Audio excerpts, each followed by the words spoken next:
When you feel like you're nothing, but you wanna be something, yeah. Well, all you really need is hope. I just want you to trust me if you wanna be something. That's right. Let's go. Yeah, when you're feeling down and you're out, like you got nothing but doubt, you're alone in the crowd, just trying to figure it out. All of this cloud and this money got you feeling left out. Listen up to me now, every word that's out of my mouth. Wake up, it's me. You're gonna follow your dreams, or are you just gonna be another cog in the scene? You feel the hope in this beat, yeah, the hope that you need to proceed and be exactly what you want it to be. I feel right and I'm proud, hype and I'm loud. I'ma shout all about how I feel in the now. Ain't nobody ever gonna try to change me till I'm dead, pushing up daisies. I'm alone in the crowd, I won't feel down. I got hope right now, and I know I'll be found. I don't really care just what all other haters gotta say. I know everything I do is gonna make them fade away, And when you feel like you're nothing, but you wanna be something, yeah. Well, all you really need is hope. I just want you to trust me if you wanna be something, yeah. Then all you really need is hope. Let's go, it's what you need when you're down, need when you're out. It's what you need when you're sad and when you feel left out. You feel an energy drought and then creeps out, but with a little bit of hope you can figure it out. Keep your head high even when you're down inside. Through the pain you fight and through the painful nights you keep striving, keep trying, keep driving, rising, keep thriving, surviving. Nothing's in your way but yourself, don't need nobody's help. You can make it through this hell, take it one step at a time, one step as you climb. If you fail you'll be fine, get back up to the grind and never lose sight of your mission. Be driven, this life is a prison if you don't have vision. You're in it to win it, so get it, don't miss it. Your chances now, so be something somehow. Don't let yourself down.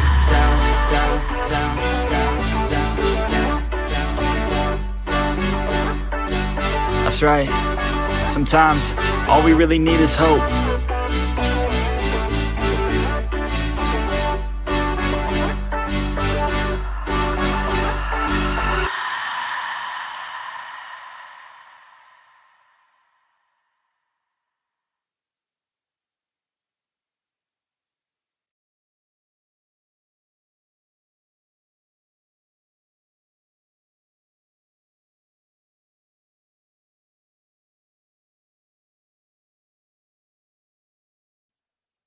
Hey guys, good morning. Sorry, somebody sent me a message right as the song ended, and I'm like, I don't know who this is or what's going on. But it was a good news post, so that's good as well. Quick question: if T left the hotel that night to dump Cannon's body, the hotel should have proof of who went out of the hotel that night. If she went out the main entranceway, if there was side exits, there might not have been cameras. But also, we haven't gotten to much of the video footage yet, as far as different locations they were. I would assume that there would be traffic lights and toll cameras and you know, things along their trip, like gas station footage and hotel footage and all of the things, right? And so I think right now what they are doing is laying the foundation for a lot of evidence that we're going to see. We still have a couple weeks left in this trial yet. We still have almost 3 weeks. And so it seems like the prosecution is hitting us with at least one big detail a day. If they have her going out on surveillance, I am positive that they will show that. If they don't, I will say that a lot of those hotels, there was people who went down to the hotels themselves very early on in this investigation once it was found out that he was in PACE. And I'm not entirely sure what type of camera footage and stuff they have on the outside of the hotel to see her get into a vehicle or whatever. I know that there wasn't very many cameras themselves on the building. But yes, the hotel should have cameras in the hallways, Holly, I would assume. But again, we're still early in this. I would think that they will show it if they have that. But I agree, why wouldn't they show it to us? But right now they are still not even to exactly when she dropped the suitcase. Suitcase getting dropped mostly was brought up because they had Harley on the stand. I think that they will talk more in depth with the suitcase. There's still a couple detectives from Florida that have not been called as witnesses yet. And so I look forward to that at some point to hopefully clear up some of those details and get that out there, because you're right, there should be footage of her leaving. I think a lot of stuff is still missing. Did they find a sock of Gannon's? I believe so. Hi, Magenta. Hi, Rhonda. Hi, Christy. Emily Flotilla. Good morning. Hi, Just Dawn. Hi, Georgia Peach. I don't know why I said peace. Hi, Amy. Hi, Holly. Hi, Crystalie. In the bushes. Kim, Just Jill, Chica, Andrea, AJ. Good morning. Good morning. Good morning, everyone. Good morning, Just Jill, Boo Will, Fantasy, Valoma, Petunia, Kim, Amanda Wallace, Jenna, Trisha, Carrie G, Rainbow Mom, Bodine. Good morning. Good morning, Annie Lou, Dakota, and the struggle is real. Good morning, guys. And we are still on baby watch for those of you guys who want to know an update. She went in at midnight to be induced, and we are still waiting for the baby to be born. So Seal will likely be in and out of the chat today. If at all. I'm sure they'll be listening. I asked her if we could live stream the birth, and of course that was not pleasantly received by her daughter. So there's that. Yeah, we'll be listening to more yada yada yadas today. Hi, Sherry. Hi, Mystic. Hi, Amanda. Jane Doe, Emily, Howard. Good morning, Melanie. Uncorked with Brandy. Hello, Nicole Neubauer. Welcome. Good morning, Ramblin'. Good morning, Denise. That's true. And remember, some systems are set up to record over themselves after a certain amount of days. That's true, Just Jill. So depending on how long it took them to go to this hotel, would it have been beyond that time frame? That's something to think about too. That's very true. Good morning, Christy. Rhonda. Yeah. she didn't seem too happy with the idea of live streaming it. Yes, prayers for baby and mom and Granny Seal. She is just anxious. Seal is anxious. She hasn't been able to sleep since she found out they would be inducing her and stuff like that. And so she's just set up and waiting. And I'm sure, hopefully they are able to get rest in between, because I know once that baby is there, she's not going to want to let her go. Let him go, I should say. Sorry. Welcome, Holly. Thank you so much for joining us. Welcome to the Sleuth family. Negative on the granny. You don't want to be called granny. Yeah, unfortunately, Emily Howard, you're going to hear a lot more yada yadas this morning. Most keep it a month. So, but remember, she stayed there the first week of February. They didn't arrest her until March the 2nd, and they did not find Gannon until March 17th. So that would be over a month. That would be over the 30 days. And so do they only keep their main camera footage? How are their hallway cams set up? That's a really good question, and I hope that they talk about that at some point. It seems like Mike Allen is all about giving us everything that he can to make sure that we don't leave with questions. He's laying the foundation. We are building the tracks right now for this roller coaster that T has us on. And he's laying the tracks, and eventually we will see the full picture, and he'll explain every detail, I think, of how they believe things happened. Good morning, Carrie. Good morning, Susan. It's okay. I was over in your chat listening. I was over on Furry Felines listening to everything and seeing Bob's new present, DeBoss. And I hope that his checkup goes very well tomorrow, Susan. I've been keeping you guys in our thoughts and prayers. And then we were also over in CDT watching the recap this morning from everything, and wasn't it nice to listen to that phone call, the first half of the phone call, a second time? I know everyone is really enjoying her voice. Good morning, Sluice, Sandra, Vicky G. Good morning, Shorty Small. Hello. Maybe they will have it, but you don't think they need it for a conviction. I don't think they need it for a conviction either. Oh my goodness. They needed so much less than what they have. So much less.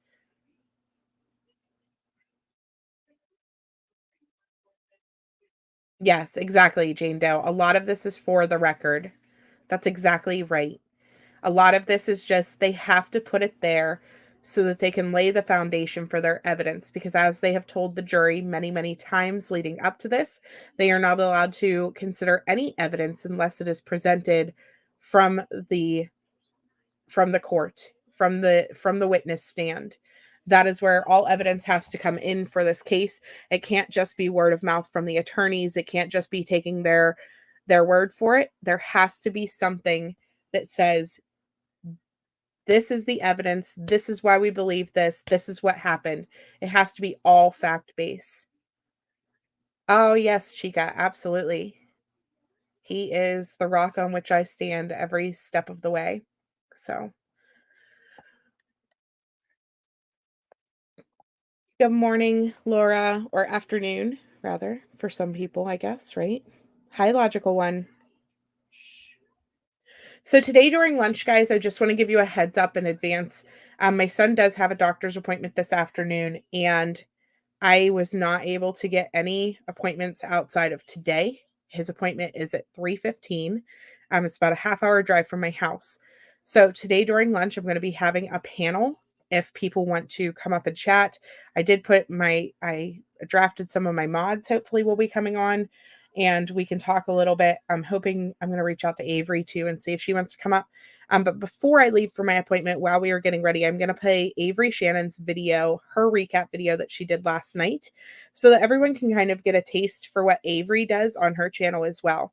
So I just wanted to give you guys a heads up that that is going to be coming. Might be an awkwardly quiet lunch, or I'll have Junior telling you guys jokes on the way. I'm not sure. But we all heard how loud the card got the other day whenever I was in it. And so I'm just nervous and I want to have a backup plan with people to talk for you guys.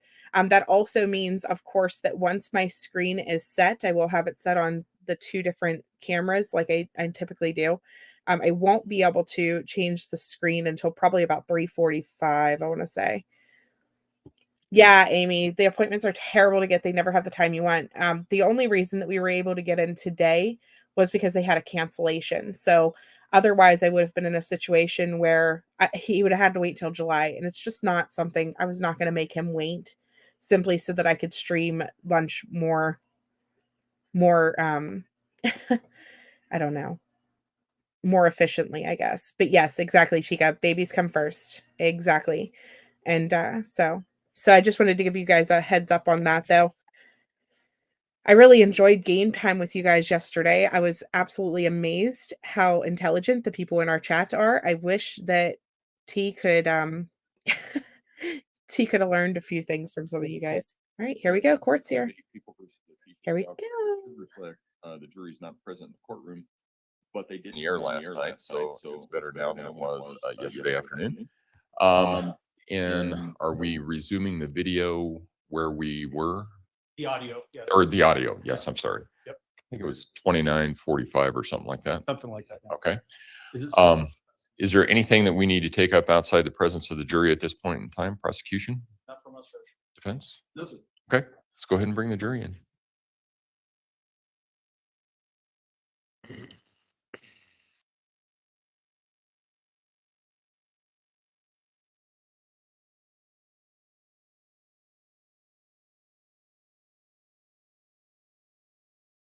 Tell them to bring their jackets. Ooh.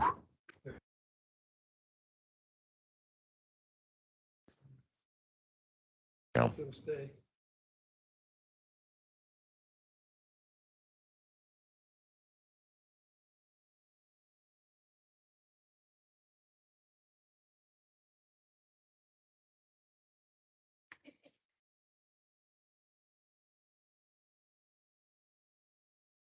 All rise for the jury, please.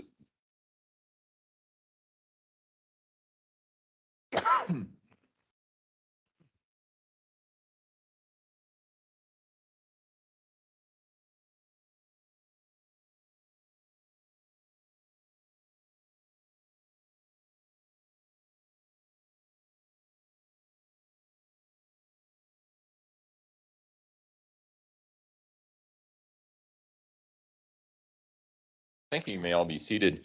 Court will recall 20 CR 1358, People versus Letecia Stauch. Record should reflect the jury has returned to the courtroom. Good morning, ladies and gentlemen. As you can see, it's better in here today than it was yesterday afternoon. I think shortly right after you guys left and we were still in here, they turned the air on. So now it's nice and cool. If any of you need a jacket, let me know. And we'll start the same way we have every other day. Has anything occurred since we were last together that causes any of you to believe you could not continue to serve as a fair and impartial juror in this case? If so, please raise your hand. No response. All right. With that, yesterday when we took our break, we were in the midst of a audio. That's where we will resume with that. Ms. Gratiano?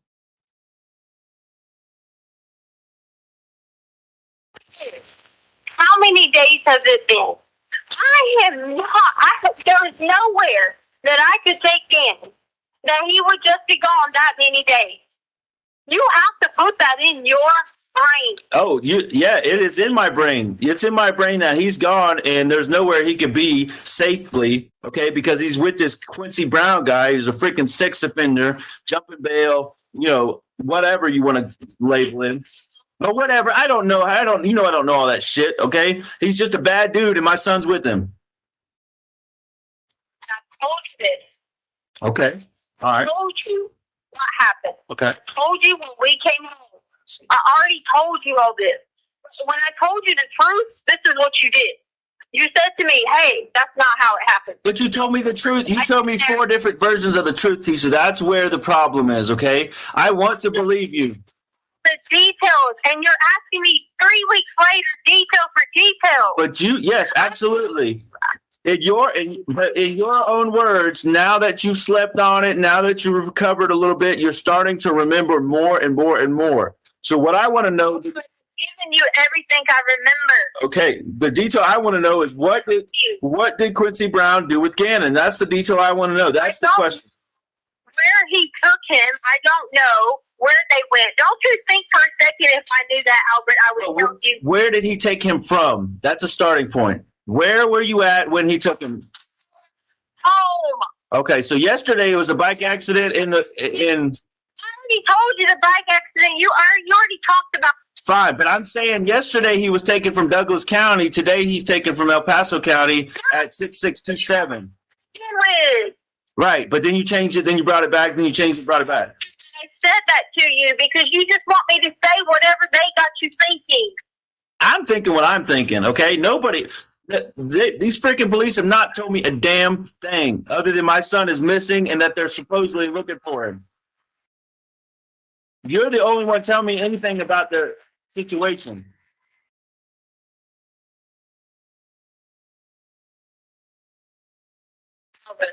Yes.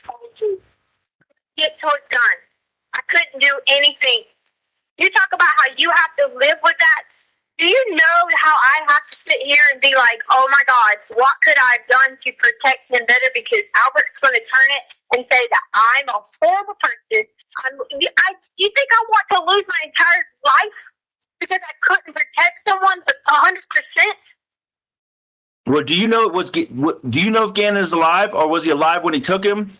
Was he hurt? I don't know. I was out of it. Do you not understand this? So you were out. So you blacked out, right? And he took him while you were blacked out. No, I just said I was in and out of it from struggle. I hit my head. I'm in and out of it. Okay.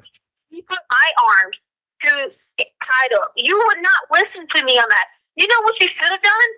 As my husband, you should have said, "Oh my God, this fucker not only hurt my wife, took my son."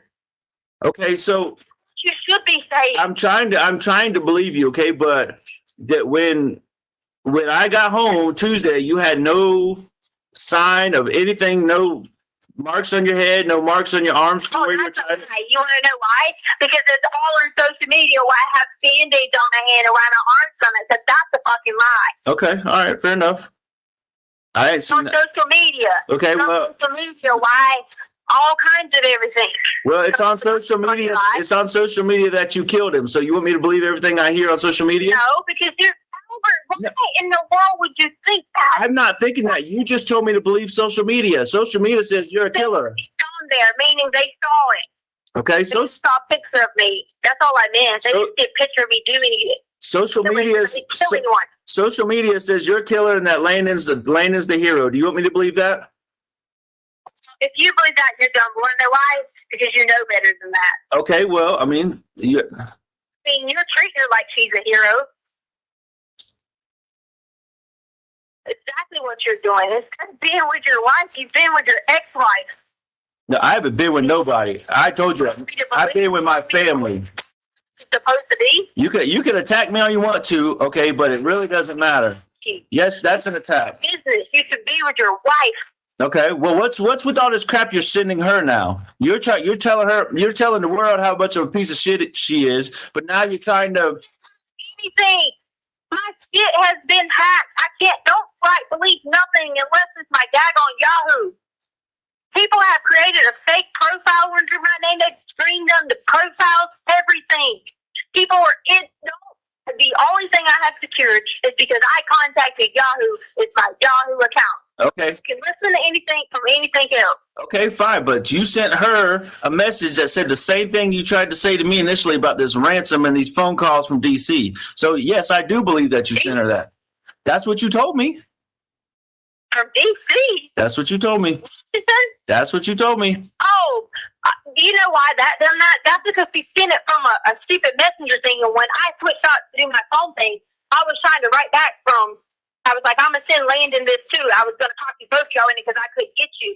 And then I hit draft. So if it went through, then I didn't talk to the one thing. No, you or Landon didn't send anything from DC. You said that the messages came from a DC number or something. That's what you said. It said, like Washington, Seattle. Oh, Washington, Seattle. Oh, okay. Gotcha. I did tell you that. I said Washington. I said Roy Elementary. Okay. I didn't know. I haven't said another word to her. Did you read the emails I sent her when she wrote me? I told her, fuck her. She ain't done a goddamn thing for those kids. Don't be fucking playing hero. Read them. All right. She was sitting right beside her. They went to Texas. I ain't reading shit. I just saw what she forwarded me. She forwarded me something about ransom. She wrote you. You wrote me that night. As soon as I said something to you about her saying bingo, you had to be sitting right beside her. You had to tell her that. Wait, whoa. No. You talking about when she replied to you after that one email you sent when you said fuck her? No, I'm going to tell you what happened. No, she didn't. Okay, I'm going to tell you what happened. I was sitting there in the room. They had another hotel room. It was at that time of night when Lena was going to bed. And every night I put Lena to bed and the email came through and she read it. And that's when she messaged you back. And that's the absolute truth. And, you can question it all you want to, but that's what happened. I don't show them shit. Okay? Well, because I defended you and I defended myself and said, you ain't done motherfucking things. Don't be coming up in my house. You shouldn't be here. Did she tell you I said all that? Listen, I don't get into nothing she's saying. And that's the God's honest truth. She's freaking out every single day and it's driving me nuts. So I'm glad they went to Texas. Okay? Yeah. Because it drives me, between her and Veronica, it drives me freaking nuts. But why do you have to be around them? I'm not around them. Okay? We're looking for our son. We have a shared child in common. It's stress on you if you are listening to them drive nuts. And guess what? You know me well enough to know that I'm going to get myself out of stressful situations that are not productive. And you know that. I know that. So is it why you don't want me and Harley to be with you? I never said that. Just keep doing that? I never said that. I've agreed to do everything you've asked. I've asked you, told you, whatever. I've agreed to testify. Okay? I've agreed to help find him. I've agreed to do everything. I'm tired of being portrayed as the killer of a child that I love. If you want to know something, I have a better relationship with Dan than I even do Lena. Dan and I are so much alike. This is why it's killing me. It's killing me because it's portrayed wrong. Okay, so let's pump the brakes here. Okay, I'm seriously. Let's pump the brakes. If you give me the truth, and I hate to say it like this, but the whole truth and nothing but the truth, and you just lay it on the line for me, no matter what the truth is. Okay, the absolute truth. I don't want no more Quincy lied on the road, Quincy bike accident, Quincy hiding in the house. Okay. Quincy's secret messages, ransom. I don't want no more of that. Okay. This is driving me freaking nuts. Okay. I just want the truth. And then hey, listen to me for a second. I want the truth right now. And then I'll be willing to meet you. Meet me? Meet me. Like, just meet. That's all I get is to meet you. Listen. Hello? Listen, I'm sitting right here. I'm trying to work with you. Okay. That's a start. Okay. That's a start. I told you yesterday. I told you yesterday. My family. I told you yesterday the biggest thing in between us right now is the truth. And we have a big gap between us and the truth right now. Okay? All right. I'm not promising you. Listen. Plan of being me. I'm not promising you anything. Okay? I want the truth, and I will promise you. I promise you a meeting. Yes, you're my wife. Okay? I'm not promising you anything today other than a meeting. You give me the truth, you get your meeting, you get your face-to-face, you get to see me. All this wonderful things you send me on email about how much you want me. To meet with you. Okay, you get to meet with me today. That's what you get. You left, and I'm offering you a meeting. What is it? Is it the meeting? I left, or I was taken away. No, you left out of. That against me about me. No. You brought your ex-wife to our home, and that was wrong. I didn't bring nobody. She got her ass on a plane and came, and the messages show that you told her that you would support her when she got here. So we're not playing this game. She is irrelevant in this conversation. I asked Albert, and then what did I do? I got on the phone with you, and I said, I don't agree with this. Okay, fine. You know what? My son's missing. I don't care about stupid, petty. You think I'm hooking up with her. It's about Gannon. So you give me the truth, and I'll meet. It's not about hooking up with her. It's about you. But that's all you said. Tisha, stop. Put the brakes. Be on TV hugging your ex-wife. Actually, I should, because she's the mother of my son, and I'm not playing this game with you, okay? Do you want to meet? Do you want to meet or not? Do you want to know what? Do you want to meet or not? You want to know something? You should. But then guess what? This wife of yours has done everything that that sorry-ass motherfucking mother hasn't done. Okay? I'm not arguing with you about that. I'm not arguing anything. Do you think I got a hug from you? You got plenty of hugs. You got plenty of hugs until you decided to bounce and come and get your shit and bounce. I asked for Valentine's Day. I said, hey, let us come stay. Do you think you gave me anything? But you can give her conversations every day. You can talk to her every day. Listen, you've been begging me. Listen. You tell the shit to the kids. Let me tell you something. God, listen. dare you? You're not making you're not making yourself believable to me. You offered the truth, okay? You offered lie detector test. I don't even believe you're anywhere close to here. That's why you're dodging this meeting. Okay? That's the God's honest. In a meeting. Yeah, you are. You for days. Yeah, you are. You're dodging this shit. From your hotel, you won't even tell me where you're staying. Well, I asked you the same question, and you won't even tell me where. You tell me. I gave it to you. You said the North End. Place I was staying. You said the North End. Bullshit. Bullshit. Say America. Yes, I did. Bullshit. You go look at your email. I know, and it's bullshit. You don't think I didn't drive around there just like I drove around looking for other shit? Drive around there. I don't have a car. All right. You're going to find me. Screenshot me a receipt right now. Send me the receipt from your email because I know you got it because you always get them. Okay, so don't play me, homie. All right, send me the shit and then I'll believe you. Second, do you think for a second that I pay for this? Do you think that? All right, fine. All right, back up. You give me the truth and I'll drive to freaking Extended Stay America right now. Give me the truth. I gave you the truth. I walked you through what happened. No, you walked me through 27 versions of a fake bullshit lie, okay? All right, tell me the truth right now. So now you want the truth and you just told me it was a lie. No. You're not trying to be on my side. I am. I'm trying to meet you. You literally just told me it was a fake bullshit of a lie. You just told me none of it was true. Tisha, I got to ask you every day. I got to ask you every day, like yesterday was the bike accident. That was the first time I heard that one after 3 weeks. Okay, now today I call you back, willing to work with you for lie detector test, and that's a bullshit story. Okay? I already said I would do a lie detector test. I already told you I would do a lie detector test. That's completely irrelevant. What's relevant is the truth. You get me at Extended Stay America. That's the do. Listen, you get me at Extended Stay America. You can do whatever you want to with me, okay? I just want the truth, and that's what you get. You okay? Like, yeah, like you're really gonna let that happen. Listen, you give me the truth that we find my son, If you wanted me, you would not be apart from me. Tisha, watch your interview. You said you What? left because of Landon. You said that, not me. I didn't say Tisha leave. I said everybody come together, be a team, let's find Gannon. That's what I said. And that's what I've said from day one.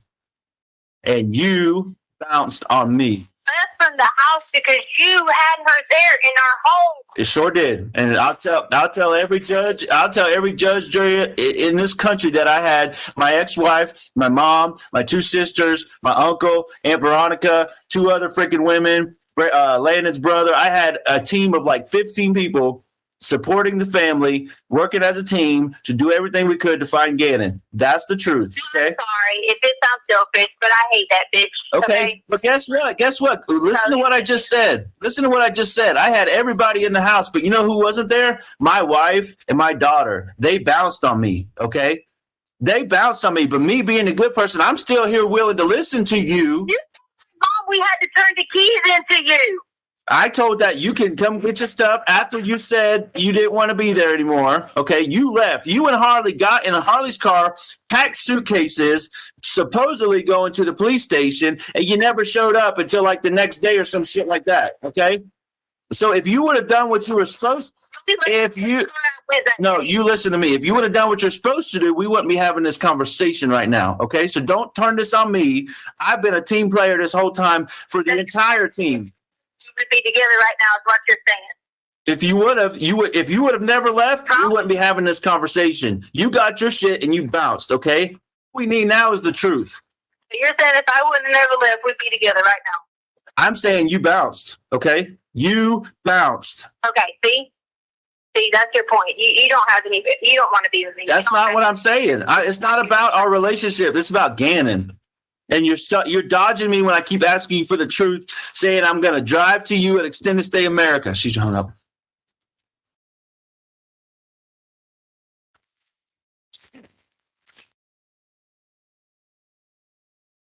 Have Special Agent Cronin back up on the stand. Agent Cronin, if you would resume your seat on the witness stand, I remind you, ma'am, that you're still under oath.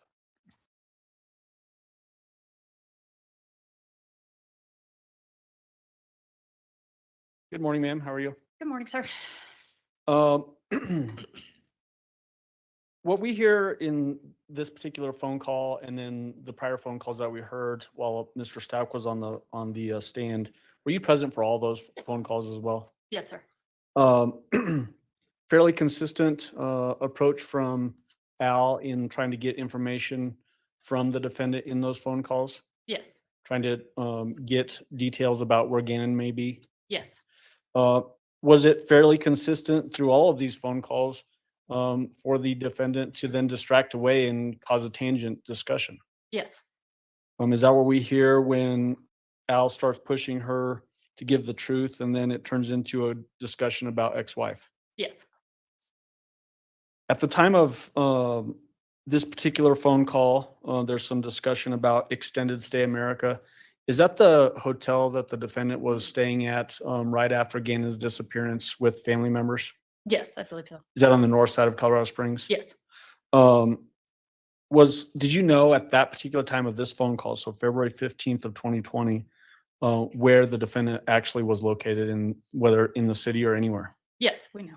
Where did you know her to be at that time? South Carolina. How did you know that information? We had tracked her purchases and then got video of her crossing the country. Okay. So when she's agreeing to potentially meet if information is given, was she implying that she was still here in the city? Yes, she was. In your opinion, was that a distraction attempt by her? Yes. Throughout the course of your involvement in the investigation and what you observed, was it fairly common for the defendant to try to manipulate the investigation the way we just heard in this phone call? Yes. Was there any indication that Quincy Brown was involved in Gannon and Stauch's disappearance? No. Did you have a chance to look up who Quincy Brown was? Yes. And who did that turn out to be? He was a sexual offender that was on the most wanted list that week of offenders or fugitives in the Colorado Springs area. Is that commonly published in this area by the media outlets, including the Gazette and I think KKTV and those types of outlets? Yes. And he was listed on that? Yes. Okay. Did you learn, based on your knowledge of investigation, that he was not even in the country anymore? Yes. Okay. I want to next jump to another phone call that occurs on February 15th, 2020 at 12:10 p.m. Were you present for that call as well? Yes. Again, same process that you described yesterday about passing notes to Al and suggesting questions and coaching him up? Correct. All right, Your Honor, at this time, I would request permission to publish People's Exhibit number 52. This one is longer. It's an hour and 4 minutes long. All right. We should be able to finish that, and then we'll take our break. Yep, okay. Okay. And Agent, you can step down if you would like to do so.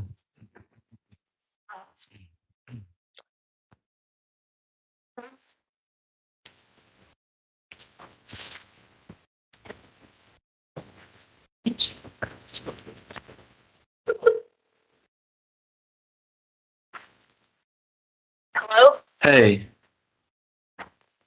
Hey, can you hear me? I can hear you. So I just got off the phone with that Amber lady, and I don't know. I kind of feel stupid now because she's like, "No, I ain't heard from nobody about nothing like that." Yes, I sent her a message. I'm just telling you what she said to me. On a landline because I sent it to the number you gave me. So if it was a landline, maybe she didn't get it. But if it's a cell phone, then she got it. Okay, I'm just telling you what the lady told me. I don't know. Like I told you, I mean, I don't know what the hell's going on. Is it a cell phone or a landline? I don't know. I called and she answered. That's all I know. I mean, you want to hang up and try to call her? Telling me it's got to be a cell phone. Do you want to hang up and try to call her? I mean, I'm just so sick of this. I'm just listen. Things were great. I hanging up to call the FBI. No, you don't have to. I'm just saying, do you want to hang up and try to call her instead of message her? What I'm trying to say is, like, I just want things to go back like they were like Christmas. Like right when we got the 2 puppies, all the kids were there. Everybody was so happy. Kids were playing their Switch. We were playing with the puppies, and it's just life was just like happy as could be. And then and then here we are. I just want to go back to that, Tisha. Why can't we just get back to that place in our life? Over. What? For a second, that is not on my mind every single day, and that's not what I want. I put in so much effort in Christmas, and what you're saying, how much effort I put in the Christmas and holidays for everyone, and you think for a second that's not what I want? I go out my way for all of our children to have tons and tons of clothing, so everything I saw, but the way that has online, who do you think bought it? Who do you think did all that? Don't you think I love doing that? Want that? And I pray every day. That's exactly. I wake up every morning looking for you. Then realize I'm not beside you. Then realize I'm not helping the kids get ready for school. You think I don't know that and want that?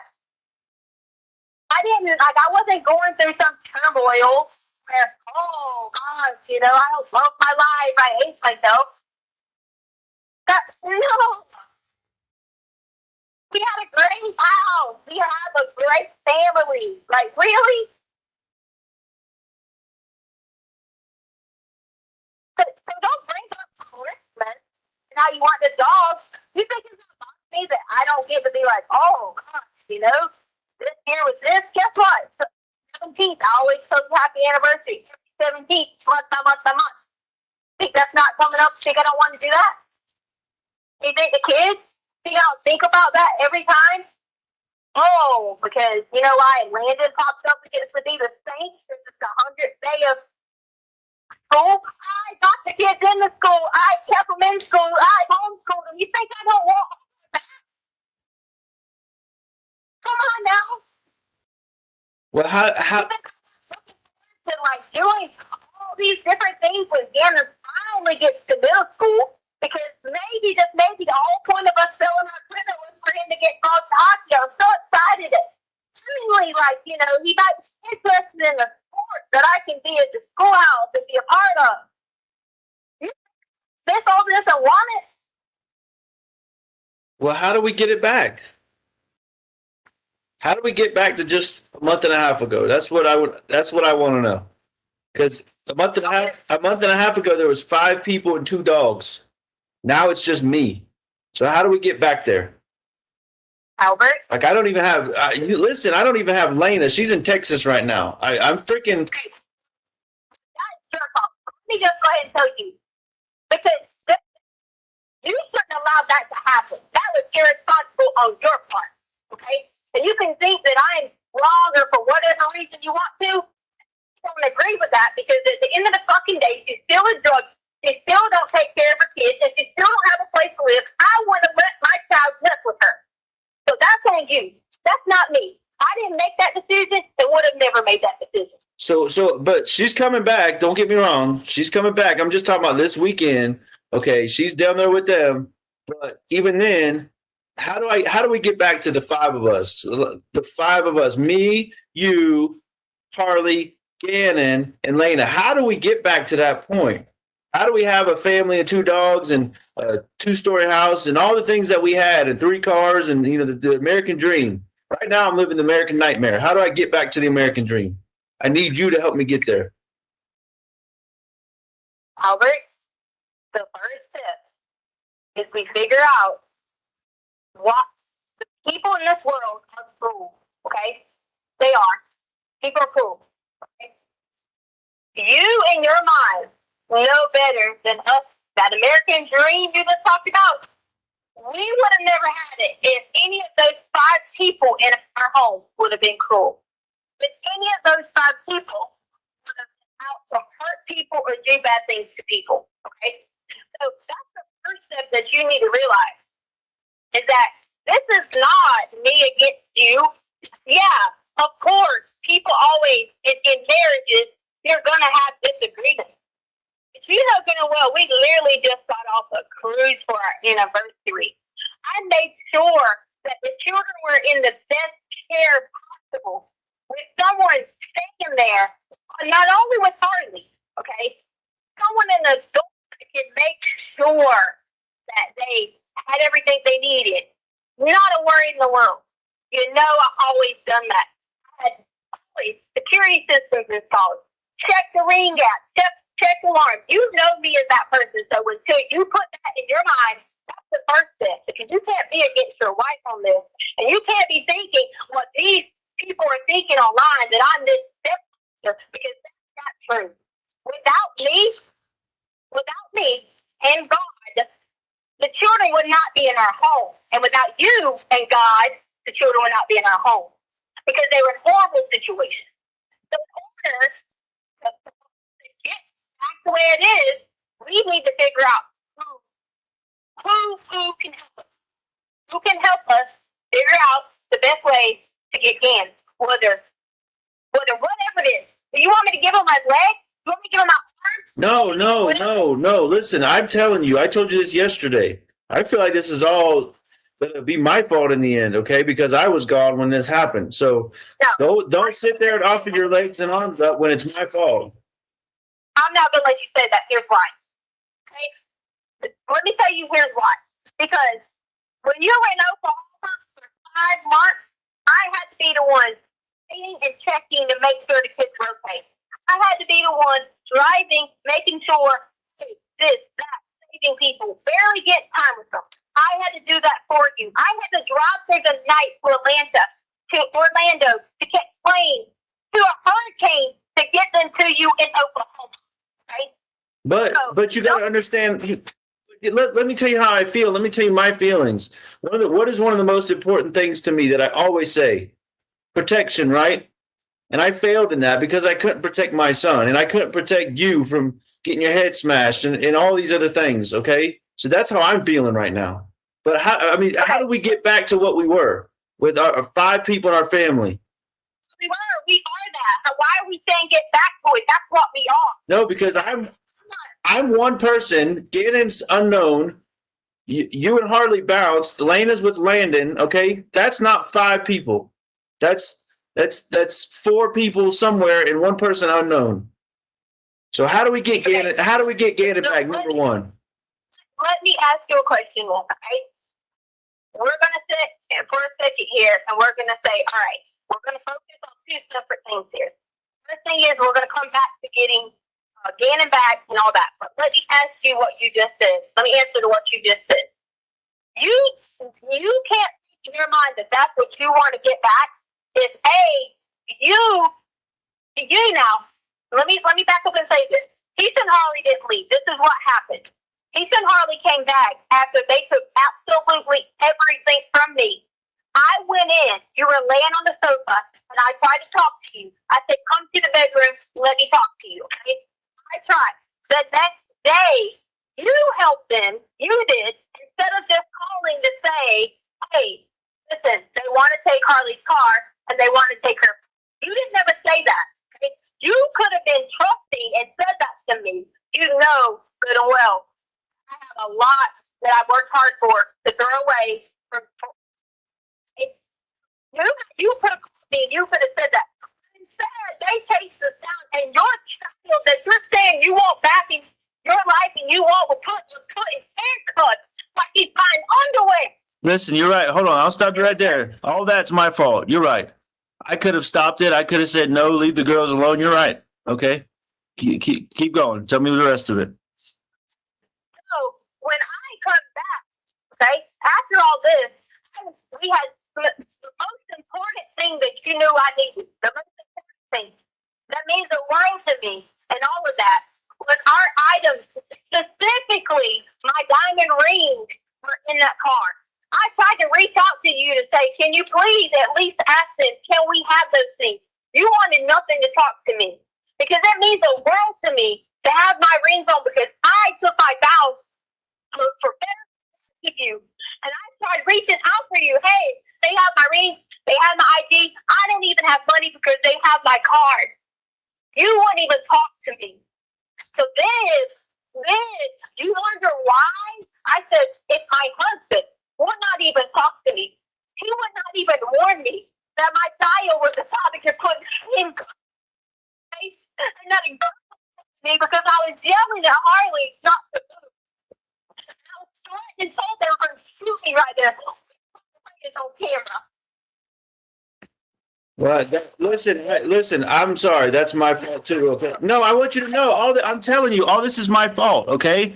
I'm acknowledging that. Keep going. I'm just trying to be a team here. But then you tell everybody I leave. But when the truth is, you didn't step up in any of that and say, hey, babe. Okay, all right. No, I'm gonna stop you. I'm gonna stop you there. You told the world on camera you left. I didn't. So let's clarify that, and then you can go on. Okay, go ahead. Go ahead. Why I wasn't? They asked why I was not out there. Okay. Listen to me. In the situation, I'm sitting here getting my things taken, and people think I don't have feelings. Why this stupid girl was sitting up in her house when she went cookies without calling her kids. She didn't even complain on her birthday, which was 4 days before. You think I weren't angry? You think I weren't sitting there mad, thinking you don't give a fuck about them? Yes. Call me. I'll take the blame for that. I'll take the blame for being stupid if you would let that bitch run in our house the way she did our children. So I did. After those times that she came to our house drunk and I had to let her stay at 4697 Farm Lake Drive, and you fucked me out about it and told me I was on her team because she was drunk and I wasn't letting her high or whatever, and I was letting her leave with those kids. That's why. Because that was I don't care what the situation was. Could have been her fucking ass in a hotel if she didn't give anything to our children. I don't care what the times were. Because that didn't do anything but put a wedge between us. So yes, when I came back that night, I had no other choice but to get clothing. I had no intentions of getting but a few things of clothing. So then when I see this bitch or other people, I'm not going to name any names, but you told me who or not, I see people, you can say what you want to in a time like this. You should worry about that. I'm not worried about the material things. It's the principle in my home. Because I don't disrespect people's homes. If they disrespected me like that, there's no telling what they did to you or what they did to our children. That's why I was angry. So be mad at me and what you want, because I took clothes from there because I didn't want them burned. When I walked in that house the first time, that shit had been moved. That shouldn't have happened, Albert. You shouldn't have let that bitch Veronica walk around and move like shit. That was wrong. Where was this bitch at when we needed help? When I needed somebody to help sometimes, where was she at, Albert? Where was she at when we needed help sometimes? When you would be working, we needed a babysitter. Where the fuck was she at? And you let her walk around and move her shit, and then you let her go downstairs and do what she did to Harley. Oh, that was it. Who did what to Harley? No, I don't know. Who did what to Harley? Oh, well, why don't you ask Miss Veronica what she went downstairs and talked shit to Harley? And then and my mother wasn't allowed to say a word for her because she wanted to make sure we got our things. You asked her that. No, I'm asking you. I don't know what the hell you're talking about. And you asked Harley what that meant. You let that woman follow that child downstairs that didn't even step in to sit up on fucking hers. Follow her downstairs. Well, anyways, I don't know what happened. Harley can tell me later. I don't know. Yeah. So my point is, so you can tell her I left and wasn't trying to be a part. You did not step in to help me defeat any of the odds. Sit there and try to talk to people, to try to remember anything else, to try to go through the steps of it. I immediately had to go into a defense mode, fighting for myself with nothing. Nothing. I was told. I was locked in the bathroom to freaking piss in my own home. And you wonder why I was like, well, why am I going to be here for? You had no business even letting my brother even put his hand on one of our handguns. You had no business with that. Hey, you better stop right there because I was in total control of those weapons the whole time. You will not do that to me. Go ahead. You might have been in total control, but he had no business doing that. Okay? Who gives a crap about that? Come on now. The point is, Albert, you let these people come in during that time, the first few days, and you let them control things. And you can say you didn't, and maybe you were hurt, maybe you were upset, maybe your focus was on one thing. And I understand that. Not try to do nothing but say, okay, thinking about that in my mind, and I still love my husband, and I still know that he was not in his right mind there. But as it kept continuing, you should have stepped in and said right then, if you are not related to me by blood, I know your sisters are, I know your mom is. If you're not a Stauch and you're not related to me by blood, you need to leave this house. That's exactly what. Okay, all right. Teachers, no, stop. Listen, I'll tell you. Put all that on me. I don't care, okay? We can fight about all that for the rest of our lives. You're right. I let people come in that house that ain't got no blood relation to me. You're absolutely right. Okay, but the bigger issue here, and I've let you go on, so I'm trying to be respectful and let you talk, but all this is about you and your damn stuff, not a damn thing about Gannon. Yes, it is. No, yes, it is. No, you asked me how. I said we're going to talk about two separate things. That's what I told you. So that's the first thing. Now, the most important thing is Gannon. You asked me the question how to have everything back, American Dream, like you said, in December. First, you just realized where your actions could have been different. You realize where my actions could have been different. So until we have tried to put those actions back together and bring it back together as one, Albert, as one. You didn't marry me, or I didn't marry you in order to turn our backs on each other in tough times. That's not how it works in life. You know me better. I know you better. You know you've had to live with the past of the things that your father's done. I've never once said to you, I don't trust you with my child, and I feel like you're bad around them. Never once. Actually, you have said that, which is bullshit, but go ahead. I'll listen to you. No, I did not. You were talking about something Landon was trying to get me to turn on. Okay, all right. I'm talking about in our home. You know good and well, if I went somewhere and Carly was there, I was never worried for a second. All right, so stop. You're not okay. Stop. Let me interject, okay? Because this is supposed to be about Gannon. This part one was no. Listen, please listen. So we can go get Gannon. Okay, the problem is here. You said until we have trust. The problem is we're not there yet. Okay, because a few minutes early. No. Listen. I'm gonna tell you why right now. Okay, No, I'm going to tell you why. I'm going to tell you why, and then I'll let you talk, okay? Please listen. I'm going to tell you why. Because, okay, I've taken the blame for everything that I'm responsible for in this situation, probably more than I should have, but I'll take the blame for all of it, okay? Quincy Brown's got the boy, okay? But the part that I still don't have trust about is when I brought up the fact that there was a puddle of blood in the house, you mentioned a head wound. You didn't even say a damn thing about that. Not a peep, Tisha. You blew right past it. So fill in the blanks for me. No. What are you talking about, a head wound? I never said to you about any kind of head wound. Now, see, this is where you... No, you did. You said in the bicycle incident, which you later told me was not true, but you... I already told you I made that up because you would never believe anything I said. Okay, so how did the puddle of blood get there? Because it wasn't there before we moved in. So, okay, tell me about the puddle of blood in the corner. No, you said the wall. You said there was something on the wall. Who cares what it was? You cleaned it. I don't know anything about that other than what you said. We cleaned everything from when Gannon. Okay. Yeah, and no, you didn't because we haven't talked about this. There was a puddle of blood the size of like one of those paper dinner platter plates. It's significant, and that was on the concrete, which means it had to be significantly bigger and more thicker. Whatever. I can't hear you. Hello? I can't hear you. You're talking about something.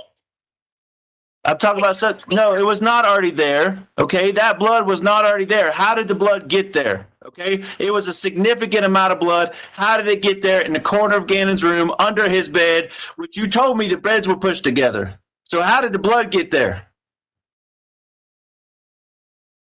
Are you done yelling at me? I'm not yelling. How did the blood get there?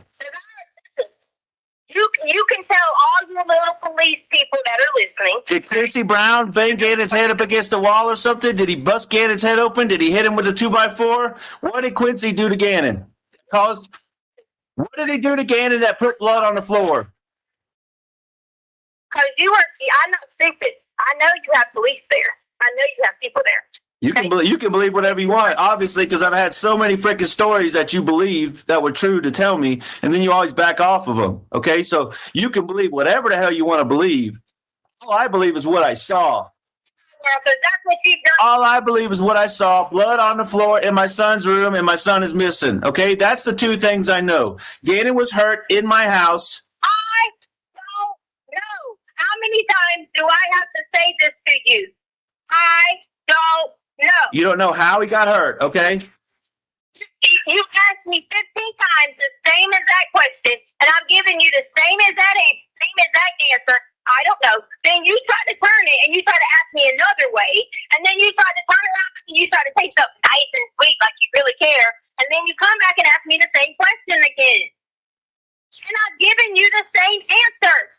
If you're so concerned about... But you had... No, stop, because you haven't given me the same answer. It's been a different story every time. You sure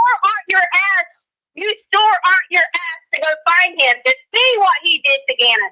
You are too busy worrying about something that you think you can solve. I'm still waiting on the address. You were supposed to give me the address. You were supposed to give me the address from your lawyer's people. Me? Yes, because you said they had it. You had to get the address. Now you're changing your story. You called the police, not me. I wasn't there. I'll take the blame for not being there, for not protecting you. You called the police. Why did you call the police? I am. Stop right there. You called the police and told him he ran away. Not that Quincy Brown took him. What the fuck, Tisha? Answer that for me. You know, without a shadow of doubt, Quincy Brown, and I believe you, Quincy Brown has my son. This motherfucker from somewhere up north of here, okay? But you called the police and said he ran away. Don't tell me you were freaking out. Okay, no, don't give me some bullshit. Don't give me some bullshit story, Tisha. Tell me the goddamn truth right now. Answer. If you're not going to listen to my answer, then why are you talking? I'm listening. This is it. This is the line in the sand. Quincy Brown got my son, and you told the police he ran away, and there's blood in his room. Guilty. Why would I call the police? I said Quincy Brown was guilty. I didn't say you. I said Quincy Brown. Why are you talking about yourself? Why did you say if you were guilty? You told me you weren't the whole time. Why did you say if you were guilty? You said Quincy Brown, and I said Quincy Brown. You keep bringing it back to you, not me. No, I said there's blood in the room. Quincy Brown took him. You called the police and said he ran away. Explain all those things to me right now.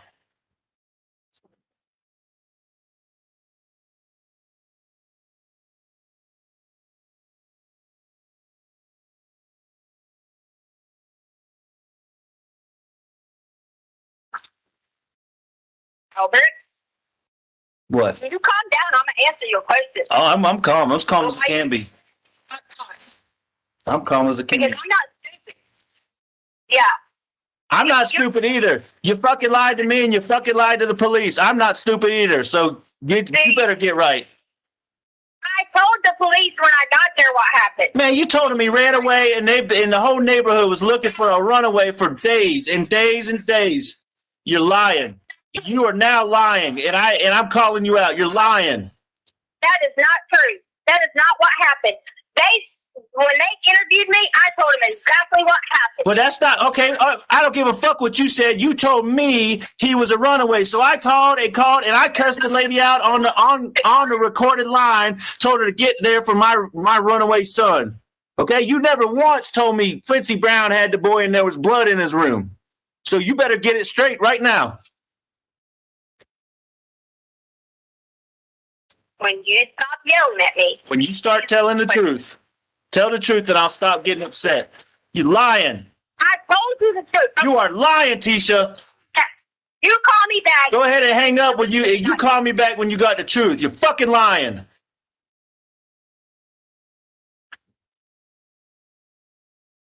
Are you done yelling and cursing at me? I'm done. Go ahead. So, for a second, for a minute, I need you to just breathe.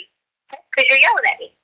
And I can't even answer a question when you're screaming. And every time I go to open my mouth, you're screaming and yelling at me. Every time there's a lie, I'm going to call you out. So let's go. Let's see. There's nothing for there to be a lie. Okay, I'm just going to warn you. I'm firing a warning shot right now. You lie, I'm going to tell you you're lying. Go ahead. Look, I haven't even said that. You're still running your yap. All right. You're still running your yap. All right, I'm shutting my yap. Go ahead. Still running your yap.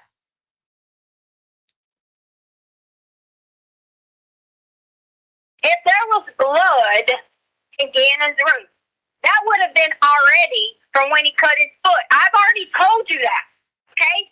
I told you that his arm, from him getting burned, was bleeding some, and so was his foot. I've already told you that. Okay, you're lying. You're lying. Stop. That's a lie. Change it again because that's a lie. Here's the game we're going to play. Every time you lie, I'm going to call you out. You can't bleed that much from a burn. You can't bleed that much from a burn. You can't bleed that much from a cut on your foot from a 2x4. I'm not stupid. You're lying. Go ahead. Change it again. You're lying. Side. You said a plate side. A dinner plate that's what seeped through, Tisha. That means there was a puddle of blood on the damn carpet to seep through the carpet, an inch of carpet pad, and onto the concrete pad where it looked like it had been sitting there for days. Okay? All right, that's what I saw. So tell the fucking truth. Maybe you should ask the people who were there living, because I never was there in a contaminated crime scene. Maybe you should ask them. Tisha, guess what? Guess what? You're gonna get your fucking asses on the contamination. All right, good. Who did that? You tell me who did it. All right, nice. Guess what? You're just telling on yourself now. You're worried about you're worried about a damn loophole. You're trying to find a loophole. Okay. Oh. Okay. There's another loophole. All right. There's another loophole. Contaminated. All right. There's 3 loopholes already. Contaminated. All right. It sounds funny to me that they left for Texas with a child missing, maybe they contaminated. That's fine. Okay, fine. All right. So that's Like it when I'm talking shit. Landon, Lena, Veronica, and me. That's 4 loopholes right there. Okay. All right. Yeah. I'm waiting on you. I'm waiting on you to quit lying. You just told on, hey, between me and you just told on yourself because you just said they contaminated a crime scene is what you said. No, I said y'all contaminated, meaning y'all put it in there then. Oh, we put it in there? Say that back, do you? Okay. Do you? All right. So you see, here you go. Here you go with the spin game. Oh, you were on Maybe your brother did. you were on the cut foot and the burnt arm. Now it's a spin game, okay? All right, keep going with your spin. You the one said you know the answer, so I mean, since you know the fucking answer, I was going to back to you with the bullshit you said to me. Yeah, that's frickin's it's frickin' I know what the answer is. It's frickin' Gannon's blood. It's Gannon's blood from a head injury. Now, how did he get a head injury? How did he get a head injury over there in the corner? I mean, you freaking told on yourself saying you pushed the beds together.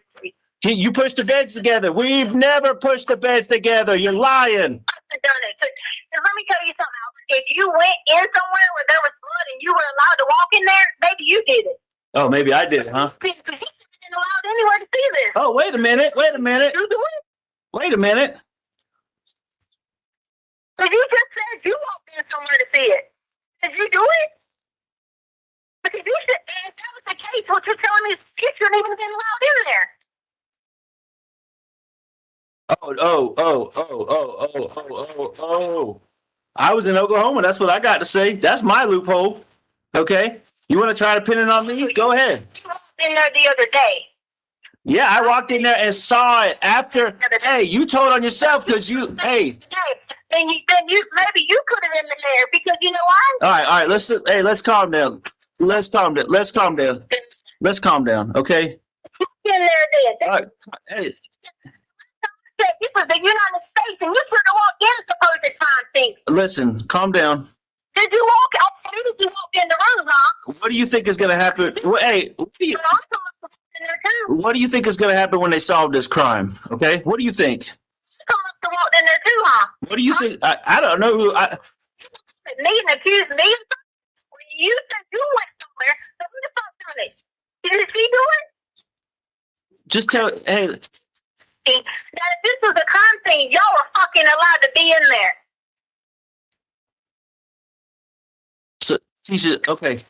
Tell me better than this, because I know you're pretty smart. Tell me better than this. So you admitted to me that you were allowed to walk into a crime scene. No, I said I saw it. Don't twist my words. I saw it. Who else went in the cup? Okay. You want to know? You want to know who else walked in there?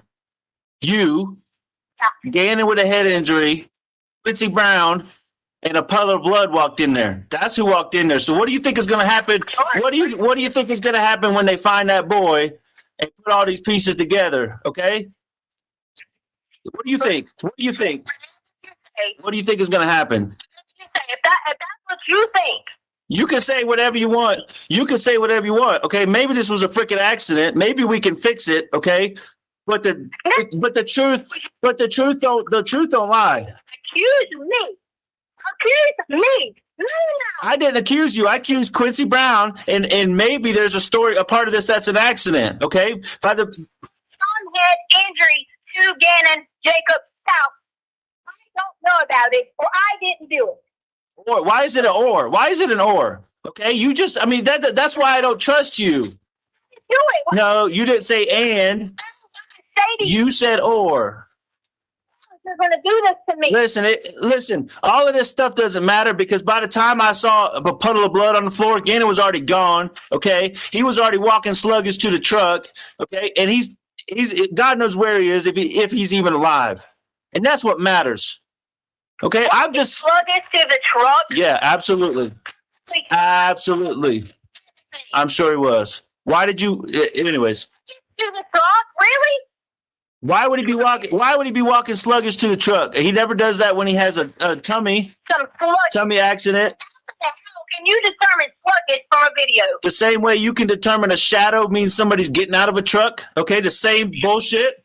Okay, Any different than walking? you can listen. You claim a shadow. You claim a shadow means Gannon got out the truck. We never saw him. We saw him. We saw him walk into the truck. We saw him walk into the truck. Against Quincy Brown, and you. Okay. Okay, good. I was walking sluggish when I cut my finger. Gannon was walking sluggish after he had a significant head wound with puddle of blood on the floor. Seen Gannon walk sluggish. Okay, I'm telling you, he was walking sluggish because he was hurt, and there was a puddle of blood on the floor, and it's probably his blood. I haven't seen no freaking evidence, but I guarantee you it's his blood because it all adds up, Tisha. And he was walking sluggish because of that, just like I was walking sluggish when I cut my finger off. You hit the nail on the head, honey. Understand, like you're talking. See, this is what's not making any sense. You're trying to say that he got hurt, but yeah, I don't even know that he got hurt. Oh, why? Oh, I'm glad you caught yourself. Video. So you're saying he got hurt Monday morning? I'm glad you caught yourself. Yep, I'm glad you caught yourself though. Hey, listen, let's stop, okay? Because this is going nowhere. We can fix this. No, I want Gannon. I don't want you in trouble. I'm blaming Quincy Brown, okay? I'm blaming freaking Quincy Brown. I want my son. Just failed to tell me how we were supposed to be backed away in our American dreams, and you started screaming. No, In the middle of the wall. because of my son. It's my son's blood all over the freaking house, okay? My son's blood. If it was Harley's blood, you'd be screaming too. You're screaming, and it's not even your son. You saw this blood in this cannon. I'm assuming who else's blood would be on the floor. Assume. Okay, good. Yeah, you got me. I'm assuming. I'm making a serious, legitimate assumption, putting all the pieces together that it's my son's blood. Lena, hey, is Lena cut up? Are you cut up? Is Harley cut up? No, Gannon's the only one missing, and we don't know. So yes, I'm assuming. Okay, I'm not cut up. I wasn't even there. I'm going to tell you this, Albert. You can tell me whatever you want to. Now is the time when we fix this. Right now. Okay. Okay, and I'm telling you right now. You 30 seconds and listen. All right. Instead of yelling back at me. All right. Letecia Stauch was not sluggish other than if his stomach might have been hurt and his foot. There was nothing wrong with Gannon on Monday morning. He had his switch, was playing his switch, and there was nothing wrong with him. Okay, fine. Maybe he was a little tired because the boy stayed up night with his stomach hurting, which I messaged you about. Okay, fine. Maybe he was a little tired for that part of it, but you can't assume that someone's sluggish and hurt on Monday morning. That is not true, okay? Gannon was under my care and was fine. If he'd been sluggish and hurt getting in your truck, there would have been blood in your truck. Wait. You tell people all online talking about he was looking like he was drugged. Really? Gannon drugged. I mean, he takes his medicine. One, okay, his stomach was hurting. Okay, he had a lot of Miralax in his system trying to lean him out. So you did get. So wait. I want to stop you because you said you didn't give him anything. Now you say you did give him something. This whole time you didn't give him anything. No, you're a fucking liar because I told you I gave it to him on Saturday night. Okay, maybe I don't remember that, but now you say you said you doped him up on Miralax. I already told you this, so don't try to correct me and tell me I'm lying when I know for a fact. Right? He was probably very tired. If you go back and look at your phone, I messaged you up until 3 or 4 a.m. in the morning. Because we didn't sleep. I'm sure Lena went to school completely exhausted. So if he walked out maybe a little bit tired, and you saw that, then blame me. Because you know why? We didn't go to sleep. So now he is tired and sluggish, and a minute ago he wasn't tired and sluggish. If you think that, then that's why. Okay, all right. I'm just trying to clarify because you said he wasn't, now he is. Okay. I can't hear you. I said if he would have his head injury that you're talking about, okay, he would had blood in your truck, okay, he would have, there would have had to been something done to him. This supposed head injury you're talking about would have just stopped. Would have just stopped. I agree. Okay. I agree with you. Okay? Then there would have been blood all over your truck. Okay? That's just how it would have been. It's like, I understand as a father, you are freaked out. Okay? I understand at this point, you're going to cuss out the world because it's about your child. I understand that. When I thought Harley was lost on that freaking cruise boat, I felt that some sticks out. I understand what you're saying when it comes to mode, attack mode, protect mode, attack mode. Okay? But you want to know how do we get back to that?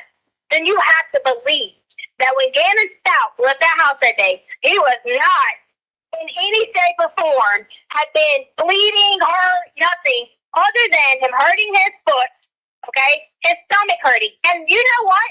I was going to leave him at home. Wait, what about the burns?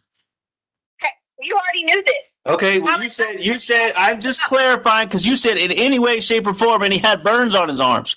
Okay, this is my baby boy now we're talking about. Yes, you said his head. I'm trying to clarify his. All right, so I got you. All right, I got you. He didn't leave the house with he didn't leave the house with a head injury. All right. So did you bring him back and then he got a head injury, or did you bring him back with a head injury? Okay. Then he ran away. Did he run away, or did Quincy Brown take him with a head injury? Okay. What version of that is the truth? Because the boy was bleeding in the house. So where did the blood come from? Albert, I'm going to tell you once again. All right. You can say all you want to with these assumptions that you have. Okay? Gannon has already been bleeding from his foot. Okay? I had already cleaned it up outside. Did he bleed in that corner? Did he bleed in the corner of the room? Okay, I'm sorry. Can I talk? Okay, go ahead. He had already been bleeding from his foot. We had at that point in time fixed the room. The only reason I put the room, cleaned it up, or whatever, was because later on I did that before you got there. So you cleaned up the room before I got there? Okay. Look and listen to me. As far as making the thing back up, fixing his Legos back right, I did that. Cleaning the wall, right? Cleaning the wall, right? That was part of the cleanup? Cleaning the wall. You said? Gannon and I had already done that. Okay, I'm just trying to put the timeline together. You're talking about cleaning something prior. Like, it was prior to what you're even talking about. Okay. You're not understanding. Well, I'm trying to understand because you told me you cleaned up the rape scene in his room initially, and now, Yes, my clothing, and I've already told you that. Okay. I've already told you this, Albert. What about the corner where the blood was? Did you clean that up too? Okay, was that part of the cleanup? And that's fine if that was part of the rape cleanup. I mean, but was that part of the cleanup? Okay, now you're trying to go up. No, I'm trying to understand all of this. You never told me the rape wasn't true and the bang in your head wasn't true. You told me the bicycle wasn't true. You didn't tell me this part wasn't true. So did you clean up the corner too? Was that part of the cleanup? Because that's where the blood was. And like I said, that all adds up to an accident to me, and that Quincy Brown is responsible. Okay. And that you just got scared and freaked out. Or was it your blood from when you banged your head? I mean, what happened? What happened in that? Well, I'm trying to figure it out. I'm assuming it's his, but if you banged your head that hard to pass out, you probably were bleeding too. Maybe you fell into the corner because the beds were pushed together. I don't know. All right, I'm just trying to understand. And then you cleaned it up, and that was part of the cleanup that you talked about. Just explain to me what's going on here.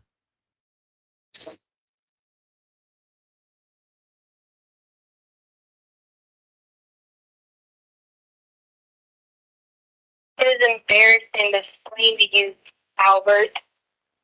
It's embarrassing It's me. It should be embarrassing to me, babe. Don't call me babe, because you don't really want me as a babe.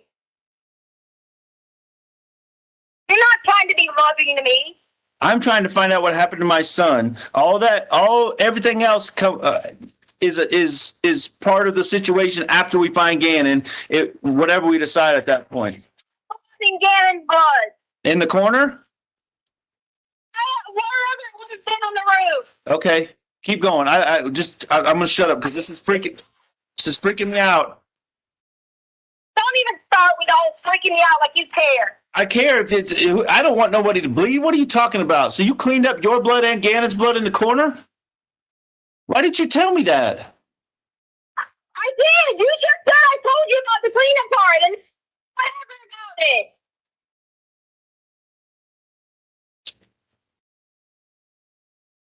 You're just like, it doesn't matter what I told you.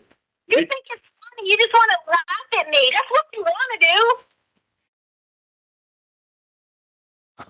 I don't want to laugh. I don't want to know. I want to know where my son is and what happened. How did your blood get there and how did Gannon's blood get there?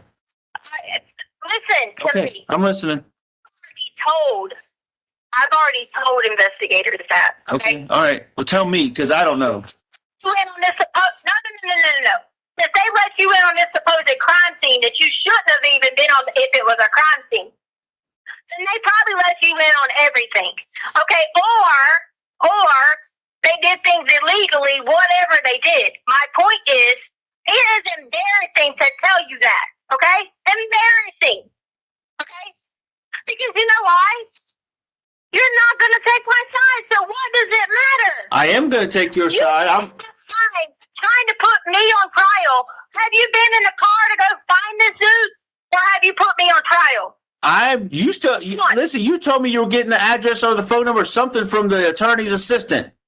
Okay? The reporter's got to do a whole report on it. Okay, so why can't I have the address and go there and... It's supposed to be on the TV in a minute. Okay, so I can't do anything because I got to wait for the TV report, the breaking news story when you have the information? Come on. You don't got to wait for the breaking news report. Listen. Hey, back up. You're trying to put Amber, she's protecting you. No, all I know her is from a voice on the phone. Listen, what I want is what I told you I wanted initially. I want our 5 people in our family, 2 dogs, Christmas presents. Yes, that's what I want, okay? And if this was, I'm just talking about that's the last time we were all together, happy, enjoying it, that I can think of that was good. What could pick up? I'm just talking about good times in our life. I said that's the last thing I can think of, presents. What? That starts with you. That starts with you saying, I want my wife and my daughter here and Lena here, and we're going to sit down and we're going to go find Gannon. Right, and we can fix this. Yes, our family can fix this, all 5 of us. Okay, maybe it was an accident. I don't know. Okay, all 5 of us can fix this. Talk to Lena. That's how sorry that shit was. Sorry. That's how sorry that shit was. You could right now fix this. You could right now say, listen, my wife, my child, and my child, we're all going to be in this one location because our home has been taken over. And we're going to write it down. If we have to wake up every morning and write down any new detail as we are pursuing this person. Okay, and that's what I'm trying to do. With you. And that's what I'm doing with you. I'm writing down every detail. This adds up to an accident. Hey, Quincy Brown. No. Not about your. You said we can get together, write down every detail. We're on the phone together, Tisha. We can write down these details. The way you want to do it, right? I offered you a meeting. A meeting? Yes. Okay, make up your mind. 1 minute you offer me a meeting. Next minute you said, how do we have our lives back the way? All right, and I also told you it starts with the truth, okay? You still haven't told me. Oh, yes, okay. How did the blood get in the corner? Your blood and Gannon's blood. How did it get there? That's the truth that we need, okay? How did it get there? It doesn't matter what I tell you. You're going to call me a liar. No, just tell me what the truth is. That it does matter. You're going to call me a liar. Tell me the truth, and I won't call you a liar. I told you. Okay. Call me a liar. I could tell you that I freaking got hit with a baseball bat, and you would still be like, you're lying, and it'd be true. Listen. I told you that I can tell you that somebody was trying to stick something in my asshole, and Gannon's asshole, and you would tell me I was telling a lie. You wouldn't care. Actually, I would. If you told me the truth, I would absolutely care. Because if you got hit with a baseball bat, we wouldn't be talking right now. Okay? So that's why I just need the truth of how did the blood get there. Now we've established it's Gannon's blood. I just told you, didn't I? Tell me again. You didn't tell me. You said if I told you this or if I told you that. You didn't tell me anything. If you are all over the place, that you're that blind, if you're that blind to it, then that's on you. So somebody hit Gannon with a baseball bat. Somebody hit Gannon with a baseball bat and then molested both of y'all. So so it's blood from his butt? Talk with a baseball bat, like use it as an example how you wouldn't believe nothing I said. So somebody raped and molested both of y'all. And that's blood from his butt is what you're telling me. And blood from your butt. I'm telling you anything because I'm not going to relive it. Well, Gannon's out there hopefully reliving it every day. I hope he's out there living. And he's not, because you know why? You're hoping he's not living? You're hoping he's not living? I said I hope he's out there living. Every day. Oh my God! You just see? No. See what you did? Yeah, I saw what I did. I took what you said. He's not. I said I hope he's not living it every day, like as in living through someone hurting him. And you took that as me saying something different. Why? But why are you so worried? Somebody did something to you and Gannon, this Quincy Brown guy. You're not going to be in trouble. You're not going to be in trouble, but you're talking about contaminated crime scenes. But I'm not telling you you're going to be in trouble. I don't even know. Okay? You're worried about all this stuff. No. You're worried about immunity. You're worried about contaminated crime scenes, but you didn't do anything. I'm telling you, you didn't like that I came back with you when you said something like that. No, you can come back at whatever you want. Okay? It's not a competition. It's not a competition. Actually, it is a competition to find that boy. I can't hear you. It's the Constitution. What Constitution? I can't hear you. It's the law. If someone deems something a crime scene, there's not a person is allowed to be in there breathing, walking, anything. But why are you worried about that? Why are you worried about that? You're not on trial here. When I come at you with the truth. No, you're not on trial here. No, the truth is, well, how did the blood get there? Tell me, okay? Oh, you're asking me again. How did the blood get there? I'm not saying it's your fault. Listen. Same question fucking 15 times. Because you won't tell me. So I want you to acknowledge for me that if what you're saying is true, I don't know the Constitution like you do. Okay, you went to law school and all that stuff, right? So if the police allowed somebody to go in there, that's the police's fault. Okay, that's not my fault. It's not your fault. No. Do you ever let people talk and answer you? Yes. You should have been, this is what I told you all the time. You should have been a lawyer. Right, okay. You asked the book. He's like, yes, now, and I get it when I'm trying to tell him.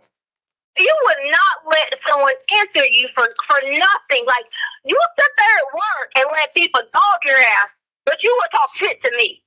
No, I'm not talking shit. I'm asking you for the truth. It doesn't even make any sense to me. You won't even, protect us in freaking Burger King, but you'll talk shit to me. I'm not talking shit. I want my family. I want my son. He was bleeding when he left the house. You told me that. You told me he was bleeding. You told me he was bleeding when he left the house. You just told me that. There's blood all over the floor, and he left with Quincy Brown. When? I didn't ask you that. I know that I'm getting messages. I know that I'm getting whatever saying something about money. I sent it to you. You didn't acknowledge that, did you? I did acknowledge that. Fucking me. But you got to understand. There's no but. Okay, fine. You believed 100%. Believed 100% that I did not hurt Gannon Stauch. to me like you're a police officer. Okay, I'm not. Okay, but I'm going to go over you exactly what I know from what you told me. I'm going over it. You called 911. You reported a missing child. Okay. Then when I got home, no, you called us. Let me rephrase that because you said he was a runaway. You said he left and the cameras prove he didn't. No, I didn't say that. Okay. The police said You said that you told me he went to a friend's house. You told me that. Okay. He went to a friend's house and didn't come home. All right. You told me that. he was hiding. Okay. Then you changed the story to the cops and to me and everybody. He was hiding. Okay. Fast forward. Then I see blood. Now you've confirmed you also saw blood. Okay. And then I ask you to tell me the truth over and over and over again, and you don't. Then I even offer I can help you fix it. It could be an accident. Quincy Brown could be at fault. I could be at fault. Okay. But you just keep going down this road. And how do you expect me? How do you expect me not to blame myself because my son's missing and nobody can find the truth and it's in my household? Okay. How do you expect me to tell you, like, what do you want me to tell you? where the blood came from and how it got there? That's what I want to know. You did not. You keep saying it 15 times. You didn't say how it got. Or you didn't say how it got there. You bleed. Come on. What? Say what? If you get hurt, you bleed. Okay. How you got hurt? Common sense. You got hurt and you bled and you and Gannon bled in the same puddle? There was one puddle, not two. There was one puddle. So you sat back to back and bled together? Is that what happened? No, that's not what happened. Well, then, that's where you go again about interrogation. I'm not. I'm trying to put together what happened to my son and my wife. So tell me, where's the second puddle of blood if you were both hurt equally? And you remember all of that now? Okay. So I'm sitting back here as you try to put words in my mouth. I'm not. I'm trying to understand. Well, tell me what happened then. Tell me where the blood came from. How it got there. Tell me.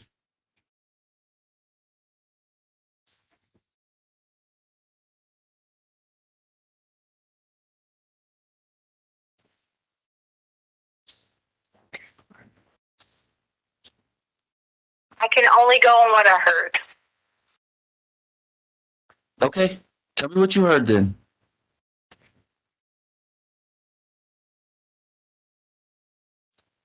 I told you I am not. Until you guys can stop trying to make me to be the criminal when I'm not. I'm not. I told you I'm taking blame for it. No, let's clarify. Let's clarify. You got mad at me. Let's clarify. Guilty for asking to clear your name. Let's clarify. Be stupid enough to clarify to you. Because I'm not blaming you. Saying that I'm cleared. Not a criminal. I did not. Okay, you're right. You're not a criminal for hearing things. Nobody is.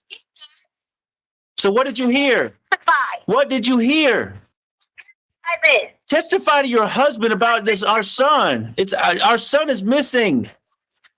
Did you just say that? You won't even let your wife and daughter and your other daughter be with you right now. Because you won't tell me the You truth. worried about family? Just tell me what you heard, please. Yeah, but you better believe Lena was with you. But yeah, Harley's supposed to be your daughter too, right? You took Harley. Wait, right? I want my family. You and Harley chose to leave, and I never asked you to leave. Okay, I wanted it the whole time. If she was trying to worry about you, she was about you wanting to pay her car payment. You changed clothes on her. Why? Because I had to do that because I'm responsible for it. Yes, okay, but that doesn't matter right now. You can make the car payment all you want to. That doesn't matter right now. Listen. But you want your family, right? I can't hear you. I said you want your family, right? Yes, I do. You want your family? I do. 17-year-old who worked their fucking ass off to pay for the car? Okay, and I worked my ass off to be able to finance the car for her, okay? But you need to tell me what you heard. Because that... But then you should have gave her the option to get it back herself and finance it. She could get it back whenever they release it. She could get it back whenever they release it. All right, you said earlier, listen. And Chandler treated her in that situation.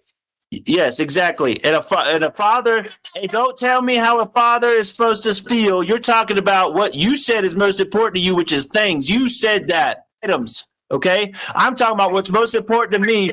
What's most important to a father is his son. The most important thing to a father is his children. I want my son back, and you have the information, and you won't give it to me. You won't tell me what you freaking heard when he was bleeding to death. I called you. You said the most important thing to you is your son. And my son, my children. I said that. My children. My son is missing right now. My 2 daughters are not missing. My 2 daughters are not missing. Talked to her and said, listen, Lena is safe and sound. Harley is safe and sound. they need love and care. Okay. Just said you put Lena to bed last night. Right. Where's Harley at? You wouldn't let us come. Exactly. Thank you. Thank you. Thank you. And thank you. You won't tell me where she's at to protect her and keep her safe. She wouldn't tell me that. Tell me Albert, what you heard. Albert, can I come say? Listen. You're worried about you now. You're worried about you. This is about Gannon. Gannon's bleeding to death, and you heard it. Gannon's missing and you want to do something. No, Gannon's with the motherfucking FBI, but you ain't. I'm on the phone with you. You want togetherness. I'm giving you that. Okay? You said Gannon's bleeding. Fucking FBI on the phone. You said Gannon's bleeding. And Make this a priority then. You want your family? And you mean that? You're not trying to be at a got to throw me under the bus. all right, you want to get the FBI on the phone and tell them what you heard? I'll call that lady right now. And tell them you have the key piece of evidence. Amber, I'll call that Amber lady and tell her you have the key piece of evidence that they're missing. What? Call her on that three-way then. Call her on 3-way? All right. I gotta go to my message and look up the number. Well, you can read the number to me. Hold on. What did she say when you called her? What? What did she say when you called her? She said that you hadn't that Over this. So I'm trying to understand why FBI needs to call her. I don't know, okay? No, I am telling you. She reached out to me and said, I'm with the FBI. How can I help you? That's what she said. We're to the point now where the FBI is involved. So if somebody's saying they can help me, then they can help me. And that's what I want. So I reached back out to her. You didn't message her. You lied to me. Yes, I did. I'll see you right now. All right, I'm gonna add her on the call right now. You ready? And you better tell her what you goddamn heard, Tisha, about that boy bleeding to death.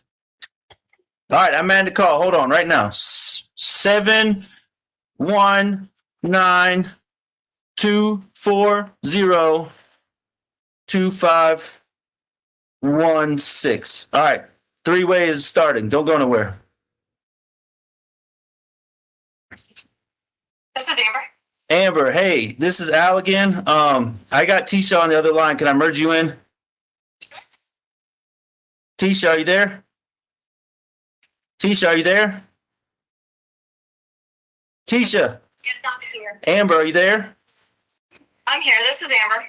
Okay. Amber, Tisha, tell Amber whatever it is you got to say about what you heard when Gannon was bleeding to death. Because that's what you've been telling me. I did tell you because Quincy was beating him up and hurting him. Can you hear me? Yeah, you say Quincy was beating him up and hurting him? Yes. And that's what I was just telling. I've been telling everybody this for days. Mm-hmm. So maybe, because obviously I am FBI and not El Paso County, I'd like for you to kind of go through this story with me. I know it's awkward. I know it's weird. I know it's hard to talk to strangers, telling strangers things like this. But, every detail helps us. That's why we try to ask you as many questions as we possibly can. So I'm sorry that you're going to have to go through it. Many times talk to different people, and no one has ever tried to help me. I haven't tried to not tell you anything in the FBI. There were 3 people already called. Okay. Well, and I'm sorry that, here I am. I'm another person. I'm talking to you. I'm making you live something again. And I know it's a very personal situation, but I want to get as much information as I can from you because every detail does matter and it counts. So, I mean, I'd like you to let me just call you back. Can I call you back? I don't have a phone. I'm gonna walk and get someone's phone because I like credits off of working so that if it's gonna be a long conversation. Okay. Is it that same number? Because I text that 719 number that he gave me. Well, the 719-240-2516 that you guys just called me on is a cell phone. So, and I didn't receive any text messages. Okay. Because I'm on this text app because they check my phone. You just give me a minute. I'm going to walk and grab another phone and call you right back, okay? Okay. Are we going to do a three-way again or what? Hello? Tisha. Okay, she hung up.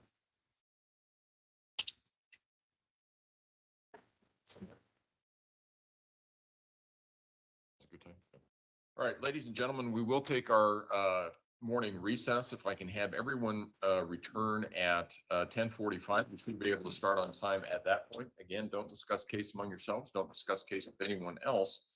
With that, we'll see you back at 10:45. All rise for the jury, please.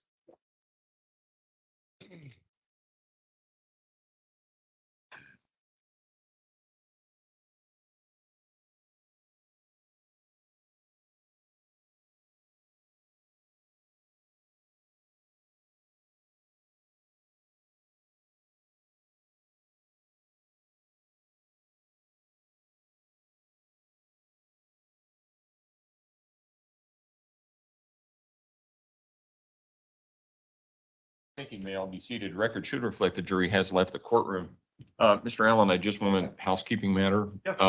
Yesterday you referenced 4 phone calls, exhibit 51, 52, which was just played. Right. And 53. I thought you also referenced another one. Yeah, that one's not admitted yet Okay. because it's only a call between the defendant and Special Agent Cronin. Okay. That's what I wanted to check on. Yep. Okay. And that is exhibit 333, Judge. And as far as timing, these last 2 phone calls are just short of 30 minutes each. So some questions in between them and then those 2 recordings. So just to give you an idea on timing. Okay. When we come back, I take it then that you will have Agent Cronin back on the stand for a few minutes are you going to play 333 next, or I don't know what the timing is? Yeah, 333 is actually next. So I need to get her back on the stand, ask her some questions as it relates to that last call, then do a foundation for 333 and then play it. Right. And that should, let's see, probably put us mostly towards the noon hour. Okay. All right. All right. Thank you. Court will be in recess then. All rise.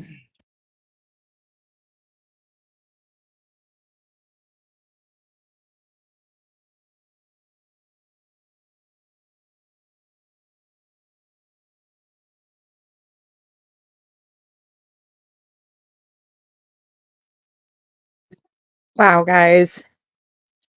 I don't know how many of you guys were watching Al as they were coming back out of that call and they dismissed the jury.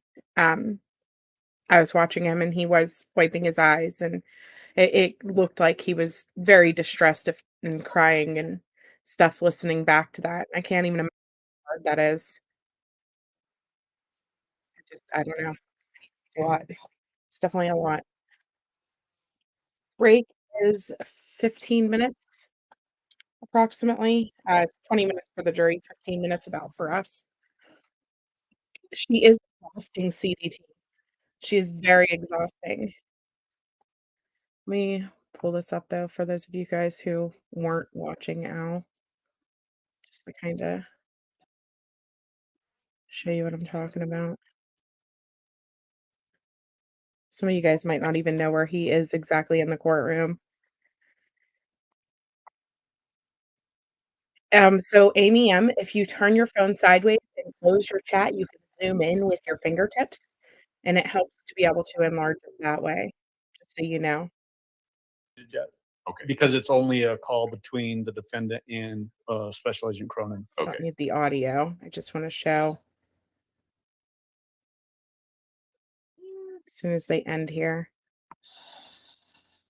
And he's right here behind this other bald man. So you can see his face is kind of reddish. But whenever they sit back down, you can see him like wiping away tears. And there's his wife also. They're probably all emotional sitting there.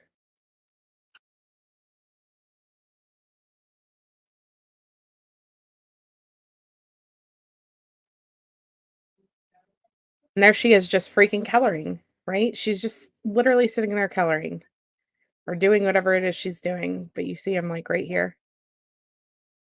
leans down to wipe his tears away. I think the reality of this situation, how hard this is on us, multiply it by about 1,000,000. I don't think I could ever picture or even come close to imagining exactly what they are going through, especially listening back to these calls and these details. She really said, "Well, if I told you that I hit him with a baseball or that he was hit with a baseball bat or had things stuck in his bum, what did she do to this child?" Oh, yeah, Dynamite. She's listening.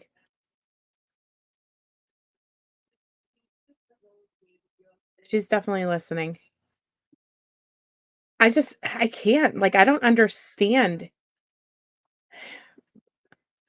I thought with my original theory that I kind of understood, like, oh, she was railing to try to cover up whatever she did to him Sunday night. And like I thought I had it all figured out with this whole plan that she had to cover up and make it look like it was an accidental overdose or a death that way and things like that. But the more and more we hear and the more and more details that we're hearing, like little things like the beds being pushed together, and which I think could have just been, an excuse for why the blood ended up in the corner and stuff, right? Why there was room for the blood to be in the corner and why the bed was moved, but just different details that we're hearing her say in these calls. And don't get me wrong, 9,000 stories, and out of them were probably had 10, 20 truthful words and or sentences. It's a lot of lies, but I fully believe that there are also a lot of truth within her lies. And it's just so, so disturbing to sit there and think, what actually happened? How often was she abusing this child? What type of monster is she truly? Because my brain can't grasp the concept of everything that she has done. I just don't understand. Like, from the minute that they said that he did in fact walk back into that house, what did she do? She followed him down to the basement? Did she grab a baseball bat on her way? Like, she walked down to the basement fully intending to brutally murder him? This wasn't some shocked reaction or anything like that. This is literally calculating this brutal death.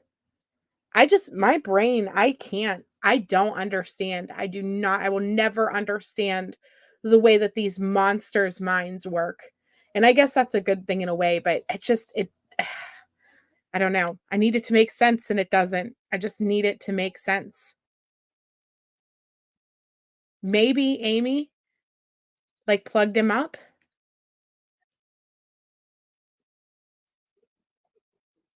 We don't know Carrie Bishop because his autopsy was like his remains were so bad from being missing for so long than in the Florida heat. So they weren't able to tell a lot of things on the autopsy, like they couldn't even see his burns. Right, Chica. He was asking for some type of truth.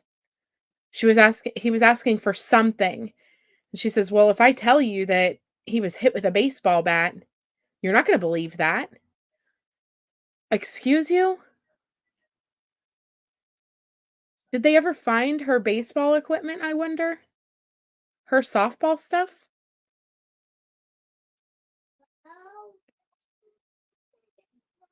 Yeah, you're sure she planned this? I don't know. My heart's been really heavy this morning.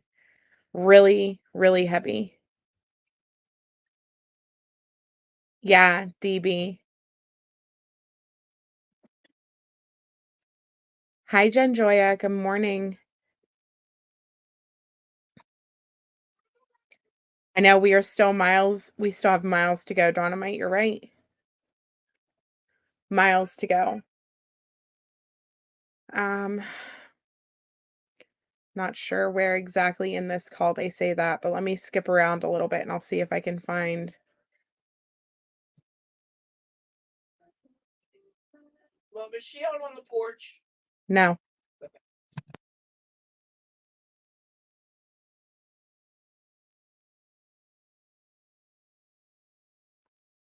See if I can just let that play in the background until we see it on closed caption, because I'm not sure at what timestamp. I was out in the kitchen making lunch during most of this call, or some of this call.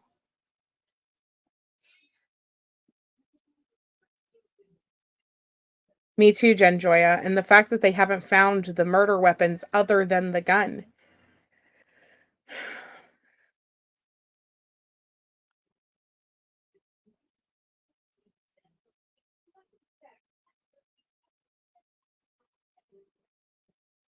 Like I said, a knife. Just trying to skip around on the closed caption and see if it can pop up. Yeah, she's saying the truth in little pieces.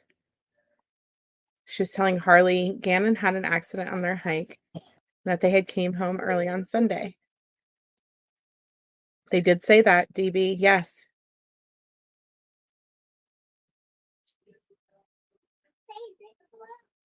I think the gun handle would have had some type of signs of blood, just in my opinion. They did have they know for sure that there was blunt force trauma, that there was a gunshot, and that there was knife wounds. Sharp force trauma, I guess I should say. They don't know if it was from a knife or not.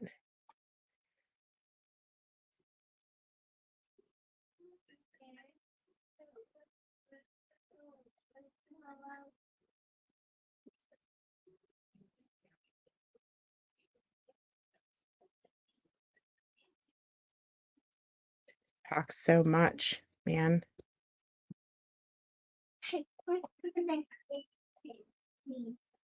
Yeah, Emily, absolutely. Go for it.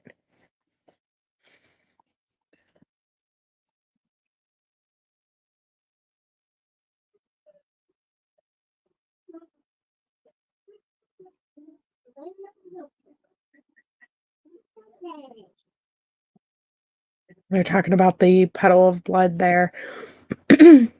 Yeah, she did admit it. She did admit it. Absolutely. Oh no. Poop again. Uh-oh. You want to say hi to everyone? Hi everyone. And then I'm poop. Hi everyone, and then she pooped. So we're gonna go change a butt real quick. I will let you guys listen to T. I know you want to hear it. Intruder. I have pink. I'm trying to see. Huh. Mommy. Huh. I don't know. Seal, is the baby here?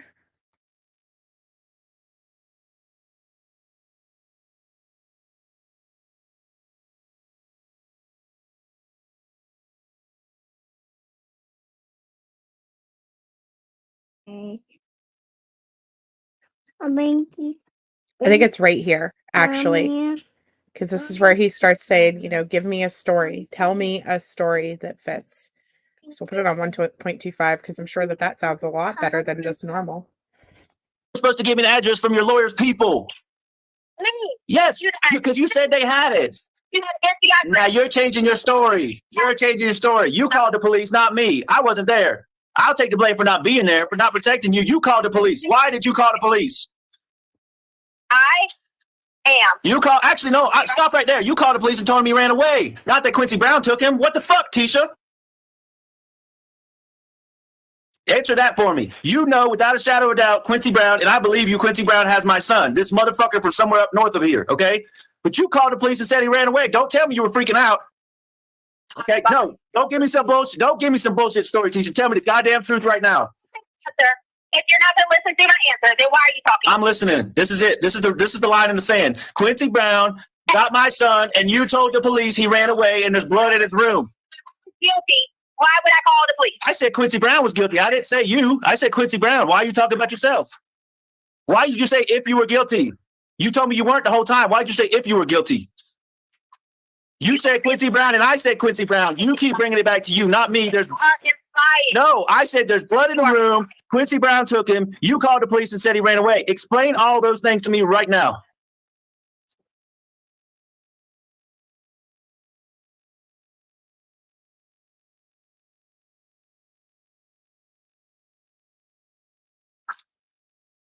Albert, What? you calm down. I'm gonna answer your question. Oh, I'm calm. I'm as calm as I can be. I'm calm as I can be. Because I'm not stupid. Yeah. I'm not stupid either. You fucking lied to me and you fucking lied to the police. I'm not stupid either. So you better get right. I told the police when I got there what happened. Man, you told him he ran away and the whole neighborhood was looking for a runaway for days and days and days. You're lying. You are now lying, and I'm calling you out. You're lying. That is not true. That is not what happened. When they interviewed me, I told them exactly what happened. But that's not okay. I don't give a fuck what you said. You told me he was a runaway, so I called, and I cursed the lady out on the recorded line. Told her to get there for my runaway son. Okay, you never once told me Quincy Brown had the boy and there was blood in his room. So you better get it straight right now. When you stop yelling at me. When you start telling the truth, tell the truth, and I'll stop getting upset. You're lying. I told you the truth. You are lying, Tisha. You call me back. Go ahead and hang up when you call me back when you got the truth. You're fucking lying. Are you done yelling and cursing at me? I'm done. Go ahead. So, for a second, for a minute, I need you to just breathe. Because you're yelling at me. And I can't even answer a question when you're screaming. And every time I go to open my mouth, you're screaming and yelling at me. Every time there's a lie, I'm going to call you out. So let's go. Let's see. There's nothing for there to be a lie. Okay, I'm just going to warn you. I'm firing a warning shot right now. You lie, I'm going to tell you you're lying. Go ahead. Look, I haven't even said that. You're still running your yap. All right. You're still running your yap. All right, I'm shutting my yap. Go ahead. Still running your yap.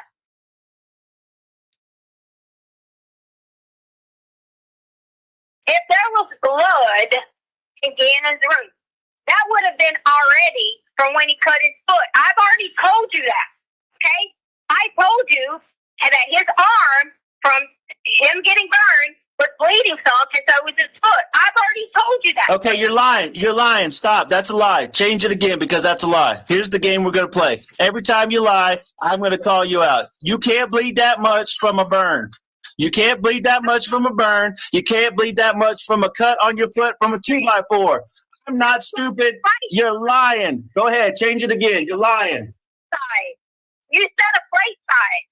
A plate, a dinner plate that's what seeped through, Tisha. That means there was a puddle of blood on the damn carpet to seep through the carpet, an inch of carpet pad, and onto the concrete pad where it looked like it had been sitting there for days. Okay? All right, that's what I saw. So tell the fucking truth. Maybe you should ask the people who were there living, because I never was there in an contaminated crime scene. Maybe you should ask them. Tisha, guess what? Guess what? Bro, get your fucking asses on the contamination. All right, good. Who did that? You tell me who did it. All right, nice. Guess what? Guess what? You're just telling on yourself now. You're worried about you're worried about a damn loophole. You're trying to find a loophole. Okay. Oh. Okay. There's another loophole. All right. There's another loophole. Contaminated. All right. There's 3 loopholes already. Contaminated. All right. It sounds funny to me that they left for Texas with a child missing. Maybe they contaminated. That's fine. Okay. Fine. All right. I thought that was going to be it. You know what? It drives me nuts. Yeah. Where is his son? Where? He just keeps asking her. And she won't say. I'm going to put it back on mute and just talk for a minute while it's still playing, because yeah, her voice, and we're getting ready to hear more calls. So we're going to hear more of this. Luckily, she'll be on the phone with the FBI and we won't have to hear as much of the whining, I'm sure. Here we go. They're back, actually. They are back. Yeah, everybody take a breath. Right. Smells a lot better in here now. Court will recall 20 CR 1358. Is there anything we need to take up outside the presence of the jury at this point in time? There you are. All right, defense, let's go ahead and bring the jury in. And Agent Cronin, I just remind you that you're still under oath. Yes, sir.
All rise for the jury, please.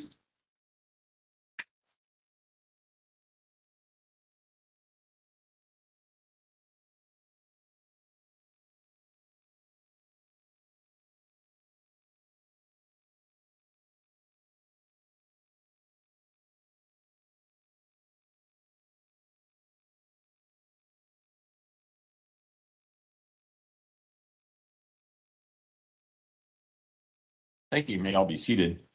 Court will recall 20 CR 1358, People versus Letecia Stauch. Record should reflect the jury has returned to the courtroom.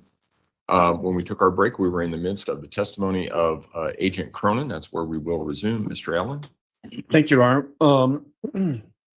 As it relates to that last call that we just heard, is it fairly consistent through all the different phone calls?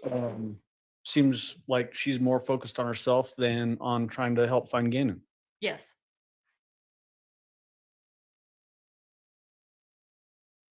Was it consistent that there would sometimes be nuggets of truth that she would give wrapped in things that were untrue or distracting points?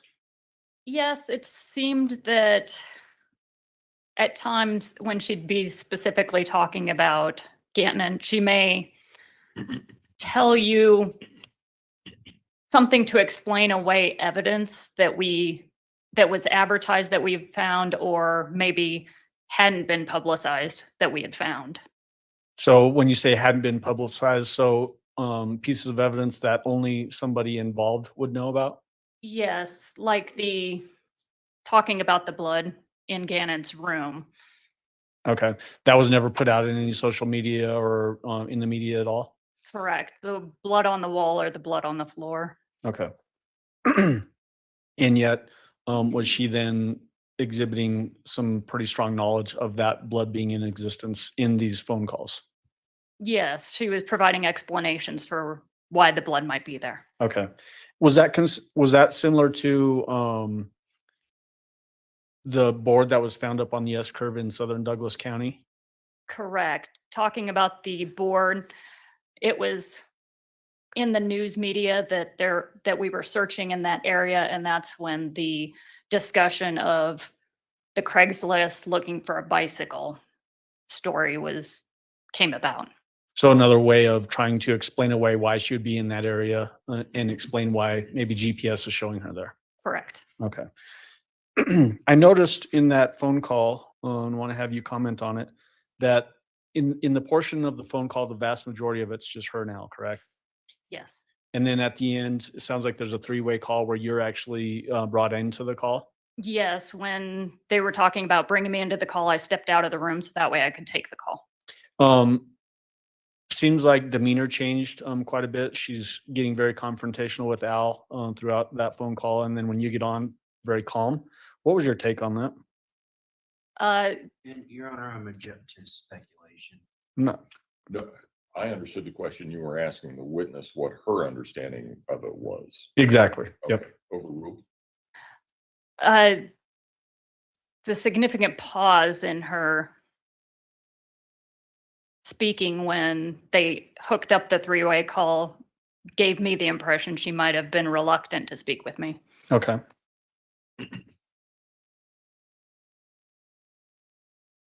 Do you ever notice in your experience as a special agent with the FBI that when you're having interactions with people, when they find out you're an FBI agent, that they treat you differently?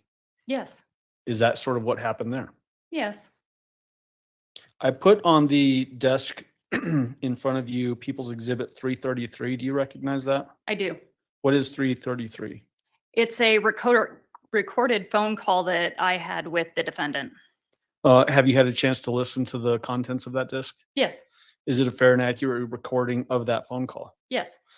And did that phone call occur on February 15th, 2020 at 1:17 p.m.? Yes. And at this time, I'd move for admission of People's Exhibit 333. Defense? No objection, Your Honor. Exhibit 333 will be admitted. Go ahead. And permission to publish, Your I'm Honor. just going to play it. Yes.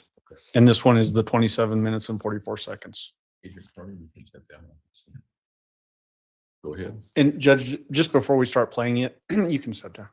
As far as volume, I'm wondering if you want to inquire with the jury, is it too loud or too, I doubt it's too quiet, but I want to make sure that it's not too loud. That's probably a good question to ask because the speaker is right next to me and there are parts of it that are really loud for me.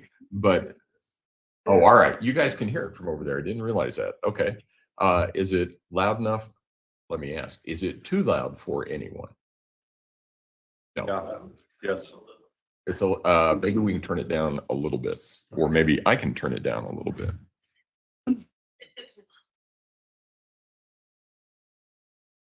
Okay, give it a shot. This is Amber. Hello? Hi, I'm calling you back. I had to get someone's call. Sure. All right, Tisha. Well, like I said, I know that this is an awkward thing for you to have to keep going through this over and over again. But I would like you just to kind of start me at the beginning of this whole thing and try to walk me through it as to what happened. Oh, I mean, am I just supposed to start from Monday? Because I've already went through the whole everything else 15 times. And Monday is when, the last thing. So is that where you want me to start from? Yeah, sure. Start there. I mean, honestly, like I said, we're in the detail business, so it's always every little detail you can think of. It may be a help. Okay. So on Monday, we were going to go get a bike. Our agenda was to get a bike. Okay. And I'm going to be one of these annoying people that I'm going to, try to get as much detail from you as possible. Because like I said, so Monday you're going to go get a bike. Did you get the bike from somebody? Were you talking to somebody? Where were you going to get the bike? Details about stuff like that. I was going to get to that. Okay. Sorry. I was just going to tell you our agenda before we left all that off. Okay. The agenda was to get a bike that day. We were going to trade in some sport equipment and then just, go shopping a few times, few places here and there, and then come back home.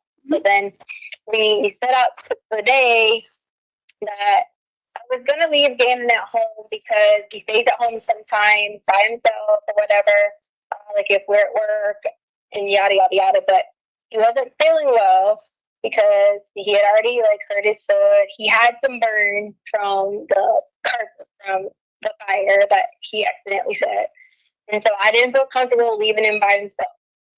Mm-hmm. Typically he does, but I didn't feel comfortable because I didn't want to get so sad about him being home, by himself, if he needed someone, yada, yada, yada. Sure. So I told him, I said, hey, you have to ride with me. I decided to stay home with him that day because Albert was out of town. And I said, you have to ride with me. Mm-hmm. And he was like, okay, can I take my Switch? He wasn't feeling that well as far as he was not complaining with any kind of pain or sickness or anything like that. He just kind of felt down just because he had stayed up the prior night on Sunday, probably till about 3 or 4 a.m. because he has a lot of problems using the bathroom when he takes his medicine and then don't take it and he takes 5 amps. Mm-hmm.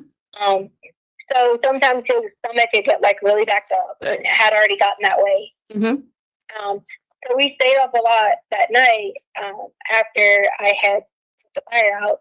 Okay. And he was in and out of the bathroom. So he's kind of tired, exhausted, a little bit, whatever. But I was like, hey, you want to just ride with me? So we did. But I think it was about maybe 10 o'clock-ish or so when I set the alarm to leave. So I think we went to Dunkin' Donuts first. We went somewhere to get coffee. I'm not real sure. We got gas because there was no gas in the truck. I don't remember exactly where I got gas because they looked it up on my credit card, but I wanted the Exxon, but I don't remember exactly. So then we got gas, then we just went on our little way and we went to Petco, which was on Nevada. I think it was, I don't know the exit. I'm not real familiar to give you that quite detailed. I just know it was Okay. the Nevada exit. And is it easier for you to just kind of run through the whole story and then I can go back for the details, or is it easier for if in trying to think about it, if you can give me the details on the way? Because obviously we want to hit all of these points. Like you said, you went to Dunkin' Donuts, so I'd want to know where that was to get gas, where you stopped there. I mean, yeah, I don't have access to give you like exactly the No, and you don't have to give me the exact address because obviously I can look that up. Like the Dunkin' Donuts, Right. which one was it? Do you know what the street was? that No, you it said? was in Fountain, like the one near the house. Okay, so Fountain near the house is the Dunkin' Donuts. And what street was that on?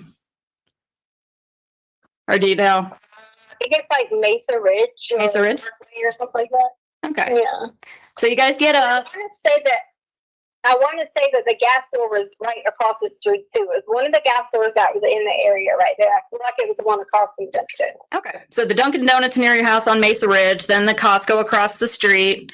Then you guys hit Petco. No, not. I didn't say a Costco. I said the gas. Oh, I'm sorry. Sorry, I can't read my own handwriting. My bad. That's okay. Yeah. And then we went to Petco. And I went in Petco. He was going to go inside Petco with me, but he was like, can I stay in the car and play the Switch? Mm-hmm. And I said, yeah. And so I go in Petco. And when I was getting out the car, I was like, well, I probably should make him go in. But then I was like, he probably don't want to shop with girls because he never like shopped with me. So I was like, yeah, okay, he'll be fine. Yeah. I don't ever worry about him in the car or anything, but because he wasn't feeling that well, I did going to go like look and check and make sure like he wasn't, looking for me or wanting to go to the bathroom, like getting out or whatever. He knows his text, but at the same time, he knows I'll go somewhere and I might say I'm in one store and go to the next store beside. Okay. So did he go in with you at Dunkin' Donuts too then? We went through the drive-thru at Dunkin' Donuts. Okay. All right, so he stayed in the car there at Petco. Right. Okay. So then we had planned on going to look at some of these bikes. Mm-hmm. So I was like, okay, I have the information's on my phone, so I don't know. Like, they have my phone, so it's in there. So you said you were going to go look at these bikes. Was that were you going to a store? Were you going to meet, a specific person, or were you going to look at the bikes? That's how I looked up a bunch of things online. So I had the people's information where they said they had emailed back and said just when you get close, you can come by and look at it. Okay, so where all did you search online? Were you looking at, again, was it like stores, or was it Craigslist, or what was it? It was local Craigslist to Colorado Springs. Okay. Like just Google Craigslist or whatever. Okay, so you were looking up for Craigslist. Did you find, was it a lot of them, just a couple of them? I didn't go to do it yet. That's why I hadn't got to that part to tell you that part. Okay. So you're looking up a bunch of places on Craigslist as to where you might do it, and then did you arrange to meet somebody? No. Okay. So what happened next? You looked on Craigslist? I didn't look on Craigslist that day. I had already looked prior. I was saying that the conversations back and forth was whenever you're in or out close, you just call and someone could look at it. That's okay. Well, and I want you to mistake it. Okay, no, I gotcha. So you had already arranged with somebody to go meet them. Who did you arrange to meet? How were you in contact with them? I said that prior, I had looked online on Craigslist to find some different bikes. On email, when you reply to Craigslist, you know how you have emails? Okay, I had gotten their information. Okay. In my phone, I had messaged, and they said, when you get close, if you plan on coming up as in north, message whenever you wanted to come by. Okay, so you were emailing with them back and forth, and they tell you to call them when you get close, so they gave you their telephone number? day. Never told them for certain what day I was coming. I just had it all, hey, we're going to go on Monday to me and Gannon. There was no specific person that I was like, this is not even relevant to anything. I just wanted to let you know that was on our agenda. Okay. Well, and that's, it's just, we're trying to recreate every moment that we can, because you never know what's important. So you were going to make this plan to go talk to somebody at Craigslist. You were emailing with them. You're going to call if you get close. What happens next? So then we were going to run out of time because we had already been in town for a little bit, and we had to make sure we were heading back to get Lena. Okay. Because Lena would get off the bus. So I ended up not meeting with anybody. I just said I would go another day. So that's why I said it wasn't really relevant. Sure. That was on the agenda. Okay. Well, and the last thing you had told me was you were at Petco. So were you just like hanging out in the parking lot doing that, or did you drive somewhere? No, I bought things in Petco. Well, yeah. It's just, as you were saying, you were kind of out and about. So I didn't know if you made another stop or what was going on there. No, I went to Petco twice. So by the time I went to Dunkin' Donuts, the store, Petco twice, and I don't even remember if I went in another shopping store because it's already been how many days. Well, what'd you go to Petco twice for? I mean, did you like go to Petco and then have to head somewhere else and then come back? I mean, I always do that. Like, yeah, go somewhere and I'm indecisive, and I go back and decisive enough. Sure, I get that. But so after you leave Petco, where'd you head there? Man, I don't know exactly. I just was going to different stores. I mean, I don't even know if I even did anything else. I feel like I went to the TJ Maxx, but I don't remember how to tell you where the TJ Maxx was at. Okay. Well, I mean, was it still in Colorado Springs? It's on the north side, or? Yeah. Okay. I don't know. So, I mean, there's only stuff on the north side of us. So I mean, I don't know. Okay. All right. So you were at Petco. You went probably to somewhere else, maybe TJ Maxx, and then back to Petco again. Yeah. Okay.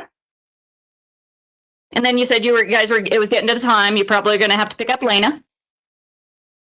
Yeah, we were gonna have to go home to get Lena.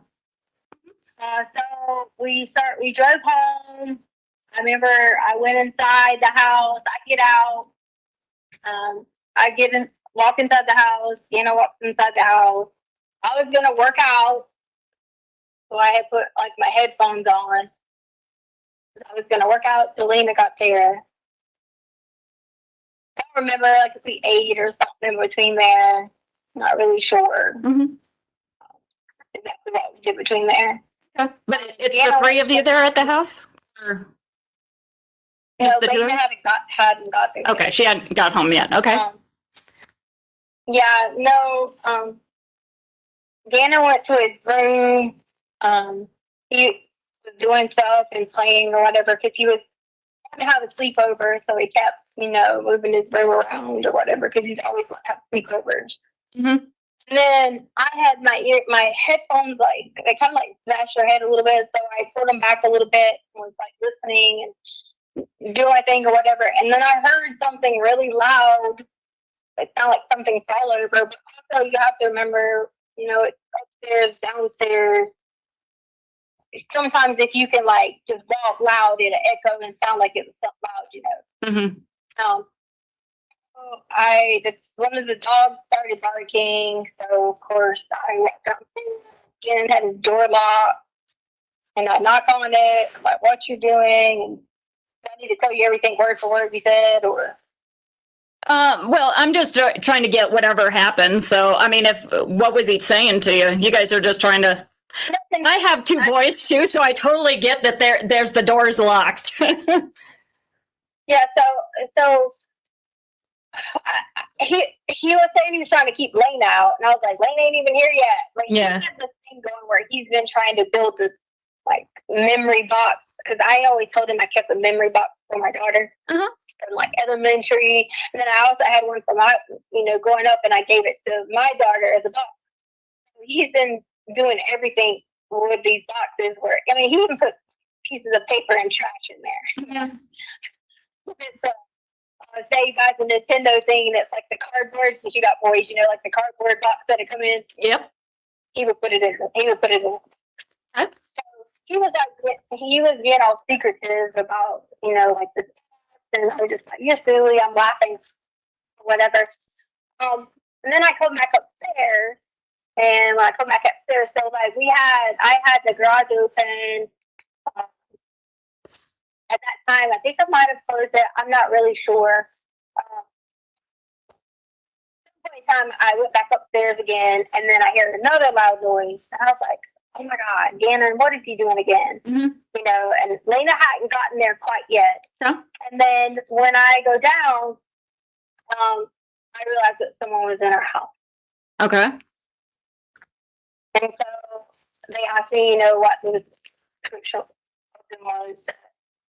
So, at first, all I remembered, you know, was what he looked like or whatever. So I'll get back to that later. So I'm just going to tell you that. I thought I remembered it first. When I initially called the police, I thought Gannon was hiding.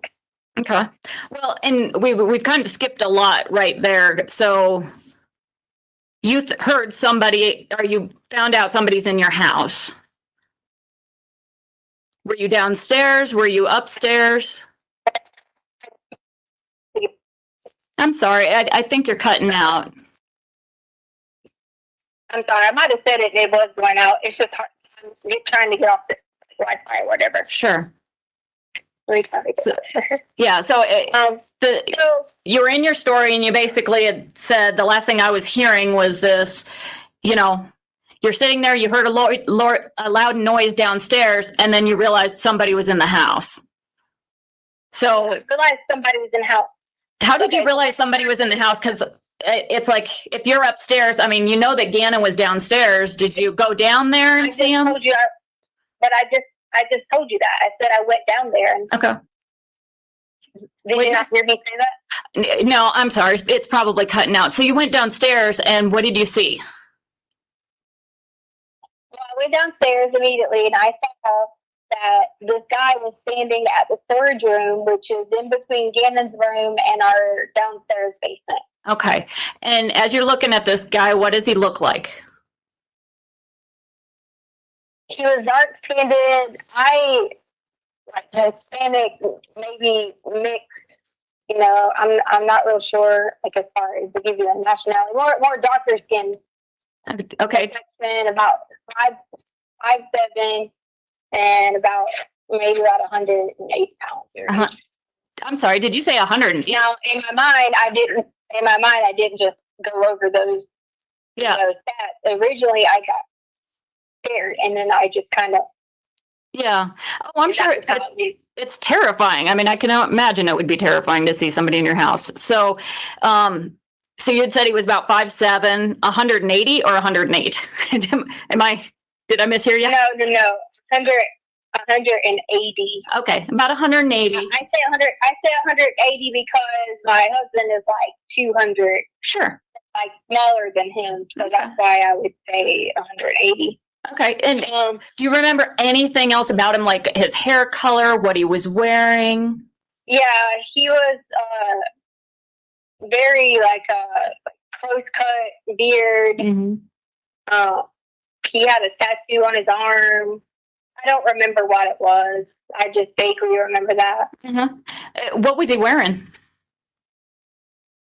I don't really remember. I've had so many like bad dreams that I've pictured so many different things. Now. Sure. I don't remember. Hey, and as you're looking at him, I mean, could you? Which arm was his tattoo on?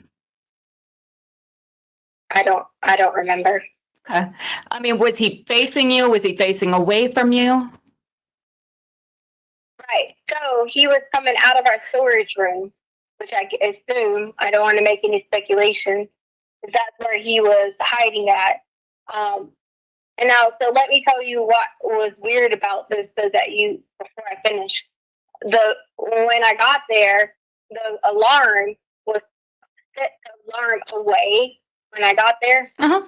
I mean, when I left, but it was on armed stay, but it didn't dawn on me at the moment what armed stay meant, that someone, there's no Inferior motion sensors. I know what that means. I gotcha. So like, it didn't dawn on me that I didn't have to put the alarm in when I walked in. So none of this runs through my mind that, until in the moment, all this is running through my mind. Like, this is why, I was thinking, dogs, whatever.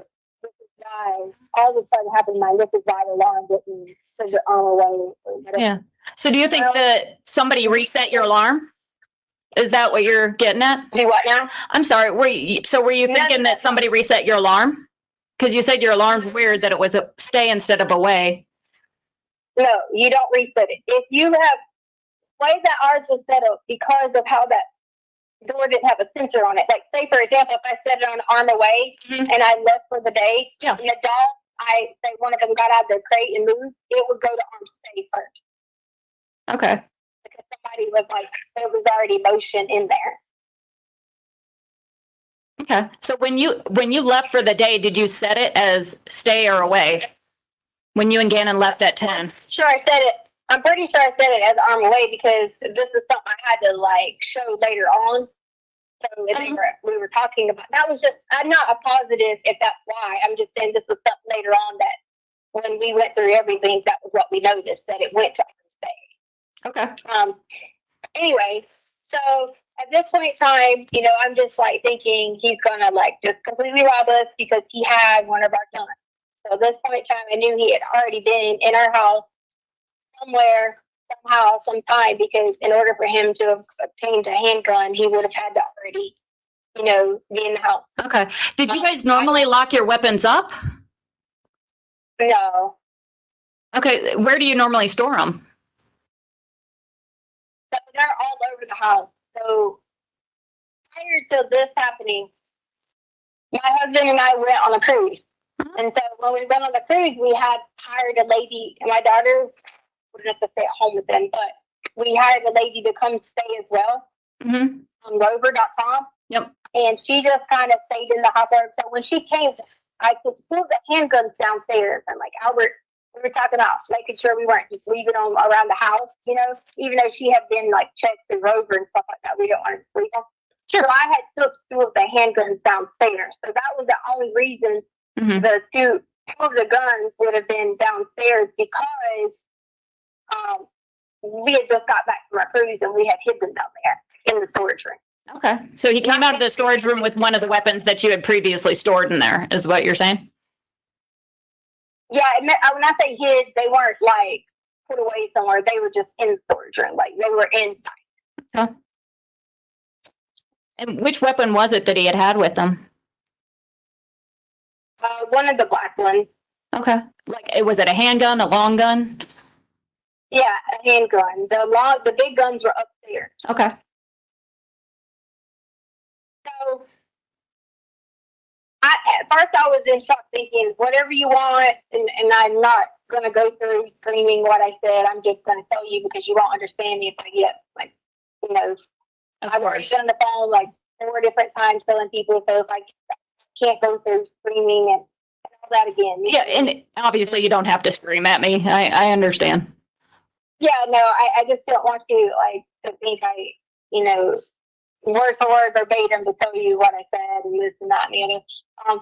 So I immediately Gannon was in the room, about maybe, I don't know, maybe 2 feet from his door or whatever, and just yada, yada, yada, doing his thing, whatever. I'm sorry, Gannon was in his room or Gannon was outside of his room, so he saw this guy out there too? No. Gannon was still in his room. I was just giving you a distance of how far, because Gannon's door was open at this point. Okay. I guess open the door. Okay, so you said his door's open, but you could see Gannon in his room? Yeah, and I could see Gannon in his room. Mm-hmm. So I don't remember exactly what the guy was saying to me. I just remember I was yelling, and Gannon was yelling, and Gannon saw that I was freaked out and scared, and I told him he could have whatever he wanted. All this. So it went about 1 hour of us just sitting there, me and Gannon sitting in his room, as this guy was asking questions. He was asking, did we own this? Did we own that? All I remember was about weapons and did we know anything about these people? He said somebody named Terrence, and I don't even know. I didn't have no clue who he was talking about, what he was talking about. My assumption was he had the wrong people that he was looking for because we haven't even lived there that long and I don't even know these people. So what kind of possessions was he asking you about if you had? I mean, was he asking you about your possessions or somebody else's or what? Yes, he was asking, was there a safe? Like your typical theft, like theft things that a theft would want. Did we have a safe? Was there any money in the house? And I swear to you, we don't keep any, I swear to God, we don't keep any money in the house. We barely even keep our cards on us, Oh crap, this is at 2%. Hold on 1 second.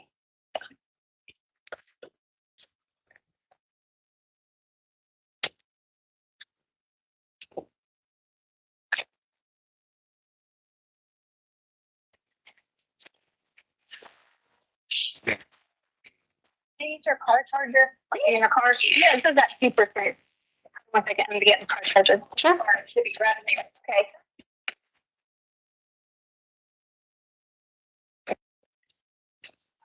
Okay, thank you. Do I need to turn it on? Here. Thank you.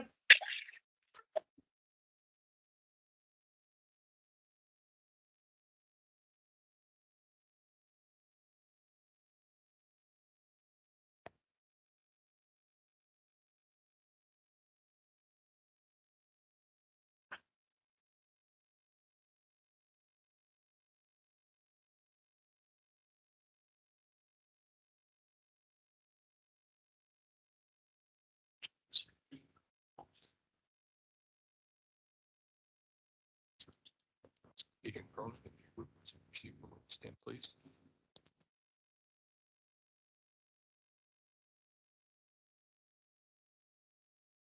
Remind you, ma'am, that you're still under oath. Mr. Allen.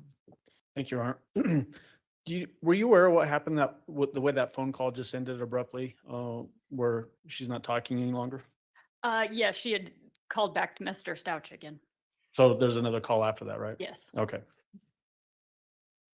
So at the beginning of this call, that's where that discussion comes in about getting a bike, and this would be up in that southern Douglas County, northern El Paso County area. Correct. Where that bloody board was found. Correct.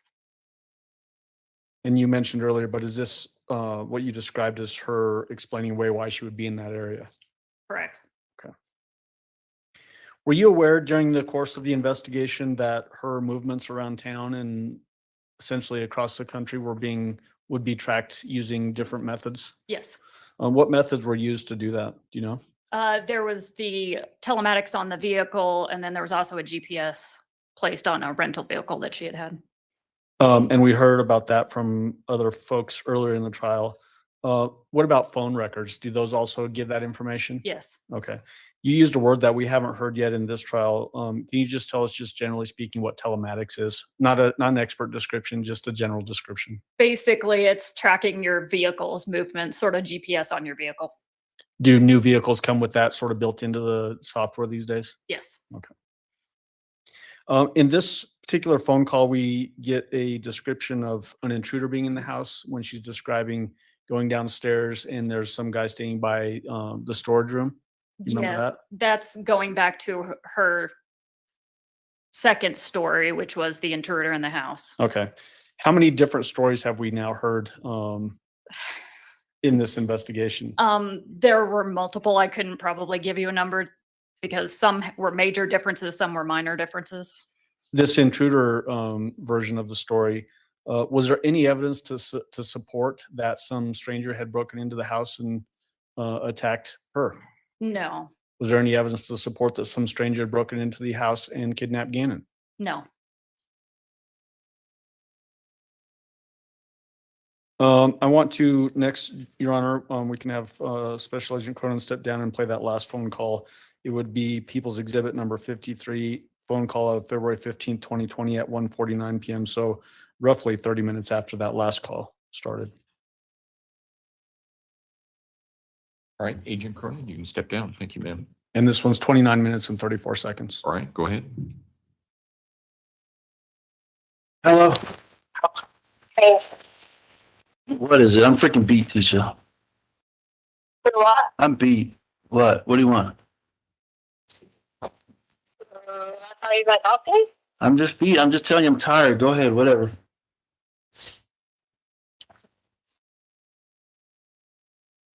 Why are you tired? Because this is freaking stressful. My son's out there missing, and I don't know what the hell's going on.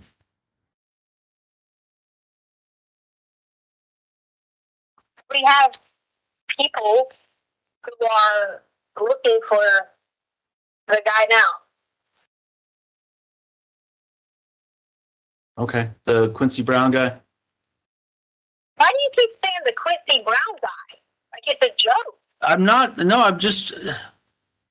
What did the FBI? What did the freaking FBI say? Are they looking for him now? Well, I gave her my information. Okay. I also got a call at the same time, which the attorney said he had just talked to El Paso. And he was like, you do not need to say another word to them. So you need to hang the phone up because I've already clearly gave them this information. And at this point in time, he was like, if they're not reaching out to help you, then they're doing nothing to help the investigation. He said, so he's getting back on the phone with El Paso. And El Paso is supposed to be doing the job because they're the lead agency. Even though the FBI is taking over. FBI was working, they're not the lead agency. So he said to communicate with El Paso. And that's exactly what he did. So the lawyer is communicating with El Paso. Right. Okay. All right. I'm trying to keep it all straight. But you did talk to the lady? That's what you've been doing this whole time? Okay. Okay, you talked to her? Right. I talked to her, and then the attorney was emailing me back and forth because the lady, this investigative reporter, went back out there to his house, and he told me, do not say another word. Okay. Because El Paso is the lead agency, and they could potentially be messing up the investigation. And at the same time, as much as, he's going to be wanting to find Gannon, he's also making sure that no one else is interfering. Because he said, if El Paso is the head person, that's who needs to be doing it. He's already sent the information to them. Okay. He also already forwarded Nicole going out there to his house and everything. Nicole? That's the investigative reporter that we hired. Nicole. Her name's Nicole. Okay. You hired an investigator that. Hire investigative reporter. This is what whoever the attorney is in contact with. Investigative reporter, yes. I don't know if you hire them, I don't know if you pay them, I don't know what you do. I just know she's an investigative reporter. Okay. Why do you keep talking to me like that? Like, okay.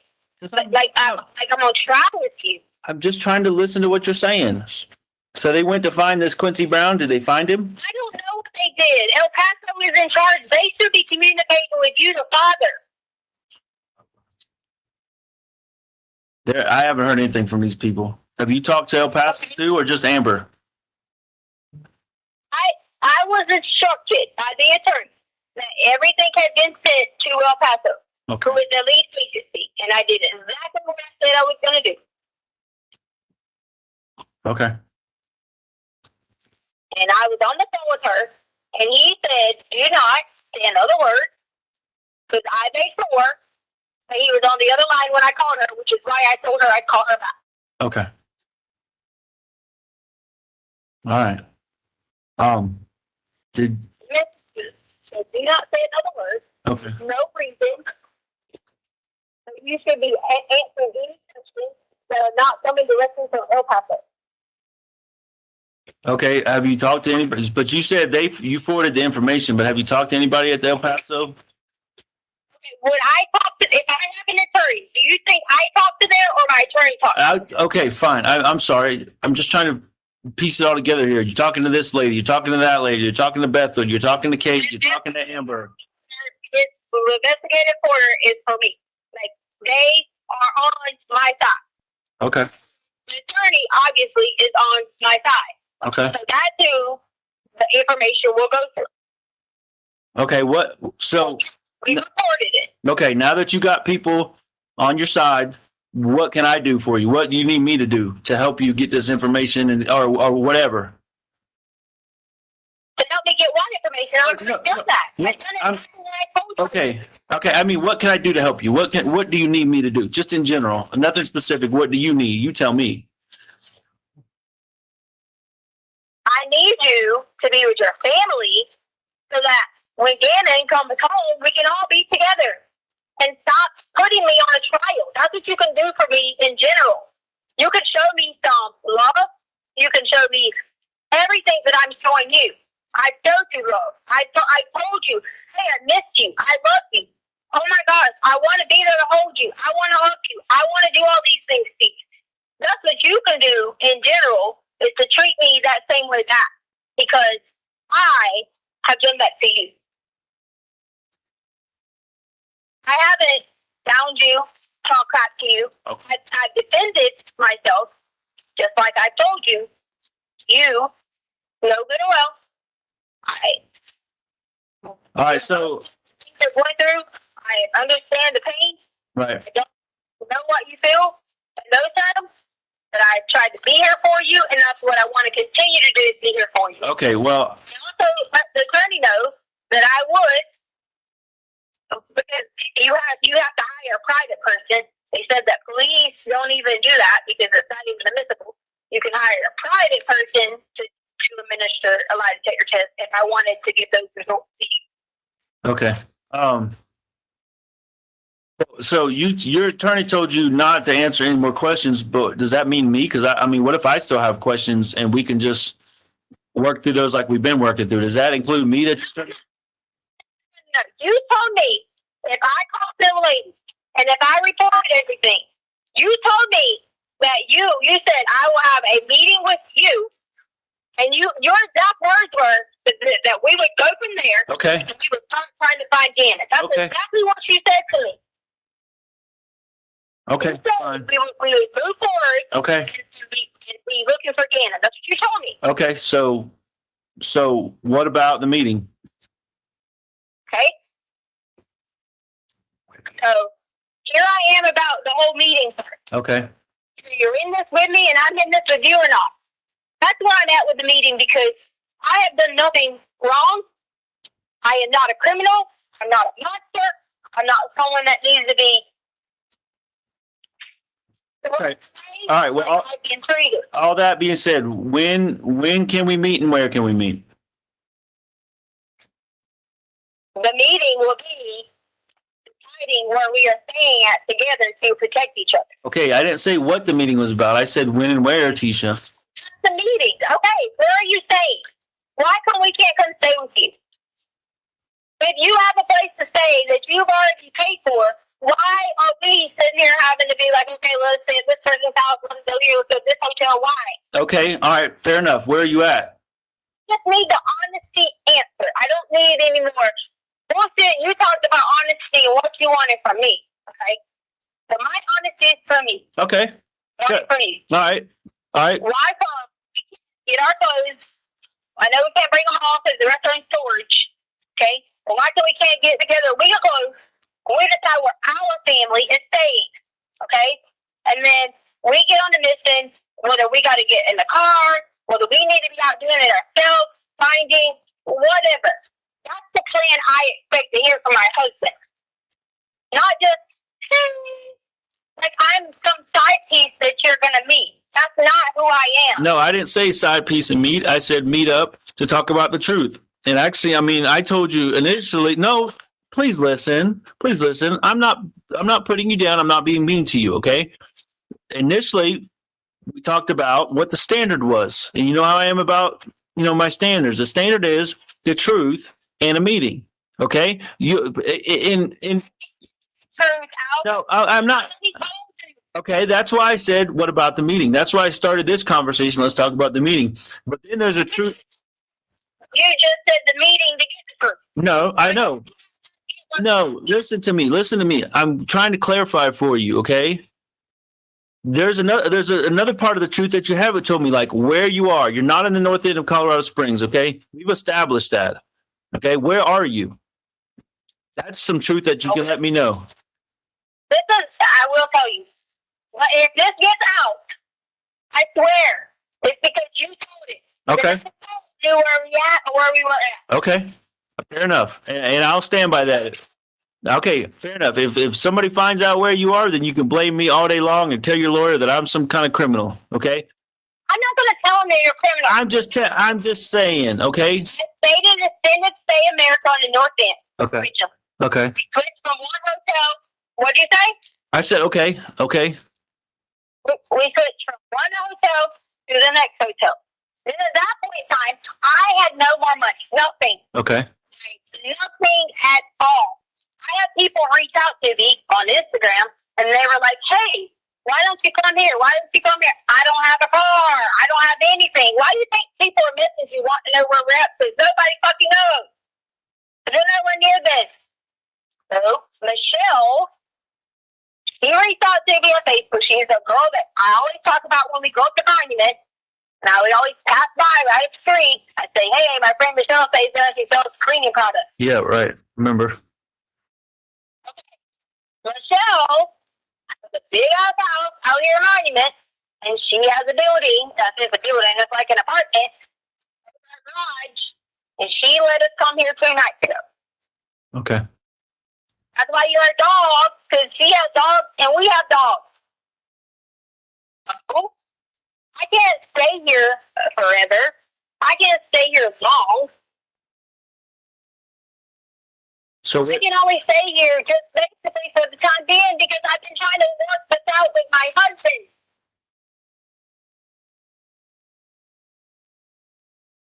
And you think like I mean, where do you think I got money at to like stay all these places? Like you act like I'm just like, just living at large, staying in all these. Oh man, I'm up at the Hamptons and Hilton. I mean, all right, listen. You haven't had anywhere? Hey, listen, I'll get in my rental car and I'll come to Michelle's house and get you. Just send me an address. And where are you taking me? Because I know you. You'll try to play me. And you'll try to be like, well, whatever. So am I coming to stay with you? Or are you coming to Michelle's house just to meet me? And I need the truth. My intent would probably be just to meet. I don't know if staying together is the right answer now because of all the unknowns. Okay? Okay, well, if you don't want to stay with me, then that tells me that that's not in the. You don't want to be that picture perfect that you said back in December. That's not what don't tell me what I want. I am. Give me the damn real truth why you don't want me in Harley with you. Because I want my son. Because I want my son. Because I want my son. The bottom line. And until we get him. If not do this, why would you punish me? Why is it an if? I don't want to do this. I want to do this. You wouldn't tell me what you heard. You wouldn't tell me the whole truth for days and days, for 3 weeks now. I'm willing to meet you, to stick out the olive branch as an effort for peace. Okay. Because yes, peace, because you haven't given me the truth until today. You've gotten closer to the truth. Okay. Or maybe you gave me the whole truth today. I don't know. We'll take it at that. But I'm offering you a moment of peace, a time to meet, a time to talk. We can hug or whatever, okay? I don't want to stay together right now because then it's going to be constantly on my mind. It's going to be a fight. At least this way we can meet and talk, and then we get time to cool down, think about it. That's what I've been doing every day, trying to talk to you and then cool down and then answer you on the email if I can, if I feel like it, and then give it another shot the next day. That's exactly the same model I'm trying to teach you. I'm not teach you, try to do right now. Okay? That's it. It doesn't bother you that, hey, I should be providing somewhere for my wife, daughter, and my other daughter, and my son to live while we're going through this. Right. But we don't know where. That doesn't register in your brain. It does. It does. There ain't no sugarcoated. It does bother me that my family got ripped apart when my son was taken away. Okay? Yes, it absolutely bothers me. So if you know, okay, that this dude has Gannon, took Gannon, why are you blaming me? Why I didn't blame you. Lay down beside your wife. No, listen, because the only reason, no, the only thing I blame you for, okay, the only proof I have right now to blame you for anything is you called in a runaway when you knew he wasn't a runaway. That's it, okay? We can move past that. You were scared, you freaked out. What? I'm not putting words in your mouth. That's it. Right, but you called it a runaway. Fine, I understand. You were scared and freaking out. Okay, I'm just saying. To hurt anybody. Right, and I didn't want to get lied to. Okay, but I did. So that's something we got to work through, and that's what I'm saying. We meet, we talk, we hang out, we grab a bite to eat. I don't know, something stupid, and then we take a breath. Okay, just like we've done the past couple of days, working our way up to a meeting now. All right, we've been talking. We didn't talk for 2 weeks. Okay, it's baby steps here. You got to understand that my son is missing, and I've got to get through this little by little until he comes home. And that story, okay, the runaway story, the only thing that I know to blame you for right now, the only blame I point in your direction, okay, that caused a gap between us. And I've said that numerous times. There's a gap between us. And the only way to get back is baby steps, okay? And you've got to respect that. Okay? You have to also realize if someone's terrified, they act in a moment, do what they think. Just get scaredness. I'm not this. Don't you have compassion? I do. I have compassion for that. Listen, I have compassion. Rather sit in your room by yourself and not comfort each other every night. You would rather that. And then when Landa comes back, you'll see her every day and not your wife. But you got to have compassion for me and a little bit of empathy on my perspective, okay? Because of the runaway story, the cops, the neighborhood, everybody searching, spent days and days and days, and we lost valuable time trying to find Gannon because of that story.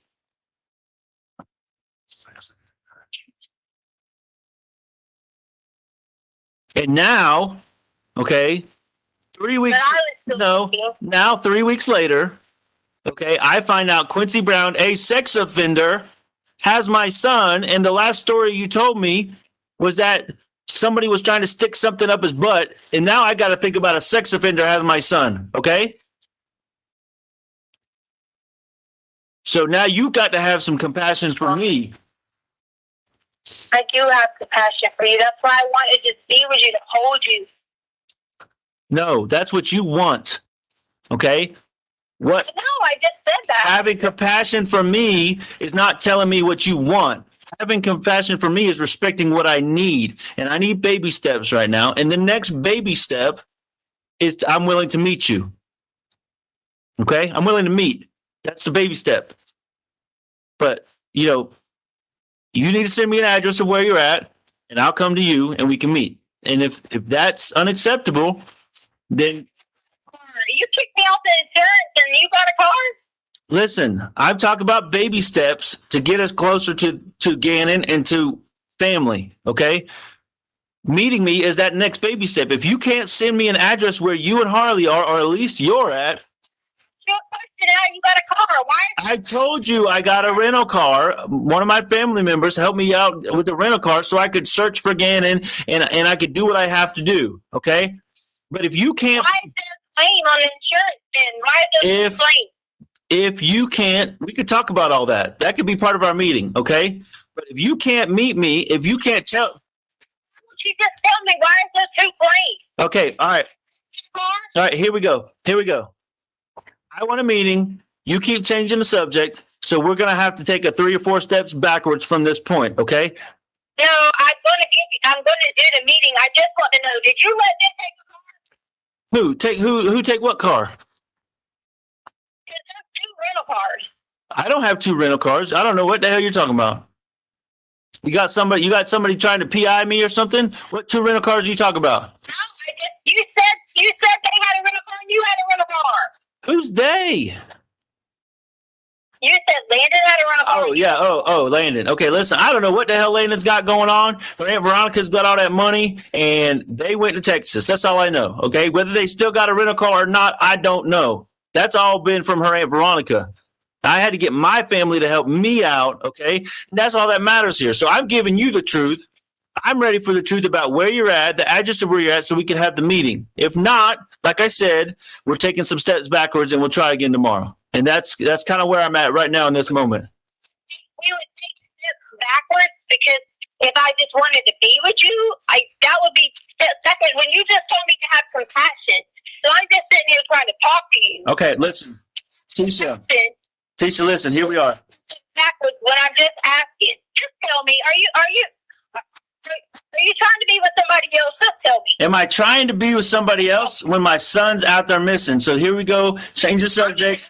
We change the subject back to Tisha now. All right. All right. No, I just want to know the truth because I want. Well, I want to know the truth. You never answered my question about what you heard. Okay, so I want to know the truth too. But you know what? I bent a little bit. I bent a little bit more, and now I'm bending. Now I'm bending again. No, listen. Now I'm bending again and saying. Now I'm bending again and saying, listen, I know you're just not going to answer my question, so let's meet. But that's okay. I'll answer your question if you don't yell at me. Okay. Don't yell at me and don't scream at me. the question of what you heard. When you answer a question, you let me answer it and stop interjecting and treating me like I'm on trial with you. Absolutely, you got it.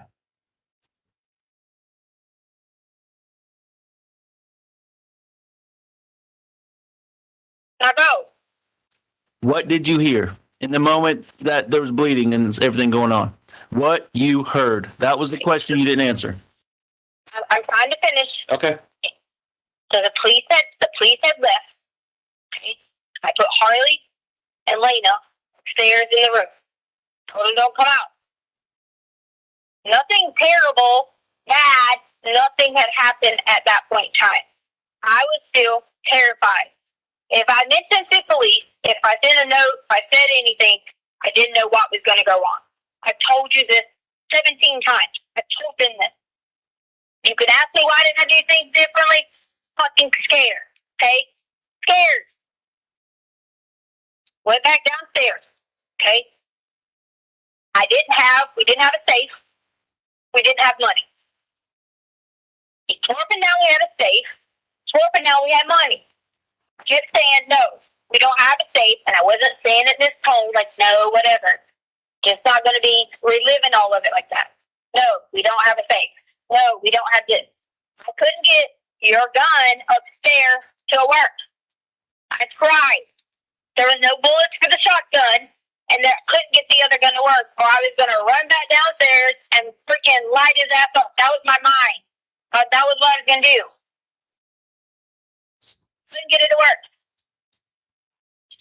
Came back downstairs. Girls are upstairs. I knew I had 2 of our 3 children safe. And if I would tell you this, you'll be like, well, why was it 2 of them and not all of them? Or why was it not this one and not that one? People are not realizing that I didn't pick and choose. Okay? Come back in there. Plead again about I would do anything. Money, whatever it may be. Okay? We have this. Jury. I offered every single thing that there was. He kept saying we had a safe. And I kept saying we didn't have a safe. He grabbed me, pulled me back into the storage room. My hands were tied. I already told you this. 17 times again. My hands were tied. Completely. Harley, Lena, upstairs, either sleeping, whatever they were. It was late night at this point in time, 11, 12, midnight, whatever it may have been. I left Harley a note on the counter that said, please recall police. Gave her the word that we always say is a code word. What is the word we always say that you all beanies always picked up whenever there was trouble? Desperado. Right. I always pick with Harley about it. If you ever hear that word, it's something Albert had to be in trouble, right? She didn't catch on to what I was saying, which I can't blame her. She's sometimes ditzy. Didn't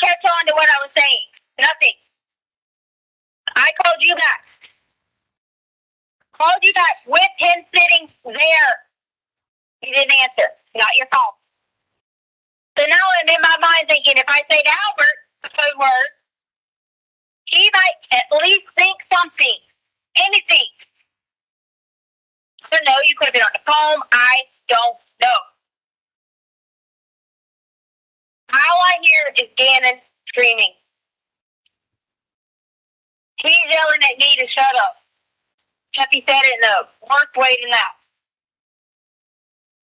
I did hear a loud noise. So this Gannon hit something. I'm screaming. I'm sitting there trying to like make noises because if they're above me, then maybe someone will hear it on the wood pieces. Nobody helped. Nothing came. No one. No one came for anything. When I came back from hitting my head, which was hit on that wood piece that's in our storage room, Gannon was gone.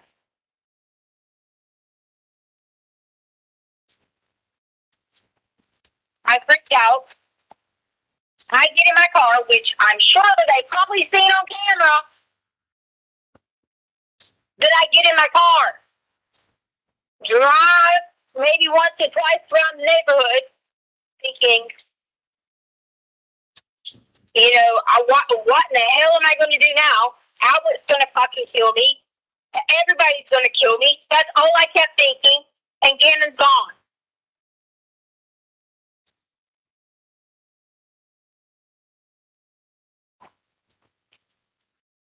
And I haven't slept in how many days reliving how if I could have done something. Am I going to fight somebody with a gun, with a knife?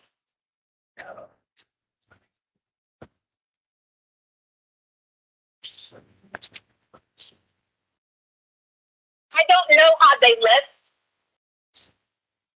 I don't know.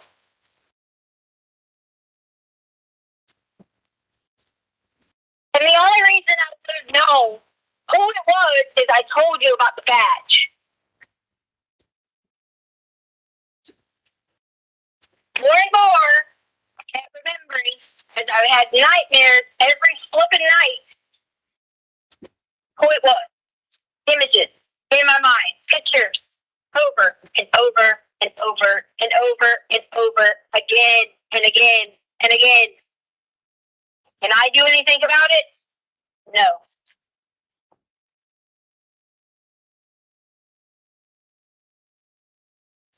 It didn't matter whether I said something happened. It didn't matter what I said in that moment. My mind immediately went to, oh my God. You hear about this? I look on the neighbors all the time. Shit goes down and you don't, like, in your brain, you plan if something was to happen, what you're going to do. And then you can't. Your body don't let you. I'm not a person that even remotely tries to be a badass with a gun. Just don't lie.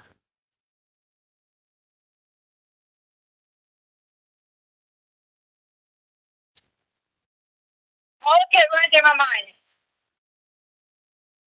How am I going to go find him? How am I going to go do this? We got to get help, resources. And then if I say, hey, you know, the fucker was in our home, all they're going to tell me is I'm fucking crazy. I need mental health. I need to see a psychiatrist. Just some fucking shit. That's all that's going to be told to me.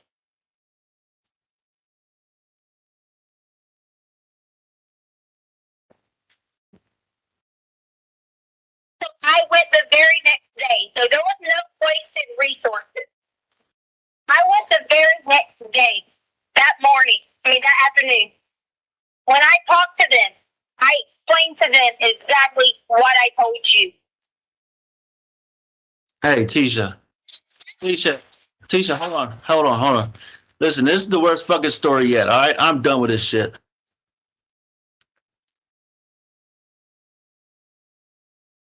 Agent Cronin, if you would resume your seat in the witness stand, I remind you, ma'am, that you're still under oath. I'm not sure as far as scheduling, we're pretty close to the noon hour, Judge, and I was wondering if you want to have her come back. I'm not going to finish with questions before that time. I'm sure defense is going to have cross. Counsel approach, please.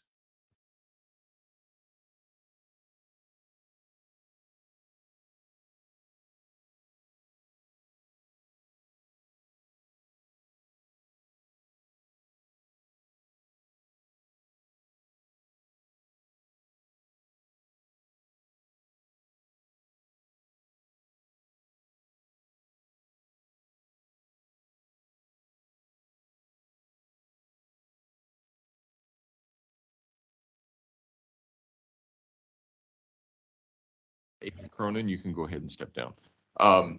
Ladies and gentlemen, we will take our noon recess. If I can have everyone back in the jury room at say 1:20, we should be able to start on time at that point. Again, don't discuss case among yourselves. Don't discuss case with anyone else. With that, we'll see you at 1:20. All rise for the jury, please.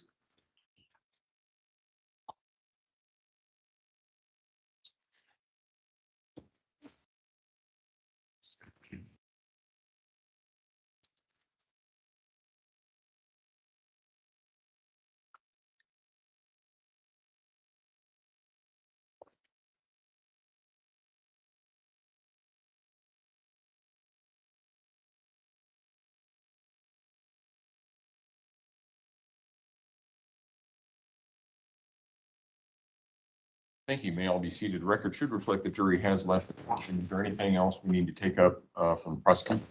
Not at this time, Judge. No, sir. Okay. All right. Court will be in recess. Thank you. All right.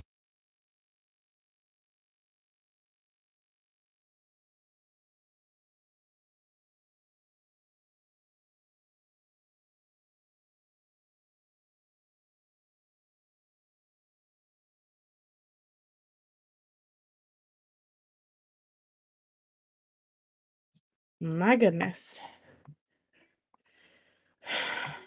Yeah, she just lies and lies. Lies after lies after lies. Guess what, though? I did have the timestamp of when she said what we were looking for earlier.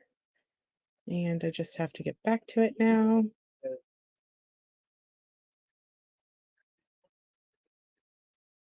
Yeah, recap time, exactly. Recap time.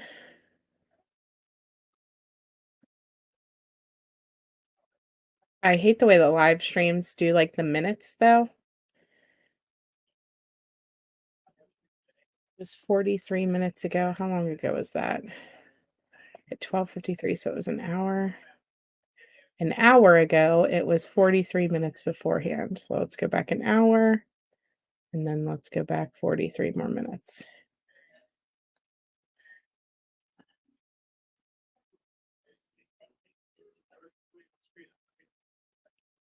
This should be hi in the bushes. I wasn't expecting you all. Hi. Hello. You came early. Am I early?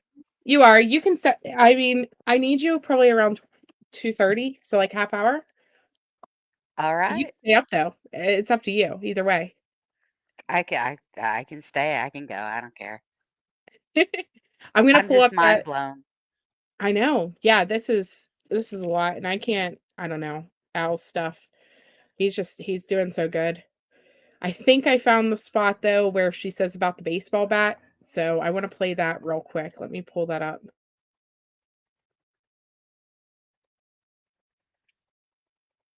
In this one location because our home is taken over. And we're going to write it down. If we have to wake up every morning and write down any new detail as we are pursuing this person. Okay, and that's what I'm trying to do. With you. And that's what I'm doing with you. I'm writing down every detail. This adds up to an accident, a Quincy Brown. No. Not about your ability.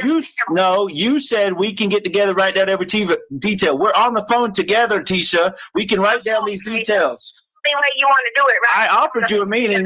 A meeting? Yes.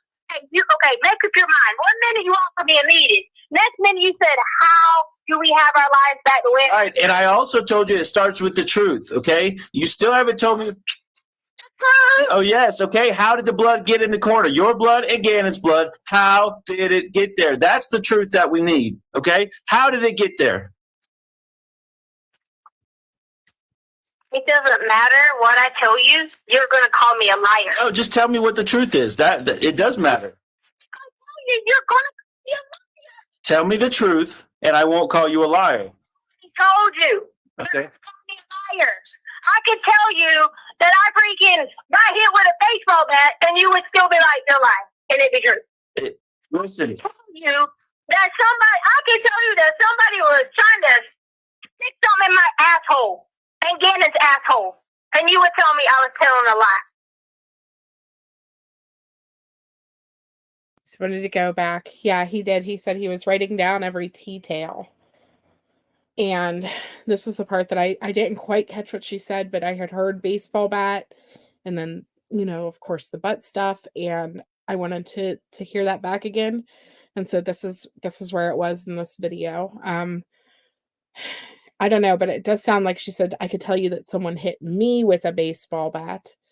So she's not talking about Gannon getting hit with the baseball bat. She's talking about her getting hit with the baseball bat. But again, like, we still don't know what caused the blunt force trauma.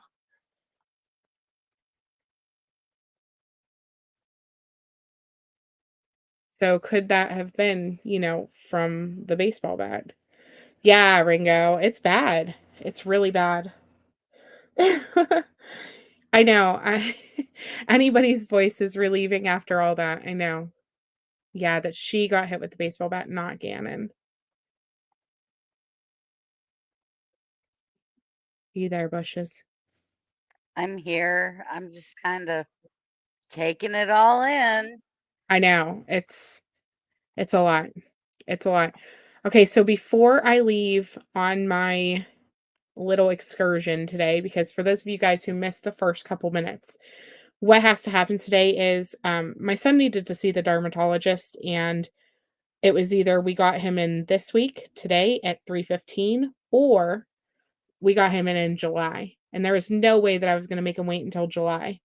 So we took today's appointment reluctantly, but this is what we have to do to make sure that he has everything he needs. And so I have a few ladies that are hopefully going to come up on panel and join in the bushes, and they will chat while I'm gone. I'll try to be here as much as possible, but obviously at 3:15 I will be in the doctor's office, probably filling out paperwork of some sort, I imagine. But I will have it set up so that the court pops back up on the screen. It will still be here the entire time, basically showing. And so that's what we're going to do. But there will be conversation, hopefully. And if not, then in the bushes, we'll sing you guys a song. Talk to you about raccoons and dogs and who knows what else. Pigeons. Yeah, I don't know. So that's the plan. But before we do that, I did want to pull up Avery Shannon's video from last night. She did a recap video. And for anyone who missed yesterday, it's kind of a good brief overview of what happened. And yeah, no justification needed. Mom duties are always first. Exactly. If anything, you guys might have a few moments of silence, but trust me, before we get right back into phone calls, I am sure we all need a little bit of a brain break anyways. So I trust and believe that the chat will keep going and that everybody will be able to hang on and hang tight. There are some creators that are just playing like elevator music in between during the breaks, and so at least I have some type of plan. Okay, so this is her video from last night. Let me pull it up. And this is just kind of, for those of you guys who haven't been following Avery, that may have subscribed to her, but haven't actually watched her videos yet. This is kind of a nice little introduction into her channel, and so that you can see kind of what her content's like. And I'm going to put her on 1.25 though, just for the interest of time, so I can make sure that it's off the screen before I have to leave, so I can set court back up, if that makes sense. So yeah, she did great. She did a great job, ABM. And like I said, this is kind of her overview of the case from yesterday. This is Avery Shannon's video. Let me get the link for it here.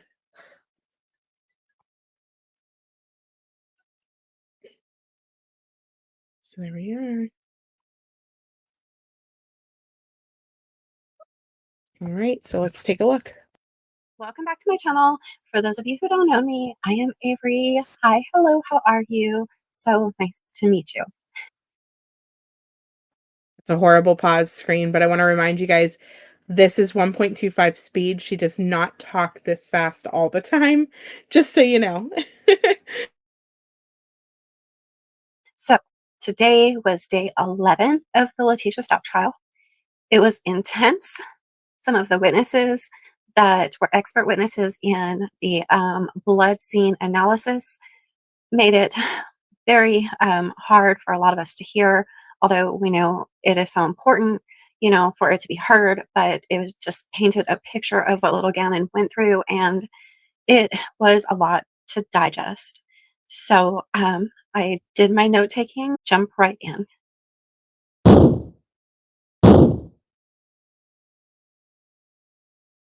So, like I said, this is day 11, not including jury selection, and this is April 18th of 2023.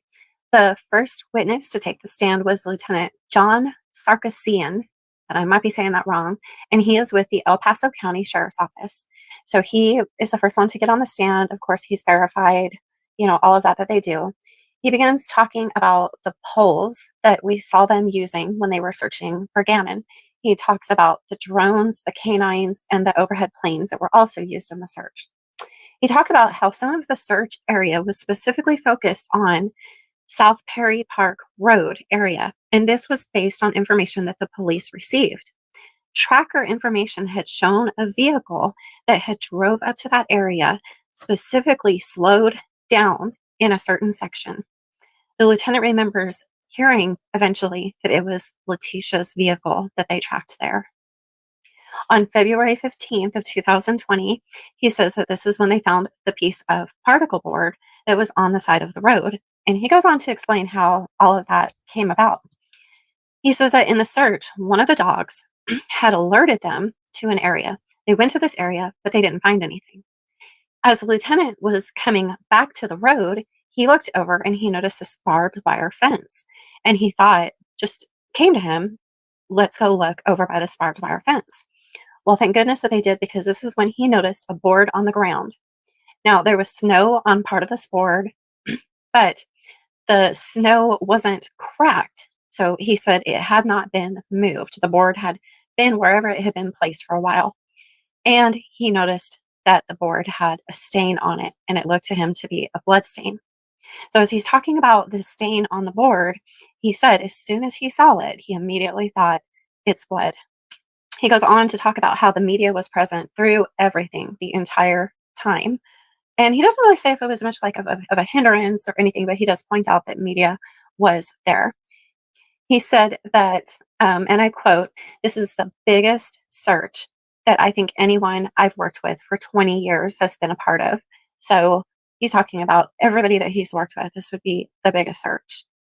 The second witness to come up is Kevin Clark with the district attorney's office. Clark talks about different call records and call detail records. And these records place or do not place a device in an area during a time period, and that's how it helps them in investigations. So he's explaining how these cell phone records basically, you know, how your cell phones, they bounce off towers and it puts different people in different locations. They begin introducing these discs into evidence that have the call detail records for Letecia Stauch. And this is her Colorado phone. So, you know, she ends up getting another phone later. So we're talking about the original Colorado phone. Another disc has the Life 360 GPS location data for Letecia's Colorado phone on it. So all of this, you know, is put into evidence. They also have the call detail records from the second phone that Letecia purchased. And this is the one that she purchased in a Walmart in Trinidad, Colorado. So they have those records too. They also got the call detail records for Harley Hunt's phone and Gannon's phone as well. So he goes on to talk about how on Tuesday evening, the 27th, and Friday night, the 31st, the GPS tracker went up to this area where the lieutenant found the board with the blood on it. And guess whose GPS data this belonged to? Letecia. He said when looking at Al's phone, he found a picture of Al's workshop area in November of 2019, and he had noticed a board in the corner of the woodworking area. The board that was found in the search in the snow, the one that had the blood on it, had the same exact broken corner as the board in the photo of 2019. And so then they show a side by side of the two boards and they put it up on the cameras, and you can see that it is the exact same board. So it was the board from Letecia's garage. The next witness is Lieutenant Michael Mahalko, and he's also with the El Paso County Sheriff's Office. So he does everything, all the verification stuff that they do when they first get up on the witness stand. And then he tells what he does, which he oversees the entire investigation. So all of the parts that are done by the detectives, he oversees all of that. So the lieutenant begins talking about his interview with Stauch. And he says how it was very difficult to get Letecia basically in to connect with the detectives. He said in this particular case, as the interview was coming to a close, once they finally got the interview, defendant said she was done with the interview, she would come back at a later date, and she wanted to leave. Of course, when doesn't Letecia want to leave, right? We know this. So this lieutenant goes on to talk about how his main goal was to seize Letecia's phone. That's what he had on his mind. And he thought that if she left with her cell phone at that particular time, that it would be very probable that this would give her time to delete important information or evidence that could be in her phone. But circumstances came about, and he was able to seize her phone right at that time. So he actually has the evidence bag with the cell phone in the courtroom. And, he shows this to the court. He says that after the phone was seized, they had to get a search warrant to go through the contents of it. So basically, he got permission to take her cell phone, but in order to go through the phone, they had to have a search warrant, which, that makes sense. So Letecia is, at this point, she's in the courtroom sitting between her two attorneys. And as this lieutenant explains how they seized her phone after this interview, she is just, her demeanor, she has her head down. At one point, we thought she was asleep. She said, she's just got her head down.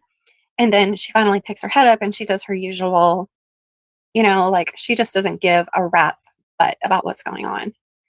Lieutenant Mahalko said that they had suspicions of foul play about what had happened in the house, but they were not certain because they didn't have a body. But he said every lead that they uncovered brought them back to the house. So no matter what avenue they went down, the investigation brought them back to Gannon's home. Around February 5th, while there was a search being conducted of the home, is when they found indication of blood staining within Gannon's bedroom. And so they started doing a blood stain analysis. On February 7th, they had enough information to seize and lock down the house completely. When they lock out a scene, they actually changed the locks on the door so that no one else can access the home. And side note, they usually have an officer, either a police officer or a hired security outside of the house, especially in a case like this. I don't know if they did in this case, but I'm assuming that they probably did. You guys have probably seen that with the home in Moscow, Idaho, where the 4 students' lives were taken. And so just for security reasons. The bloodstain patterning, the bloodstain patterning, the bloodstain pattern,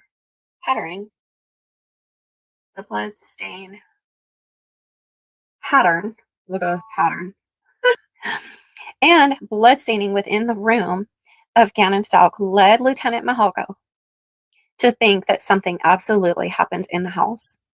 And it appeared to him that there had been a fairly large amount of blood that had seeped through and stained the floor as well. So at this point, he's beginning to think that something very big, very gruesome, a very big crime scene happened in this room. One of the prosecutors then asked him, referring to Letecia, was she acting like a typical parent or step-parent in a missing kid's case? Lieutenant Mahalko responded with the quickness, definitely not. So they had their eyes on her from the get-go. The defense is asking him, why didn't they arrest her and charge her right then and there? With attempt to like influence an officer earlier when they had seized her phone. And the lieutenant responds and he said that he really thought that would have been reaching. And a lot of times, they have their reasonings for not making arrests right away. They're getting all their ducks in a row because they want to make sure, when they make an arrest, they want to make sure that it sticks. So the next witness is CSI Alyssa Beresford. And I may have said that name wrong too. And she is an expert in bloodstain pattern analysis. So she was requested on February 3rd of 2020 to the El Palmar Youth Sports Complex for a potential grave. And it ended up being a pile of dirt. So then she was called to Gannon's house on February 5th. So can you even imagine like Gannon's parents hearing about a possible grave at a complex?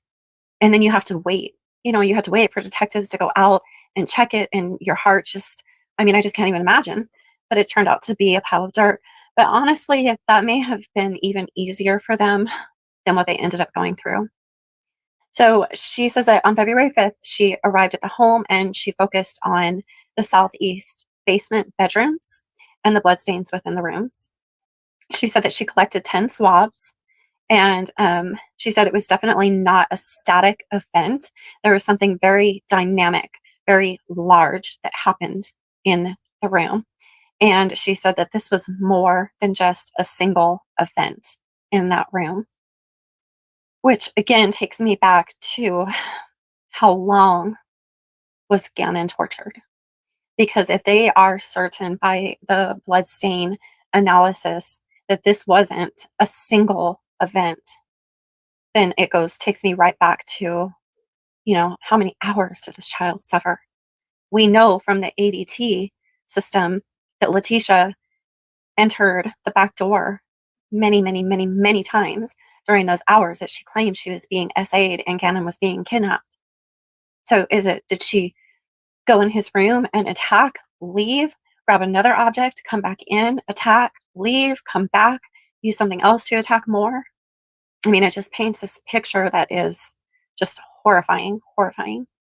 And I do want to mention that Gannon's parents are in the courtroom again, today. They're hearing all of this and they are holding themselves with the utmost composure, more than I could ever give myself. So she goes on to say that to have blood at that large of a scale and in those types of patterns, there has to be some movement within that scene. So, and that was something that I was commenting in Sleuth Mom's chat about the bloodstain analysis and it not being consistent. There was voids where there was no stains. Some were horizontal. Some were, they were different directions. And that was something that I commented because I had learned that in crime scene analysis, that when you see, a different pattern and you see a void, it means there's movement. And that makes me think Gannon was moving to get away from her and she was just going after him.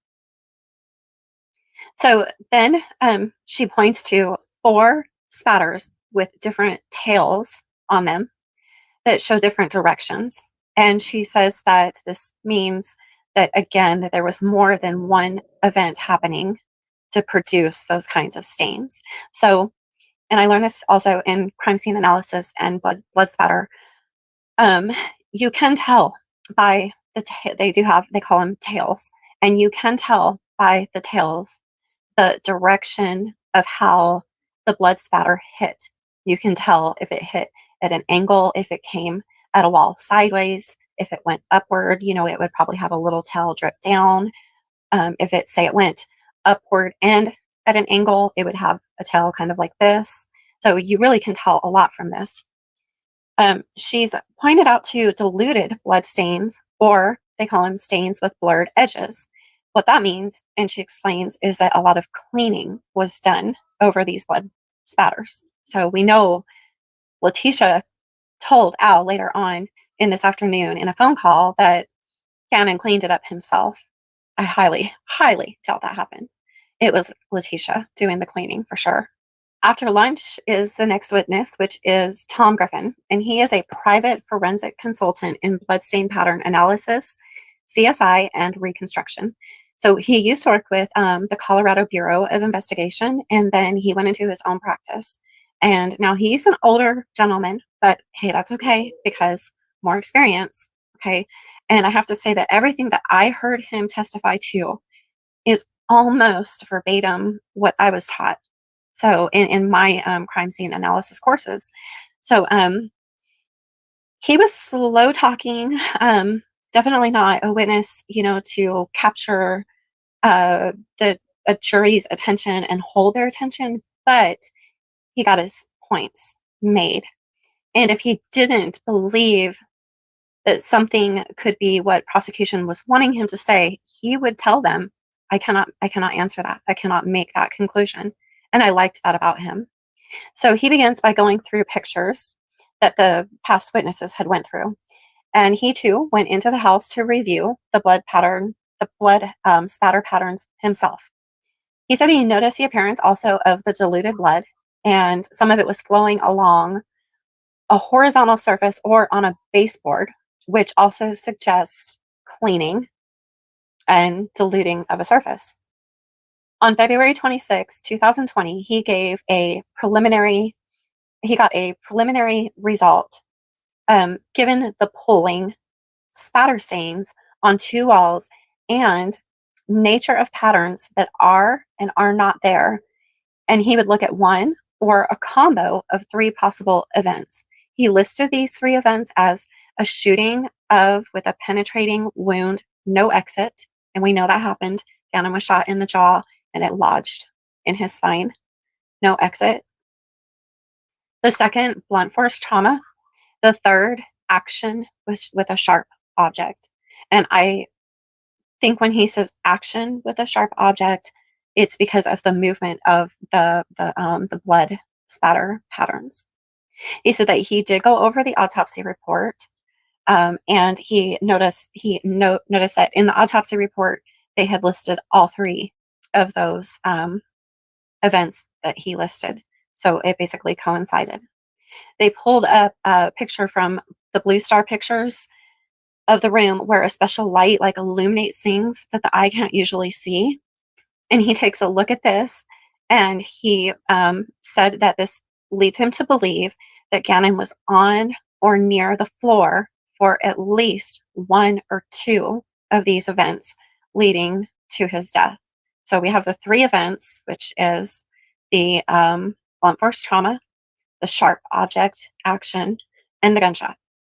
So he believes that at 1 or 2 of these events that Gannon was on the floor. That's what he testified to. He was asked how much he gets paid to give his expert testimony from the DA's office, and he said that his company rate is $290 an hour. And honestly, that's not bad because I've heard some trials where it's like, I want to say it was a Johnny Depp trial where it was like $2,500 an hour. So that wasn't bad at all. The next witness to come up was Detective Pete Woods, and I had written his last name down as Oobs, Oobs, because he has a very, very heavy northern New York accent, and I love his accent. But there was some words that I couldn't quite understand, so I was having to kind of, go by the chat in Sleuth Mom to pick up on some things that he was saying. So he was the next witness, and he is from the Myrtle Beach Police Department. Now he has a very extensive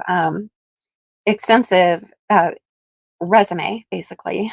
He talked about how he really specialized in domestic terrorism and being on the force, for 20 years. And it was pretty interesting to hear. So he says that Myrtle Beach Police Department was made aware by the SWAT team. They were briefed by the SWAT team that Letecia was in Myrtle Beach and that she would be dropping her daughter Harley off at the local Air Force recruiting station.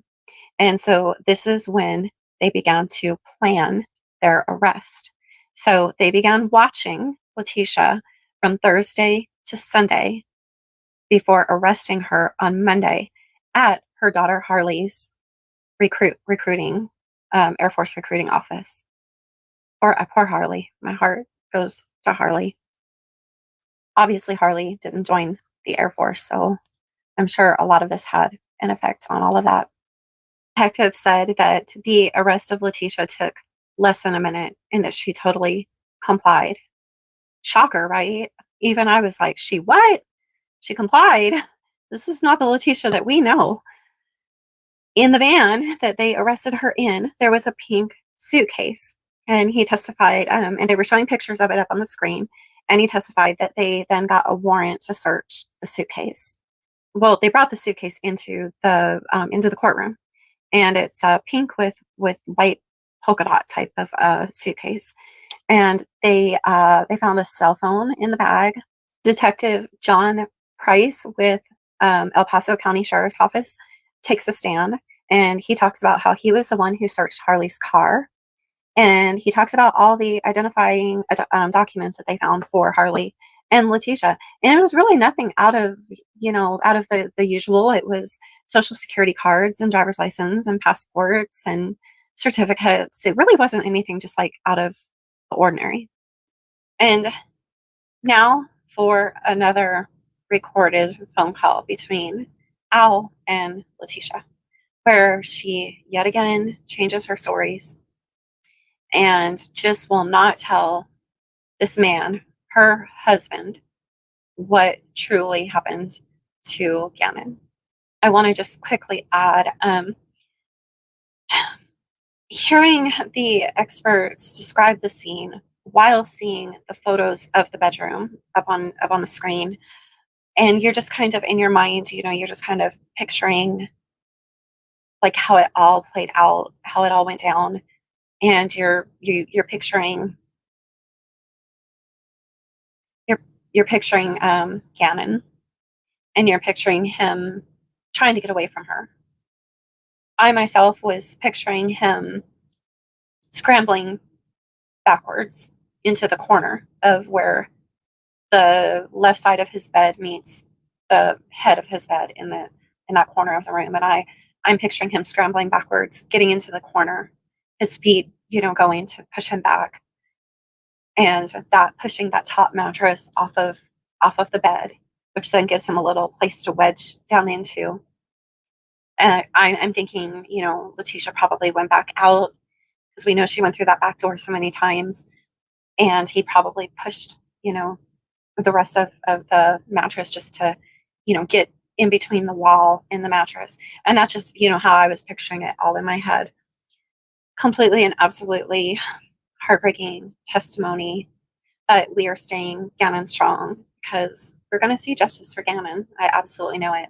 And I will be back again tomorrow evening to give you guys a recap. As always, I'm over in Sleuth Mom's chat watching the trial. So for those of you who want to join me, for those of you who love my quirky sense of humor, you can find me there. That's where I'm over chilling and hanging out. Great group to be in and watch the trial with.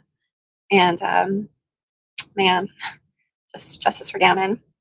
So y'all please give me a thumbs up on your way out and remember to subscribe. And I hope that you all are doing well and you have a wonderful rest of your night. And I will see you guys again tomorrow night. Bye.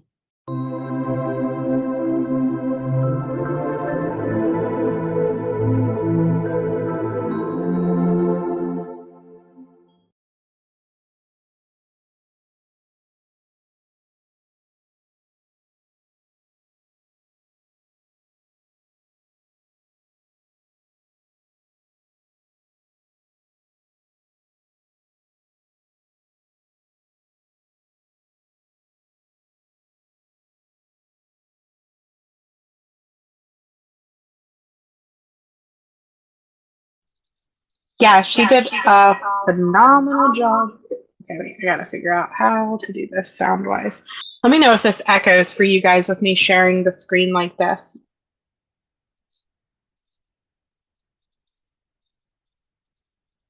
In the bushes, do you hear an echo? A slight echo. It's really not that bad. Is it still going though? Like, after I after I just turned down my speakers? No, it's good. I got the court screen. You sound okay. Okay. CL asked me to ask everyone to say a prayer well, she didn't ask me to ask everyone, but she asked me to say a prayer. So I want everybody to please keep everything with that situation in prayer. I think they're going to end up doing a C-section to get the little guy out. So just keep her and her daughter in your thoughts through this and our new sleuth baby. Please, please, please. Power in numbers with prayer. So she just messaged me a little bit. No echo. Okay. So I am heading to the car. Anyone else want to come on panel prior to me leaving?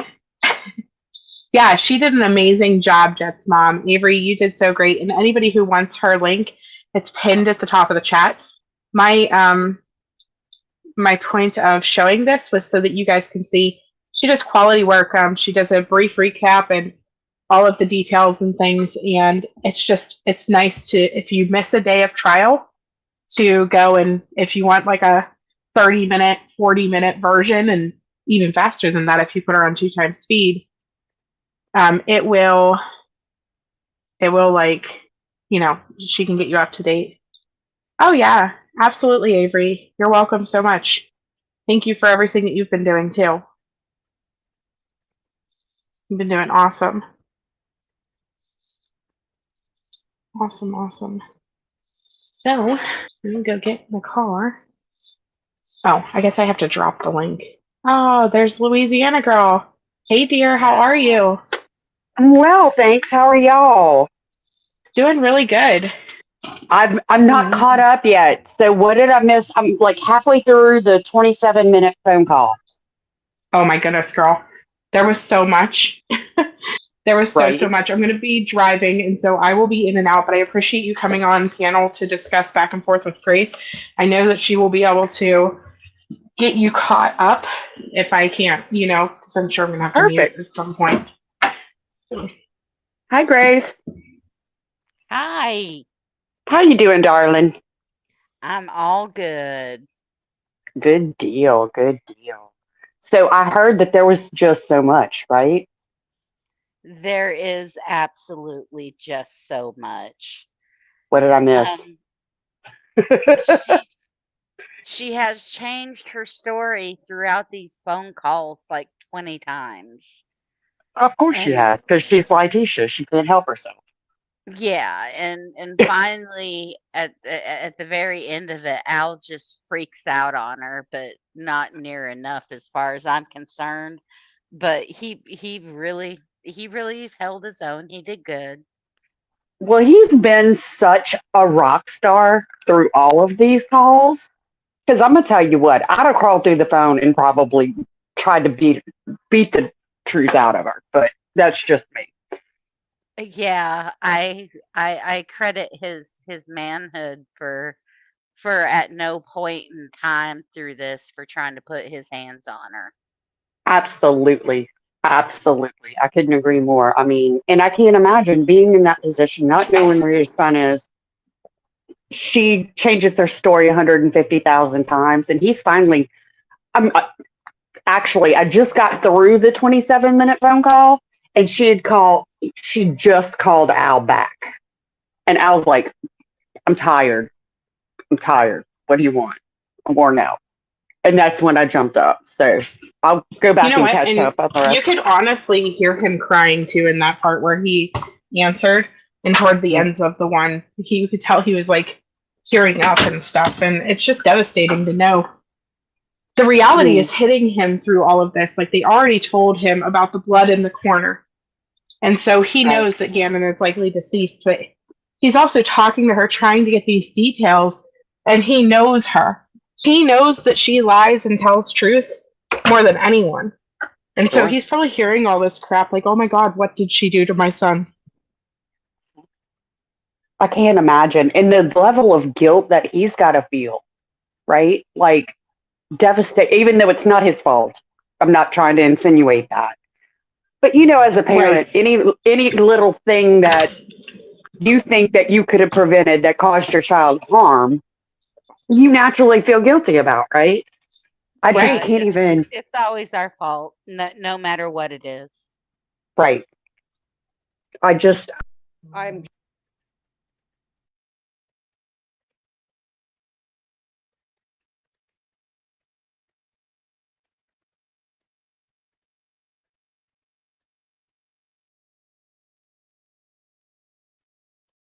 Did we lose Louisiana We did girl? lose her. I came back inside. I'm like, what happened?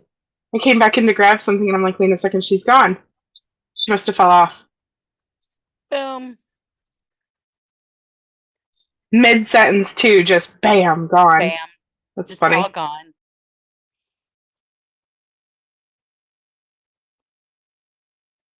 It dawned on me that I don't think I shared my sound, and I wanted to make sure that it was for sure shared before I left, and then that way you guys weren't like, Sleuth Mom, there's no sound for court, and like freaking out the whole time. Yeah, you're muted. Right? Mute Mom. Yo. My goodness. Oh, I think she tried to come back. There she is. Okay. Good. Yay. Sorry, guys. You were like mid-sentence and just disappeared. That's funny. I had a phone call I had to take, so it was the vet. So anyway, but yeah, I'm so devastated, and I can't believe how strong Al and Landon have been in the courtroom. I can't fathom. I think they're holding up pretty darn good. Agreed. So I don't know if anybody has heard. I don't know if Sleuth, is it okay if I share a little bit of the news that I heard about the West trial this morning? Oh, please do, because I have not been able to follow it as closely. Yeah. So one of the neighbors that were in Bakersfield at the Casaloma Apartments, testified this morning that she saw Trezell and Jacqueline haul a very heavy cooler, ice chest that was blue and white,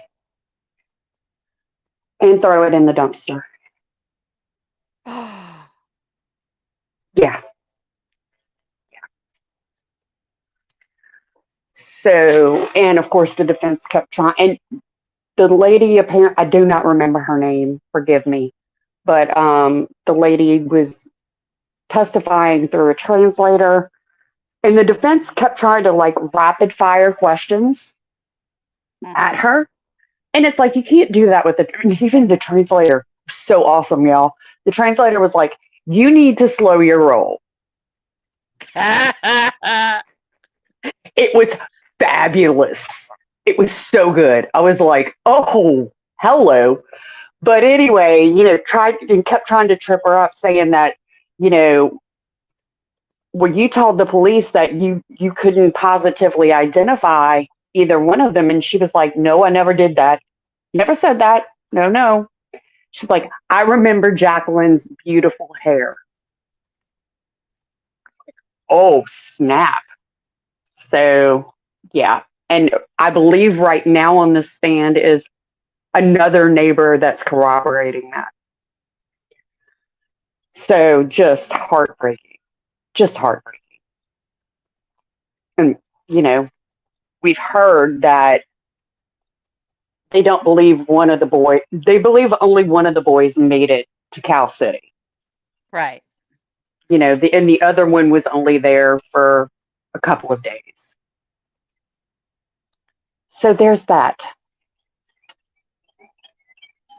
Oh, those people.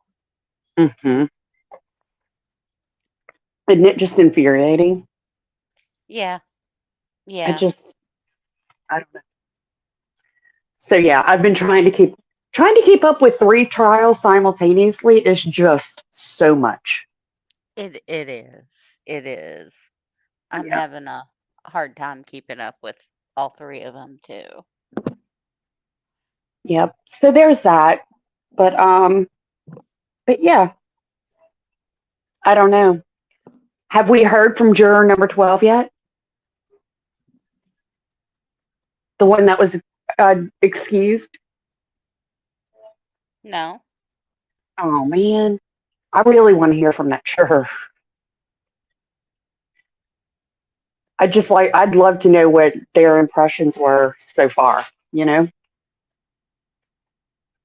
Yeah, I don't think any of these jurors are going to come forward until after, even, if that.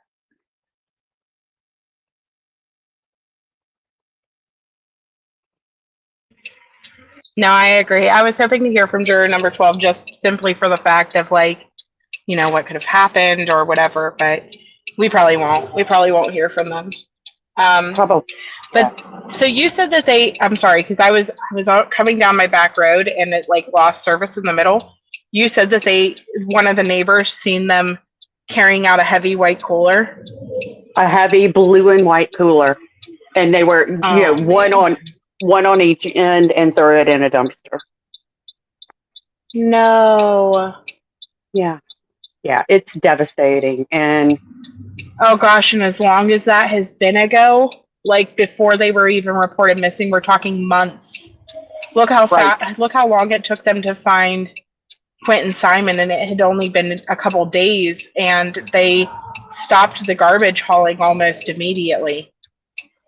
Exactly. Exactly. That's devastating. That is absolutely devastating. Whoa. It really is. And I don't know if you heard the part about so the lady apparently is, doesn't speak English well, so she's testifying with a translator. And the defense was trying to do rapid fire questions. And it was so great, Sleuth. The translator was like, you need to slow your roll. Like, stopped him in his tracks. Like, you need to stop this rapid fire. I can't translate that fast. I was like, oh, snap. Get him. It was great. Like, how in the world did he think that was going to work? You can't do that to a juror that has to have a translator. Right? It was great. It was fantastic. I loved it so much. I was like, yes, get him. And not only that, but she probably has to translate the answers back too, right? So really the only person he was putting pressure on was the interpreter. Right. Exactly. He was like, no, this is not how any of this works. You need to stop. It was fabulous. But, and apparently right after that, another neighbor is on the stand right now corroborating that they also saw it. So it's just so sad. So that would answer where one baby was, but we still don't know where the second one. No. But I mean, from what I've caught, on the recaps and stuff, because obviously I've, been with y'all most when I can be. So I'm not listening to the West trial actively. They knew that one of the boys never made it to Cal City. They knew that. It's suspected that the other baby.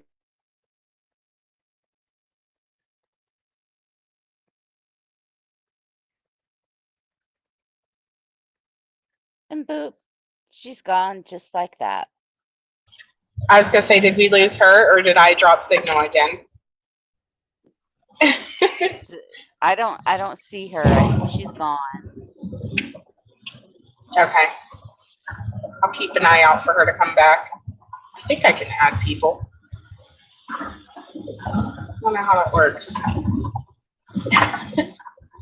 I don't know. Oh yeah, guest. I have a guest button. There she is. I got her. I'm sorry, guys. I don't know what happened. It's okay. But anyway, they only think I don't know where I cut off, but they know one of the babies never made it to Cal City. And the other one they think was only there for a couple of days at most. So that's still a big question.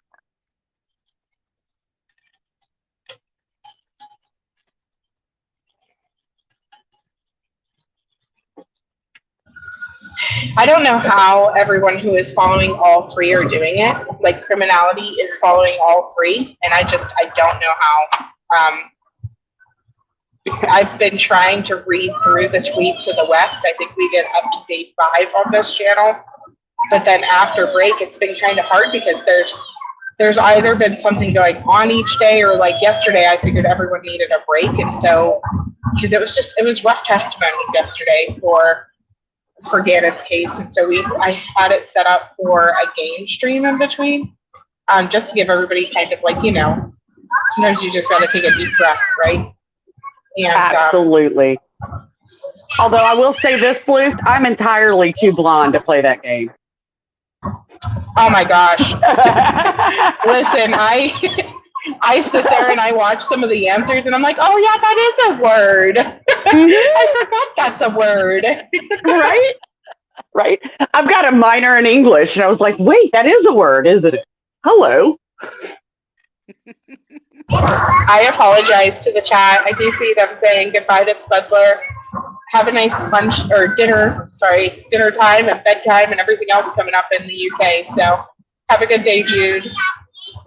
Bye, guys. Y'all have a good one. Just remember to come back. Yeah. And you can catch the rest of it later. I'm telling you, the West Boys, I know that, like, I've been so frustrated with how many people have tried to stream it and stuff like that. And I get it because we all want to know the details. We all want to know what's going on. We all want to be able to hear the testimony and stuff. And I hate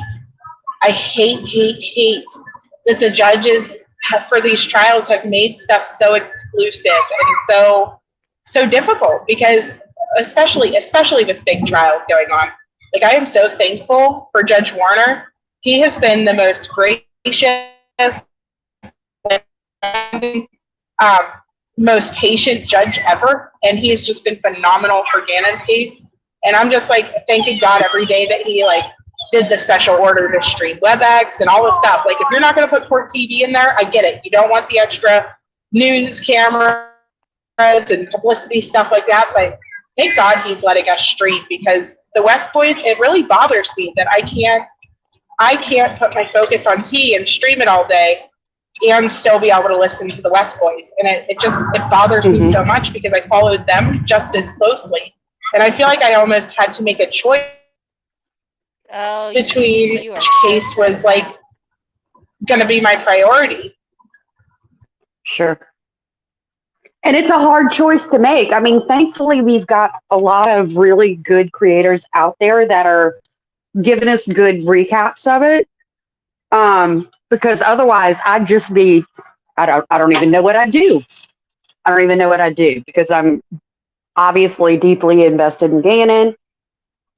And Gannon's so much more accessible. Thank goodness, like you said, Judge Werner has been amazing through all of this. I love him so much, with his bow ties and calm voice, and I love him so much. But I don't know. Now, as far as I don't know how much you've been able to actually listen to for the West Boys, or if you've heard other people talk about it, but what does their judge seem like so far? I know that they're dealing with 2 different lawyers cross-examining every single witness after. And so I'm wondering, has there been a lot of objections? Have they seemed to handle things fairly? Or how is it going? Now, I haven't listened to much of it personally, because obviously, Gannon's taking priority for me too. And it's actually, Sleuth, it's 4. Because Jacqueline has 2 attorneys and Trezell has 2 attorneys. So it's 4 different. It's 4 different attorneys. Now, granted, it's only 1 out of the 2 that are going to handle cross, but I have not heard a lot of chatter as far as a lot of objections and things like that. I've heard that they don't necessarily like their style too much. But other than that, I think that comes with the territory, though. We never want. We all hate the defense attorneys, That is like a hated position. I swear it is. Like, because no matter who the defense attorney is, they are representing evil in everybody's eyes. And so even though they are just out there doing their job and they're doing what they're supposed to do, it's not a likable position. It's like I've compared it to being placed as an actor in a movie to be the villain. You know, although people see you and recognize you and things like that, it's not because they're recognizing you for being a good guy. They recognize you because you were the evil person. You were the bad guy. And so it kind of sucks in that aspect. But I think, I don't know, like they have to do their jobs. I do think that the lawyers in T's case, and I said this yesterday, I wouldn't hire them.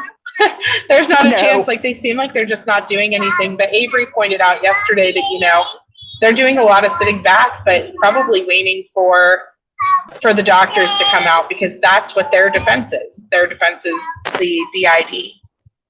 Absolutely agreed. I mean, and at this point, with T taking basically an affirmative defense with the DID, there's not much that they can do with this testimony, frankly. There's not much that they can combat, you know? The fact that they're crossing anybody at all, frankly, is kind of like, why? Why? What's the point? You know, you're saying that she did it, but she was crazy. True. So, but if they don't, then you got the whole ineffective counsel approach. If they don't say anything the whole trial. Agreed.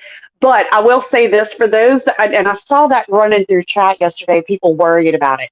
Guys, that is an exceptionally high bar to win an appeal base. Now, keep in mind, guys, she's going to get an appeal no matter what. She's going to appeal, period. But to win an appeal and get a new trial, that based on ineffective counsel, that bar is exceptionally high. It's hard to get there. So don't stress that too much, guys. Seriously. Have you been following the Daybell trial at all? Oh, yes, ma'am. Yes. Oh, yes, ma'am. That's another, I'm deeply invested. Deeply. And it's really great that the audio is being released in the evenings, because by that time, you know, Gannon's done and it's released, so you can go back and listen to it at your leisure. So that works. I'd love to be able to see in the courtroom, but at least we do have the audio. And the sketch artist. So you can kind of use your imagination a little. Right. Did you guys listen to Colby on the stand yesterday? Yes. Absolutely. And what did you think, Grace? Where her lawyer went with that kid, I wanted to just slap him around a little. See, and I missed that. Like, I haven't listened to the whole thing yet. So whenever you're saying that in the bushes, like where he went with him, can you tell everybody a little bit about that? Like, explain his testimony and just briefly talk about that for people in the chat. First, the lawyer tried to incriminate that that Kobe got paid for the Netflix special, and he didn't. He brought up the fact that he wrote a book, and although he didn't really go anywhere with that, just kind of brought it up. But the thing that really made me irate is he started getting into the abuse with the stepfather, and he tried to. I just noticed that somebody turned on the camera in the courtroom, and I really hope that they don't like mess something up and have to restart this thing, because I will not be there to do that. But it's very odd that we can see in the courtroom right now. Yeah, that's a little new. You know what, Grace? What also really made me angry was the way that they were insinuating that Colby benefited and profited off of the deaths of Tylee and JJ. Yeah, they tried to go there. They Mhm. tried to go there with the abuse. Mhm.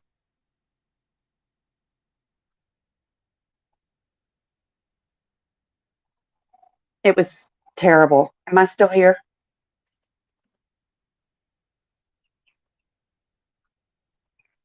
And it just You are. You're still here. Okay. Yeah. Yeah, sorry. I'm going to cut out at the top of this hill for a minute too. So you guys just keep on talking. If I don't respond, that's why. But so basically the defense's strategy, again, in that case, is also to try to pit it on the siblings, similar to what they're doing in this case. Yeah. Absolutely. I don't think it was so much as trying to pin it on them. I think it was just trying. I don't exactly know where they were going with that. I can tell you Zulema's testimony. Ooh. Woo, yeah. Boy, that just spun my brain around. I was like, wow, Jonestown. Right? Right. What happened with her? I totally missed that one too. Like I haven't followed it as close as I probably should have. She was on the stand for 2 days. And but nothing caught my attention as much as it did yesterday. And she's whacked out. But the other thing I've consistently noticed, and I kind of felt this way with Melanie too, is these people are trying not to answer any questions. Mm-hmm. I mean, it's like they're hiding stuff. They definitely are, Grace. And here's the thing. All the earlier interviews that we saw with, between Zulema in the police station, Melanie Gibb sat down with Nate Eaton with East Idaho News, and we've seen all of her interrogations. They're trying to make it sound like they weren't drinking the Kool-Aid. They were totally Jonestown. They totally drank the Kool-Aid. Sorry. Not sorry. They did. They did. I don't get it. And I said this in criminalities chat the other day. She was talking about Melanie, and I fully believe that there should have been charges there. And that's something you don't rarely hear me say if police haven't literally brought charges. But I just don't understand how you can lie about the whereabouts of a child, know that the child went missing on a certain day, know that they were talking about zombies and releasing people, whatever they called them, the darkness, releasing their spirits and all these things. How do you sit there and watch that and participate in that and not have some type of accountability towards what happened to him, especially since she tried to help lie to the police for them about where JJ was. Yeah. Exactly. Couldn't have said it better myself. I mean, donate when Lori told Melanie Gibb, don't answer the phone. Take some pictures of random kids, and you went and took JJ to Frozen 2 and all of these things. Like, what? Why would that not? I don't know. That would have immediately had me running to the police, going. Well, it did. That's when she called the police back and told them she lied. Oh no, but I mean, and I get that too. I guess I should give her a little bit of grace there. The good thing that she did eventually come forward and say that it was a lie. I guess that's where she gets off in that. But I don't know. This goes back to if you see something, say something. Like, exactly. Other adults who were participating in this little culture would have just spoke out. Right. There's just so much. I honestly believe that Lori's only defense is going to be to throw Alex under the bus. That's all there is to it. But I still don't think even that's going to get her far. I don't think, even if per se Alex did kill the kids, that it's getting her out of it. She participated in that. Right. And she definitely knew where the bodies were. I mean, she lied to everyone, including her own family members. Yep. All of them. All Right. of them. She was telling them the kids are fine. Yeah, the deception was definitely real in this one too. I hate it. Even, I hate it. Even on the phone call with Kobe after the kids had been found, she's telling them they're fine. Right. And What he's did you like, think "No." about the new phone call that was released in court yesterday between Colby and Lori when he was so irate with her? Yeah, that was the one where she was telling him the kids were fine. It just, wow. Yeah. Wow. Yeah. Do we know what the status are for the charges on Colby? They were dropped. Good. Okay. Okay.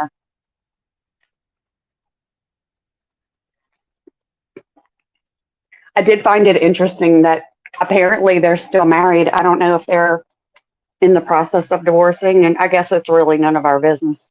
But They're separated. They're living separately right now. I don't think anybody's filed. There may be some marriage counseling going on. I'm not sure. got it. Got it.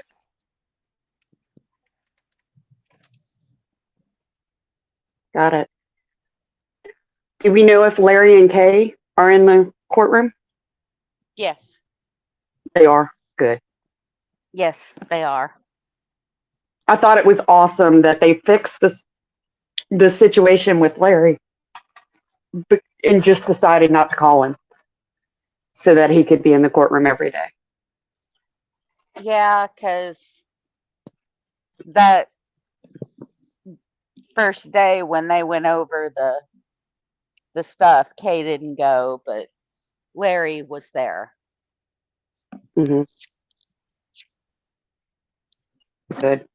And I bless him. I mean, I cannot imagine. Just like Alan Landon, I can't even fathom sitting through that. DB, I finally figured out how to see chat on my phone while I'm in StreamYard.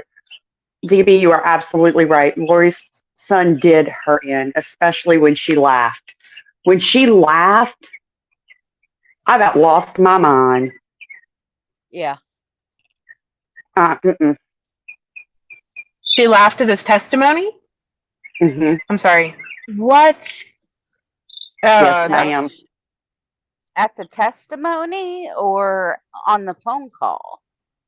Oh, she laughed in court. She laughed in court. I missed Unbelievable. Mm-hmm. You know, and he's another one that, like, okay, while all this was going on, it was so disgusting watching the way that the internet attacked him. It was horrible. It was absolutely horrible because of the Venmos and different things like that. People were like going after them because they had to have known and they had to have been involved and, you know, all the things. And it's just, I don't know. It just always frustrates me to see that because people don't wait for evidence. They don't wait for facts. They don't wait for information. They don't do anything. They just want to have their. Out? She moved and didn't even tell him where she was. Right. Exactly. Right. And that's what I mean. Like, people just don't want to wait, and they feel like it's their God-given right to just say whatever they want about people and have no repercussions. Like, that's the one thing I love the internet because it has brought so many of us together. And I've met so many amazing people through the internet and people that I would consider my lifelong friends forever. You know what I mean? But then there is this other side of things where it gives people like the desire and thought that it's okay to say whatever they want behind a keyboard because there is no real life consequences. They can, no, he did do it. Do you guys see this? What? You guys, we can't stream the court this afternoon until I get back. Do you see what they did? They just shut off the camera. Oh no! I was worried about that because they had it up. Oh, that's awful. No, Miss. Okay, hold on. What can we do here? Let me think about this. I might be able to do it from my phone. Just don't know. How do I share screen? Uh-oh, we lost Sleuth.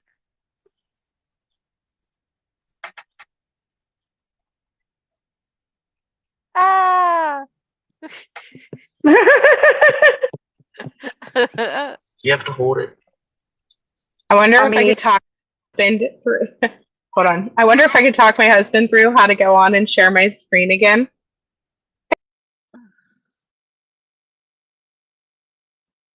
And boom, we lost Louisiana girl. Y'all it just stuck with me. Oh, bless your hearts. I'm sorry, chat.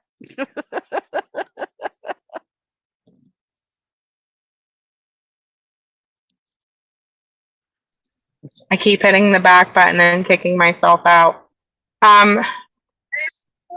Okay, what was I gonna say?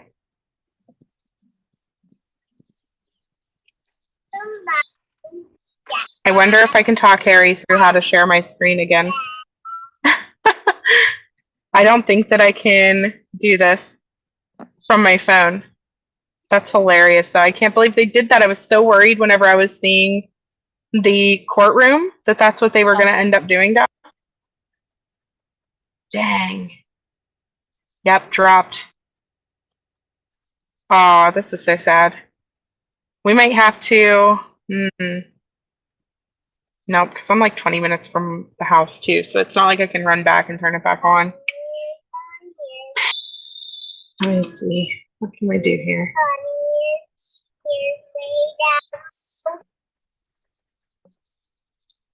You're Watson NK's neighbor and you were showing major sites in the case, but people on the internet freak me out too much. Oh, yeah, I know. Hold on. Oh, Louisiana girl's back. Hello?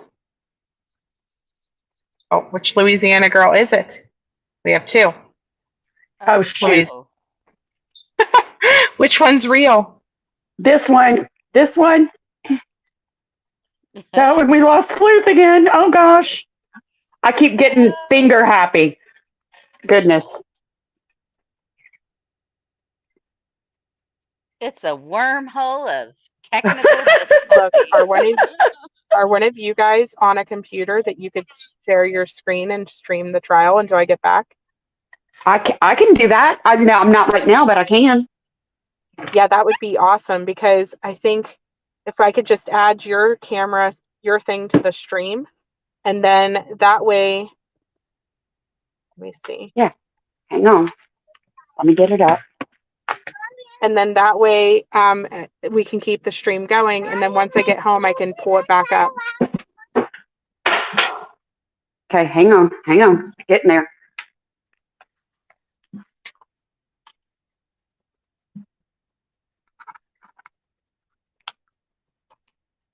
Let's see. Sign in.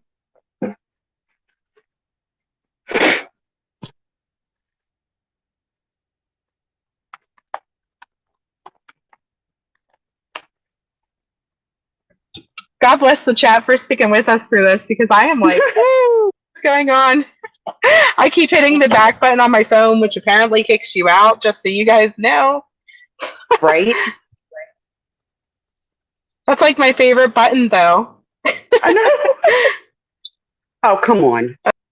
Oh, sorry. Got it. Yay.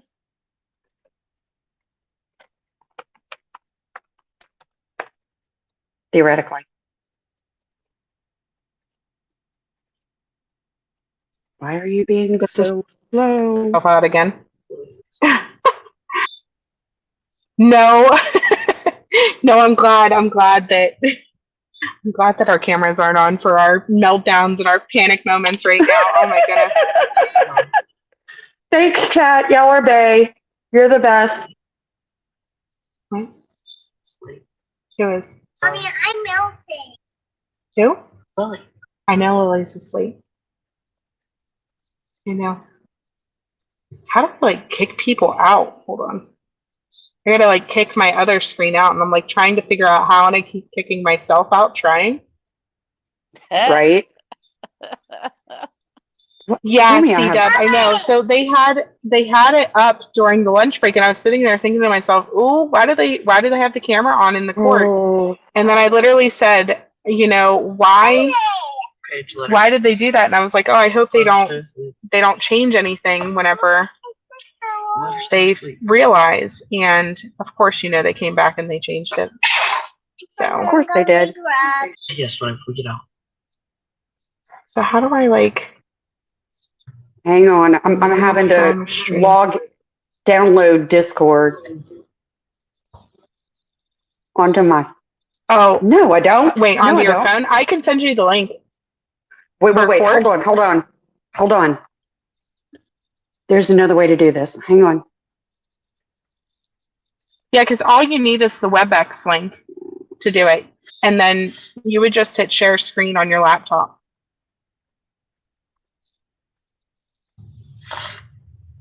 Can you send me the link to StreamYard? I don't know how to. Wait,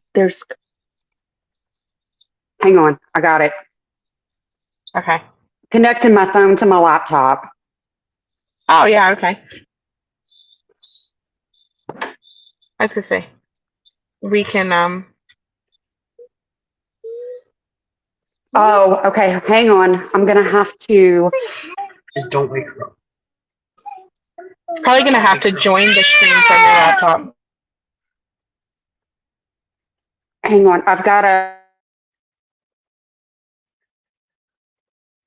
You're fine. We have 14 minutes to figure this out, so I'm not panicked at all.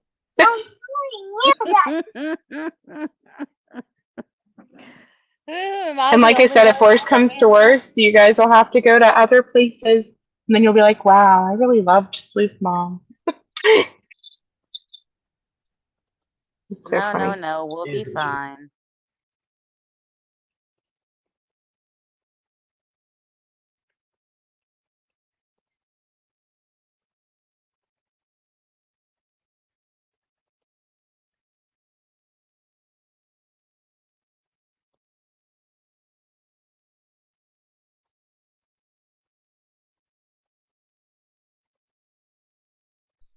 Yeah, just on. There was some lady in blue who was like walking around the courtroom, and I was like, why can we see in the courtroom right now? I was like, this isn't a good thing. And I said, man, I really hope they don't shut that camera feed off and shut down the WebEx to try to fix whatever's going on right now, because otherwise we will be we'll be out of luck.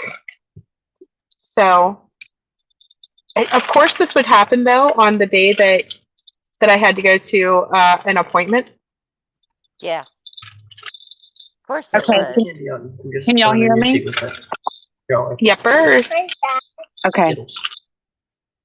I'm trying. Hang on. This is a whole hot mess. You're okay.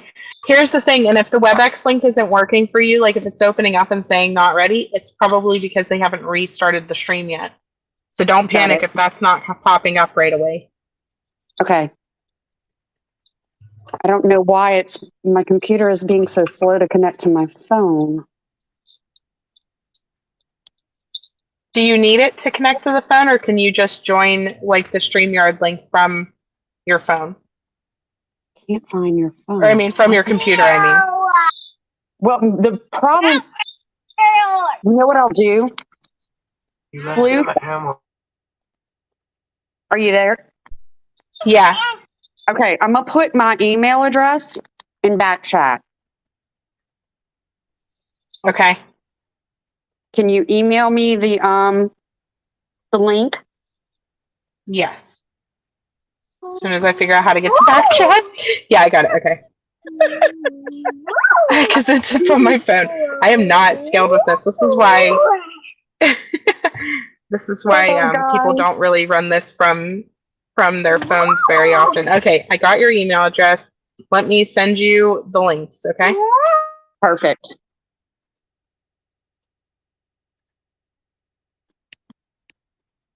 Goodness. Thanks, Yeah. Kat, for dealing with us. Nothing like technical difficulties.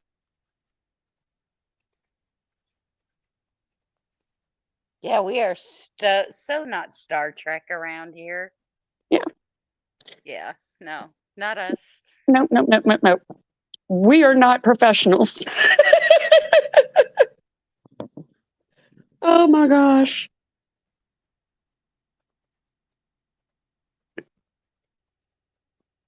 Oh my goodness.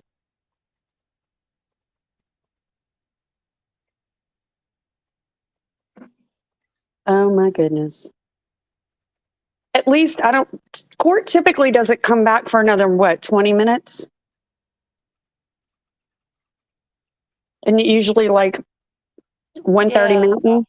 Yeah, about that. Good. Okay. We'll be okay. Yeah, We'll have we're it by then. good.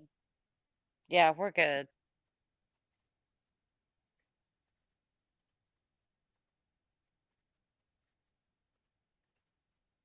Seal! That baby is ready. Okay, I just sent you the StreamYard link and the WebEx link. Okay. I'm refreshing now. Ringo, don't call me a boomer. Don't call I me am a boomer. absolutely a boomer. All right, we got to walk into the doctor's office. So if we don't figure this out, I guess I will end the live, which stinks. I'm working on it. Why don't I have a portal from my car to my house? What was I thinking? Jeez. We could have fixed this hours ago. Oh my God. Grab my purse. It's back there by her. Should have known.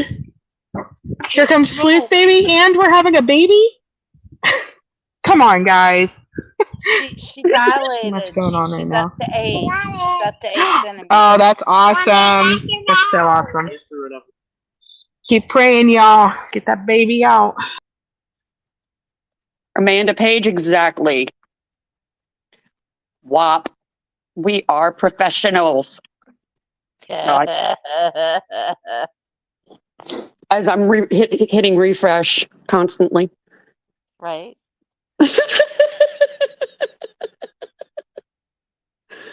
Oh my gosh.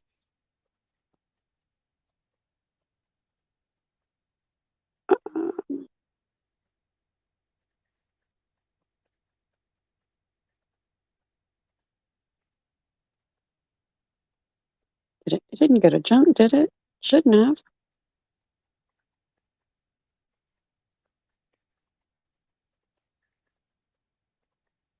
No. Last couple minutes. You wouldn't have to worry about anything. You guys hear me? We can hear you. We hear you. I was just making sure. I'm just waiting on the email to come through. No, it didn't come through yet? No, I'm just hitting There's refresh. no subject. You know what? There's no subject, so check your spam. Because I don't think I typed one.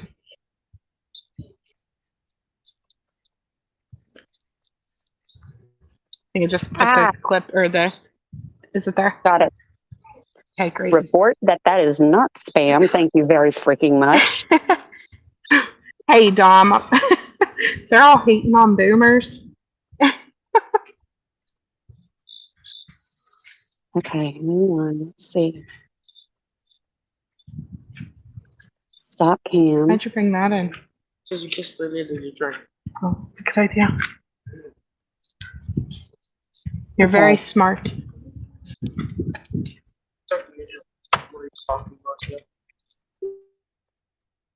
Okay, Sleuth. Oh, you got me. No, you don't. Okay, wait. Backstage. Okay. Add to stream. How many Louisiana girls and sleuth moms can we get in the backstage? So far, there's 6 of us. Oh my God. Okay. All right. Now, going back to my email and CNF. WebEx. Join webinar. Now that one, just put your name as observer, and they'll let you in.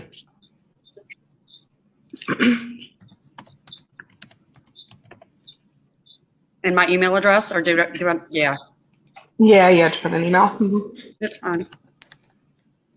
Not a big deal.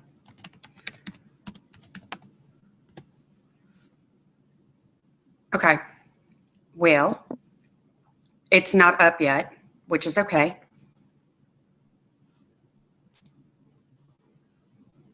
It's too early to join this meeting is what it's saying. So I'm assuming that's what that means, right? That's what Yeah, that means the cameras still aren't up. Good deal. Okay. Dermatology, this way. I will refresh it. But like I said, I think we've got another 15 minutes before they're going to come back anyway. You know what I mean? So we should be okay.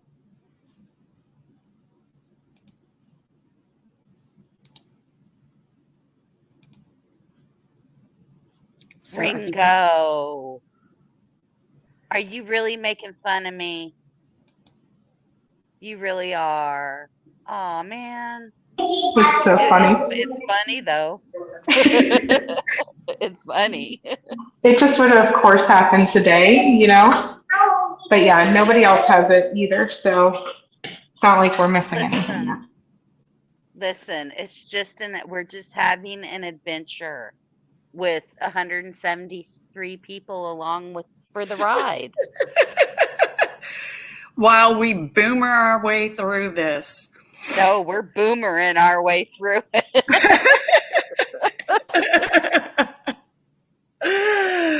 Oh my goodness, y'all. This is a whole hot mess.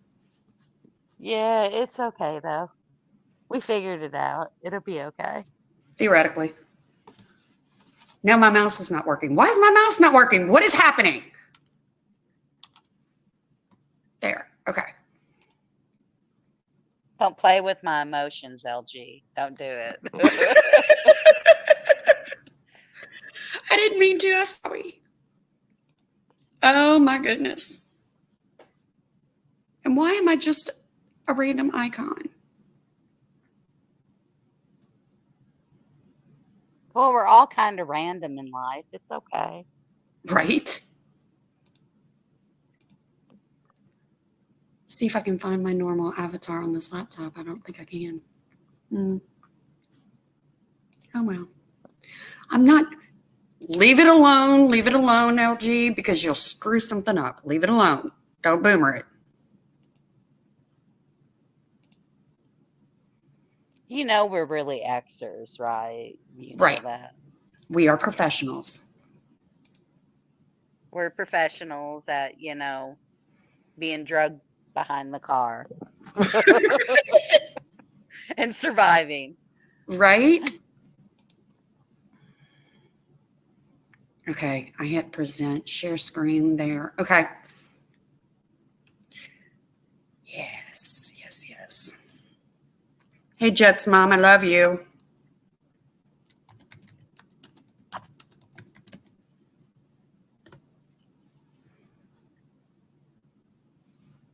Hang on, I can't see chat right now.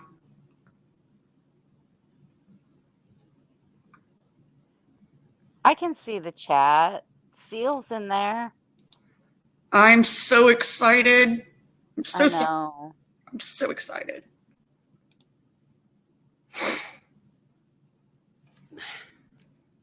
I mean, at 8 centimeters, although I don't know, I'm not going to jinx it. Yeah, don't jinx it. Nope. We've been waiting since midnight. I know. Okay. I know.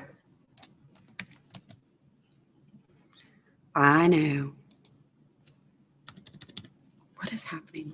Whatever. Sorry, guys. I'm definitely filling out the paperwork at the doctor's office now, so You're good. we are in there. I'm listening though. Hi, Rhonda Roy.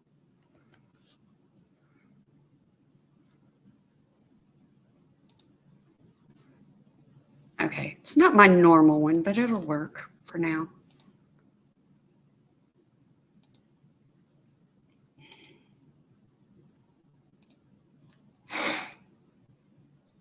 Do they still not have it open, I'm guessing? Have you tried it again, LG? Hang on. That's nice, Emily. I want to watch Swans and Geese.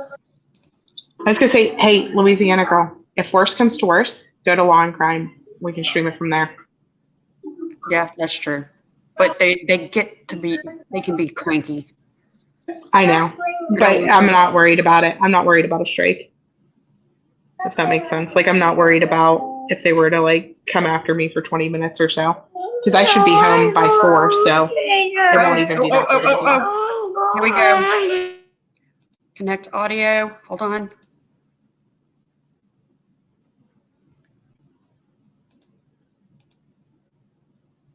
What's the difference between a boomer and a boomerang? Eventually, the boomerang comes around. Well done, Ringo. Well done. Okay.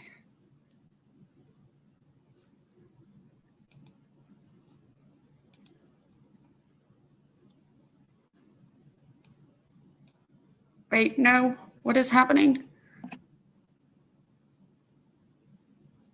Why do we not have sound? Because they haven't turned on the sound yet. The judge might still be muted. Okay. Can y'all see that? No? Yes? No, I don't. Wait, yeah. Okay, we got screen. But see, we don't have sound. Why don't we have...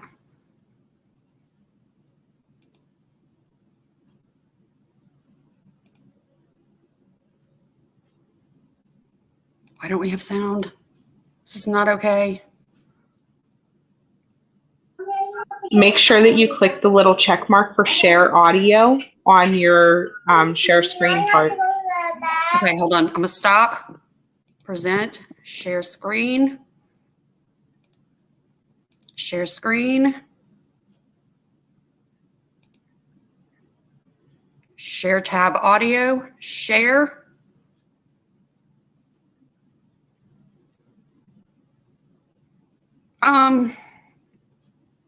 I don't know. I think I just heard a microphone tap. Just wait a second and make sure.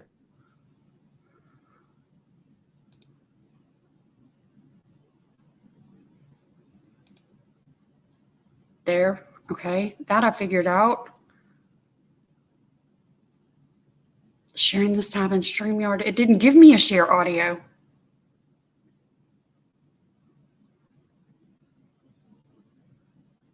So whenever I do it, I have to share my entire laptop's or my entire computer screen on the farthest option, because the way that it shares screens on StreamYard doesn't give a sound option. Okay. So like the very first one where it says share entire screen or whatever, that's the one that you want to do. Just make sure you don't have any personal information open. Share.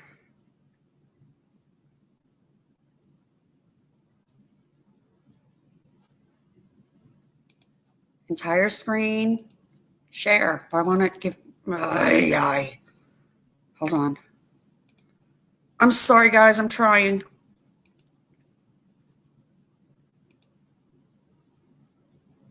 It won't let me do that. Why won't it let me do that?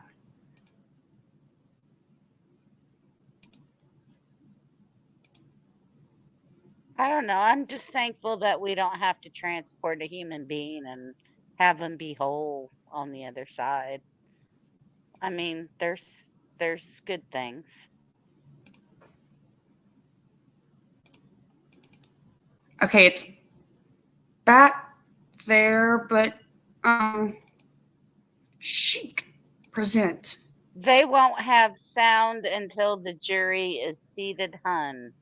Thank you, Emily.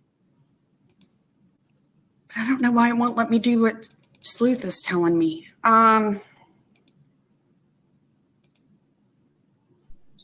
Sorry, it's like the very first part. Wait. You were in it. It'll show StreamYard at first until you click on the WebEx tab. Yeah, you're doing amazing. Just be calm. There's somebody on the stand, y'all. They're testifying, but I can't. You're okay. Oh, wait. Mommy, I have to go to the Sleuth, I bathroom. think you're going to have to add it.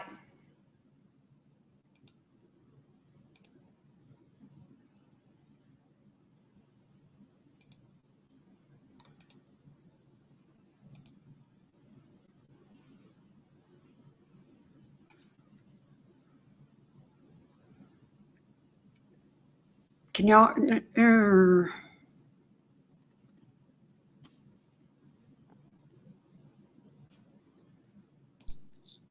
I wonder if the court forgot to turn it on by chance. Before you start sharing screen, do you hear it? No, I don't hear anything. Uh-oh, now she left. I wonder if it's on the judge's end. I don't know. It shows that it's unmuted.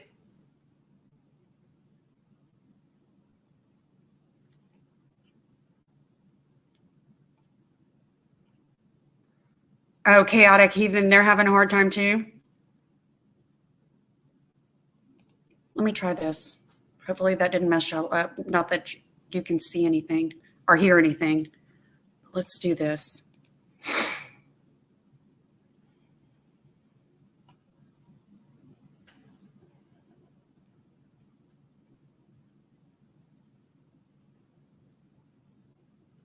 All right. Like I said, if you have to, go to Long Phone and we can just stream it from there for a couple minutes. That's what I'm doing. I'm sorry, guys.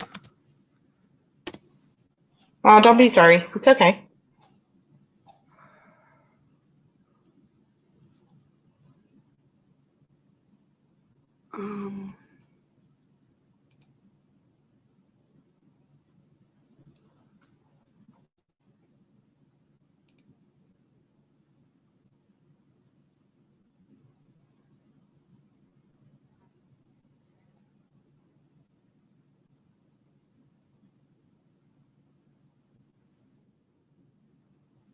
Okay, hang on.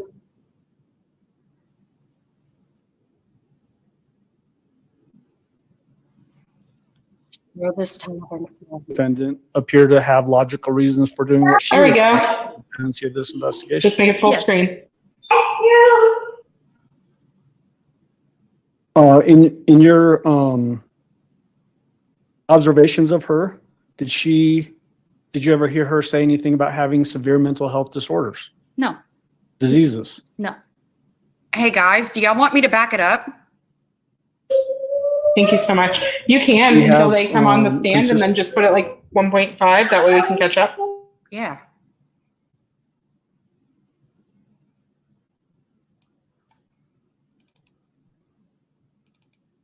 What am I doing? I don't know what I'm doing. Here.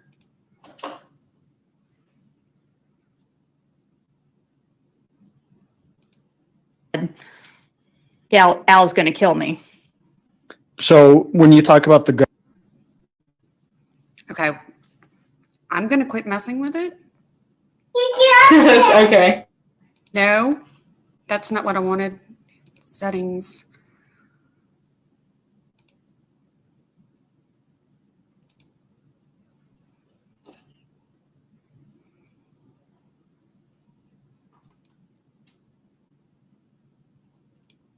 After the incident, she was driving around thinking, oh my God, Al's going to kill me. I'll just leave it on.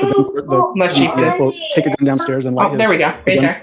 The quote, take a gun downstairs and light his butt up. She used a different word. Do you remember that? Yes. You know that Oh, that's where they started mid-testimony, Chaotic said. So everybody was having issues with When that. she described. Thank you so much, Louisiana Girl, for doing this. You're so welcome. And then I the don't next thing she mind at remembers, all. according to her quote, is Gannon was gone. Yes. Were you aware at that particular time where Gannon's, whether he was alive or dead, first of all, At the particular time of this call? he was deceased at that point. But at that time, his body had not been recovered yet, correct? So when you say that he was deceased at the time, when we go back to that actual call, had his body been recovered yet? No. Okay. Was that part of the reason for doing these calls, was to gain evidence that would potentially lead to Gannon's location and discovery? Yes. You mentioned at the very beginning of your testimony yesterday, your experience, and you mentioned that you work with Fremont Correctional. I work with the Bureau of Prisons, so it's the federal system. I said it wrong. The Federal Bureau of Prisons. Do you have occasion to interact with people that are dealing with mental health issues? Yes, there's some inmates that have mental health issues. Have you had experience dealing with people that have severe mental health issues? Yes. What does that look like from your perspective? It's different. They may not have logical reasons for what they do. Did this particular defendant appear to have logical reasons for doing what she was doing during the pendency of this investigation? Yes. In your observations of her, did you ever hear her say anything about having severe mental health disorders? No. Diseases? No. Did she have consistent personality traits throughout the time that you were able to observe her? Yes.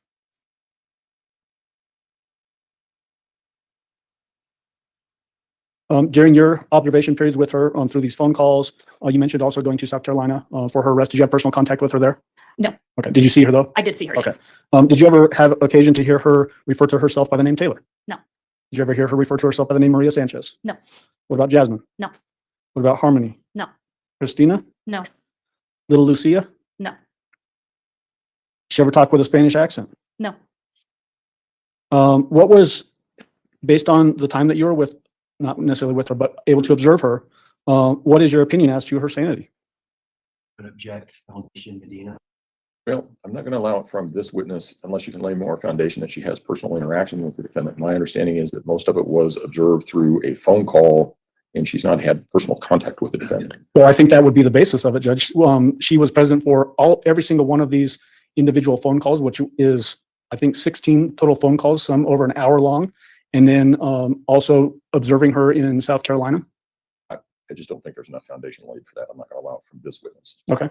All right. Ask the other foundational questions, but I won't. Well, I've already asked those. Yep. Okay. Thank you. Mr. Cook, cross-examination.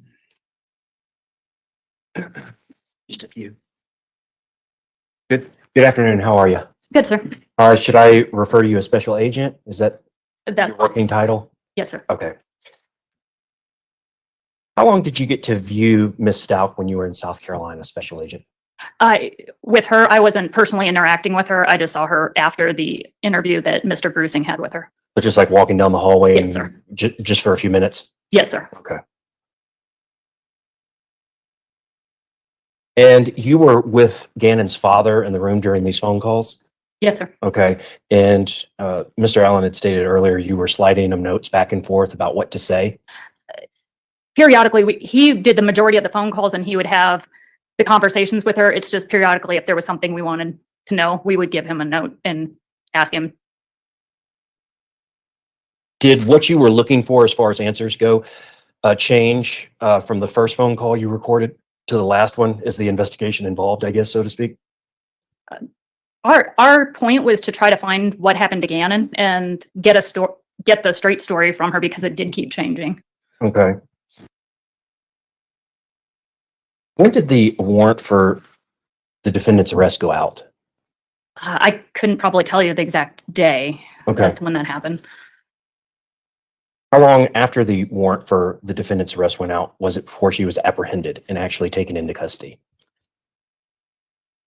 Probably within the week, if I would imagine. But that's just a guess. I really can't recall. We got the warrant, and then a team of us had to travel to South Carolina to arrest her out there. By plane or car? We flew by plane.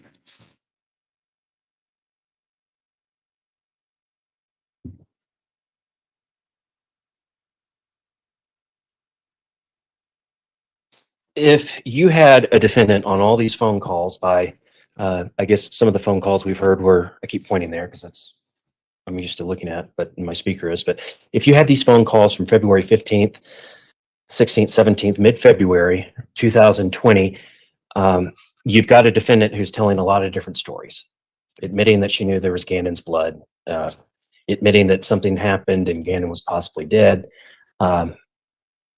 Why not make an arrest then, mid-February? It's not really our decision. It would be the decision of the district attorney to determine when we have enough to get an arrest warrant. Okay, so that was the call of the DA? Mhm. Okay. Just a second, Your Honor. All right. I don't have anything else. Thank you, Special Mr. Allen? Do you remember if the arrest warrant was issued on February 28th, 2020 at 1:20 p.m.? I don't remember the exact date, so I can't confirm that. Okay. What day did you travel to South Carolina to effectuate that arrest? Again, I'm sorry, I don't recall the exact date as to when we did. Okay. Was it early March? Yes. Which would be very close in time to February 28th if the arrest warrant was issued that date? Yes, sir, it would be. Okay. We've already gone over this with another witness, but from your perspective, what do you have to have before you can determine that somebody's able to be arrested?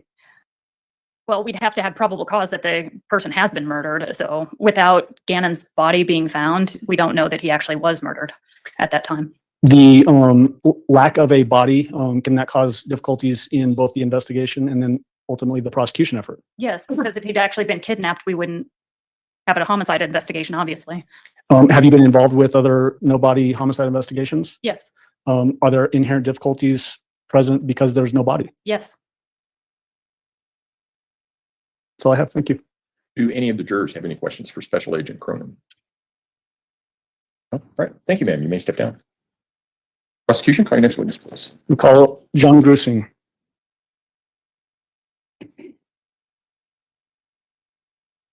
And last name again? Grusing, sorry. Grusing. Mr. Grusing, if you would step forward and raise your right hand, please, sir. A little further. Do you swear affirm the testimony about to give in this matter will be the truth, the whole truth, and nothing but the truth? Yes, I do. Go ahead and have a seat in the witness stand. Please watch your step as you step into the stand.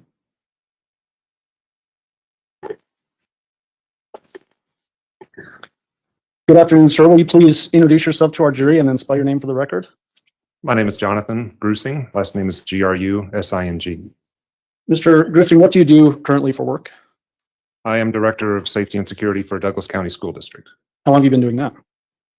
Not quite 2 years.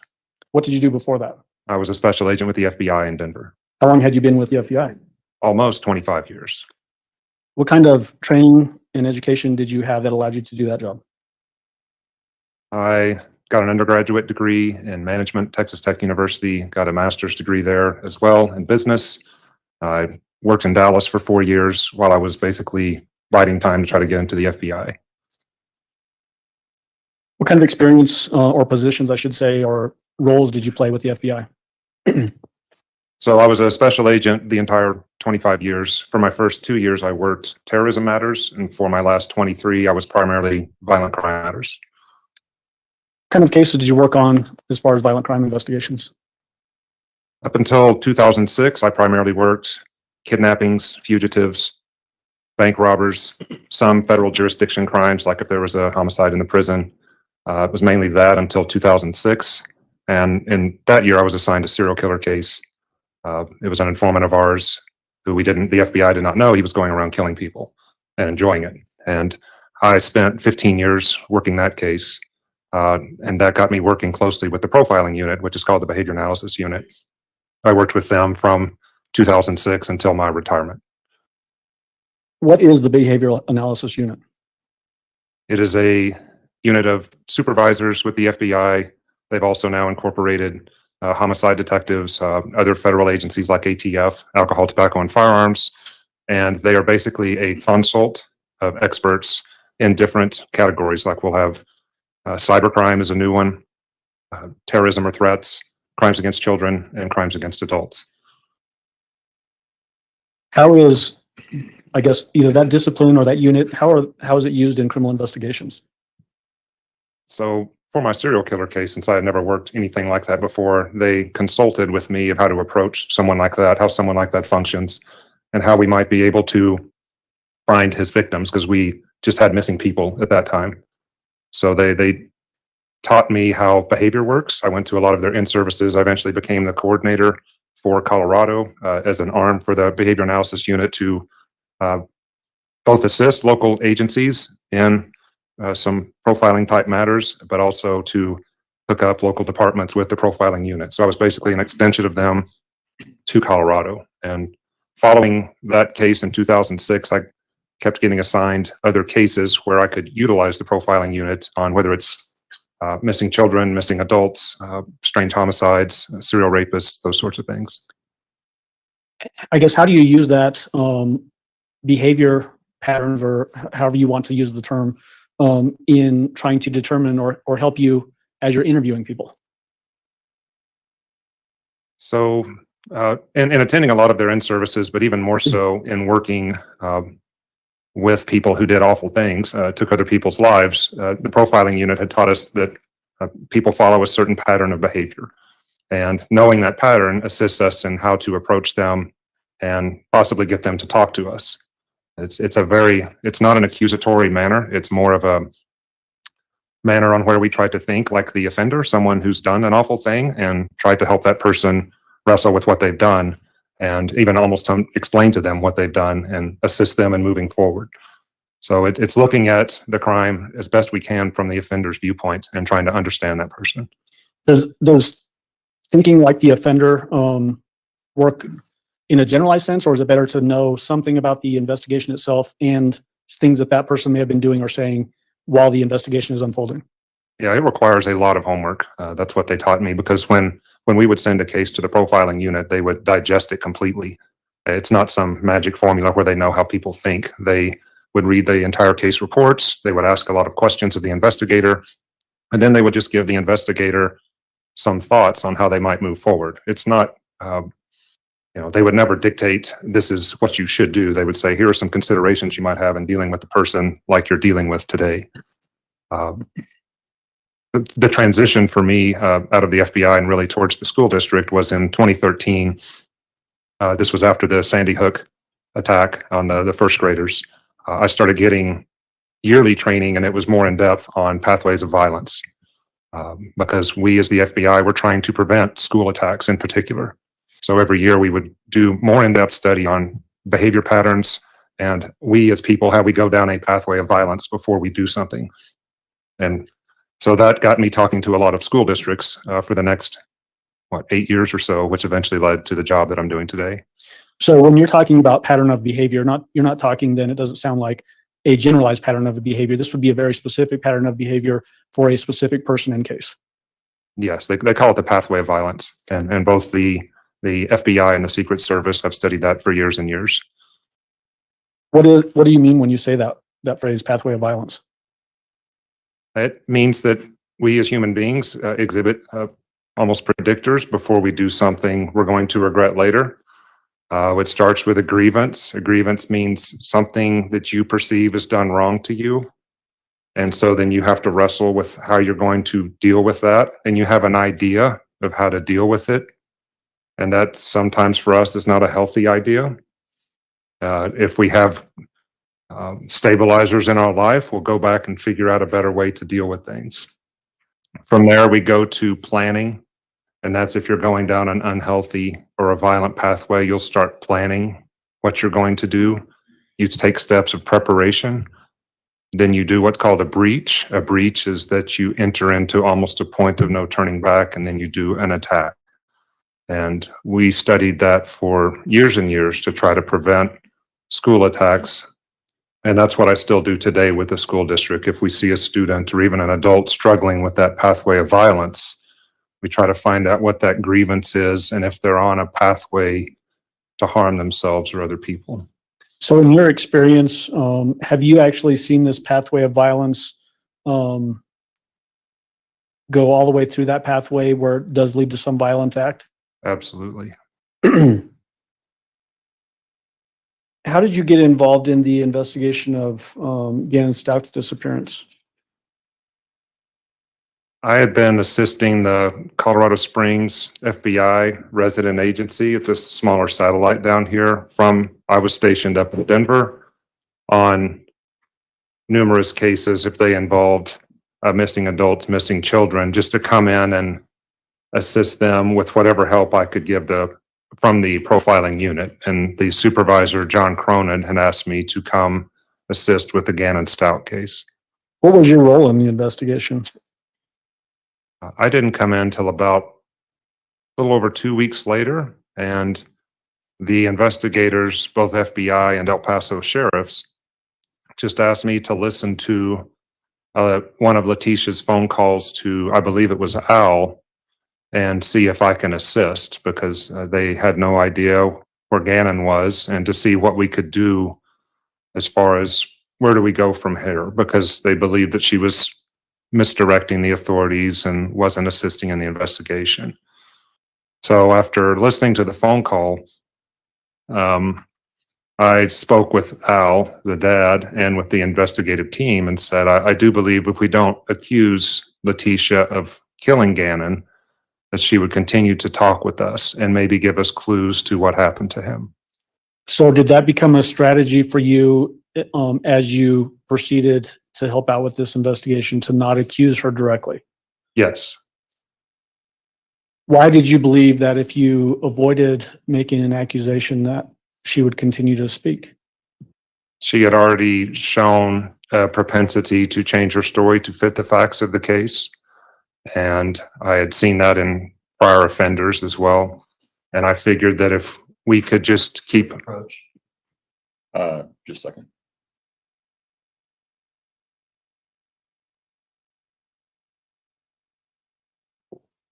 I thought, yes, you may.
So, Mr. Grusing, so we were talking about that pathway of violence and how you used your experience to guide your strategy with this particular case. What about this jury's heard a bunch of phone calls already, heard testimony that you were involved with both the planning and carrying out of these consensually recorded phone calls. Was it also part of your strategy to get her to just keep talking because she would give information sort of on the margins? Yes, she was the last person to be with Gannon, and she was our best source of information. But we being the FBI, had different teams looking at computers, phones, cars, her travel. But our best source to find out what happened to Gannon was to maintain communication with Letecia. And that was my goal, was just to have Al keep talking with her so we could find out what happened to him. On all of these recorded consensual phone calls that involve Mr. Stauch and the defendant, does is it fairly consistent that the defendant would show more concern for herself than helping find Gannon, or would have might even have happened to Gannon? Yes, it was. Was the defendant at the center of her own universe in that regard? She was. Did you have, prior to the phone calls, had you ever had any interaction with her before? No, During the phone calls, did you have any chance to see her? no, Did you eventually have a chance to see her? I did. What was that? It was once an arrest warrant was drafted, and we being an investigative team with El Paso County Sheriff's Office and FBI on March 2nd, arrested her, and I spoke with her in South Carolina.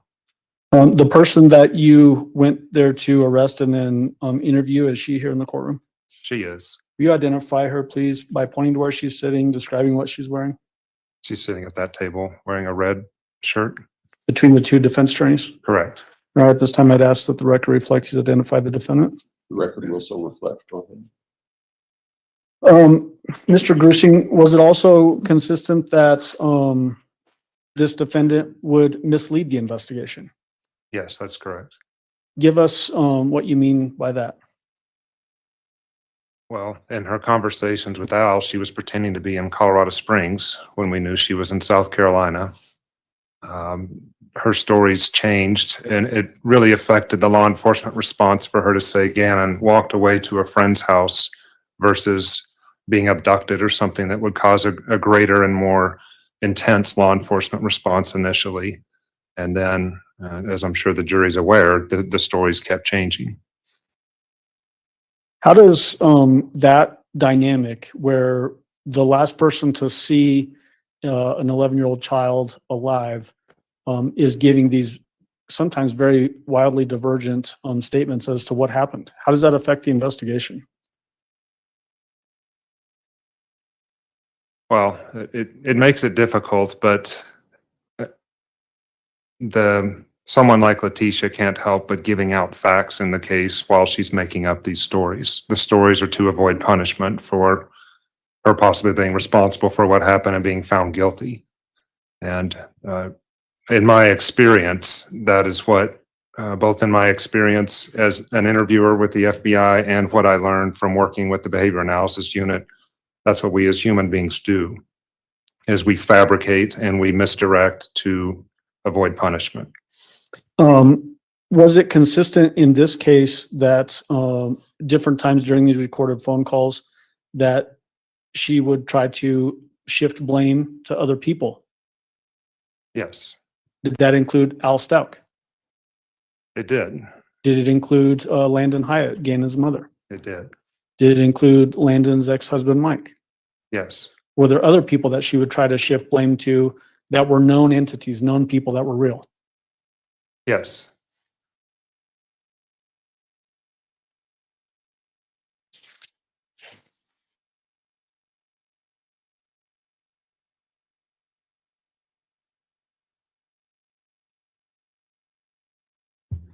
I want to jump into now, I'm sure everybody's very excited about this, but some more of these recorded phone calls.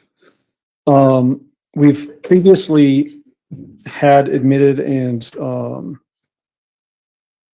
published a number of these phone calls through prior witnesses.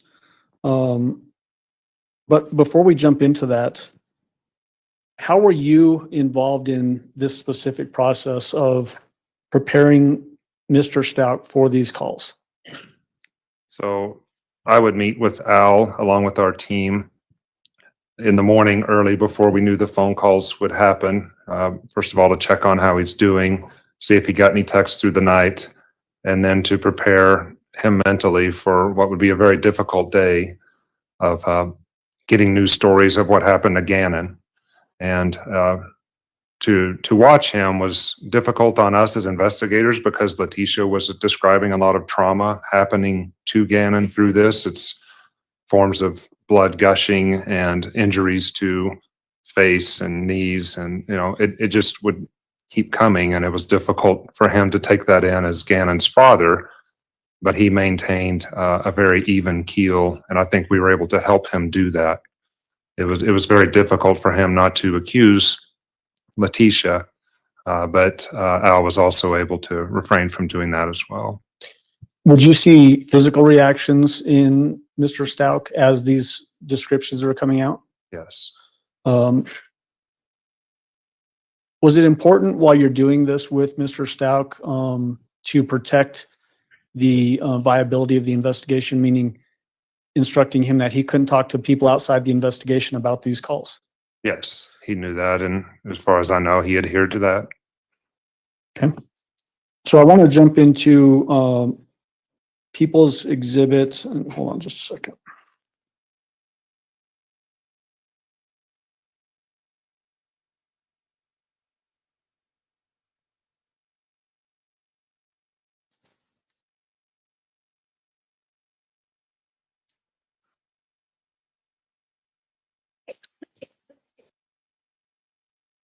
People's Exhibit number 54, which was previously admitted through Mr. Stauch's testimony. It's a pre-tell or these consensual calls that was recorded on February 16th, 2020. Your Honor, this one is 4 minutes and 23 seconds. All right. I think the witness can stay in the stand for that one. Yep. And from the podium? Yes, sir. Thank you.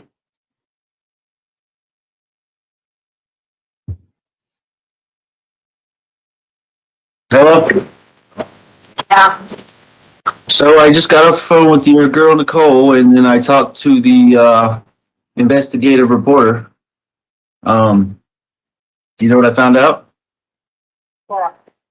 I found out where Quincy is. So Okay. we're making progress.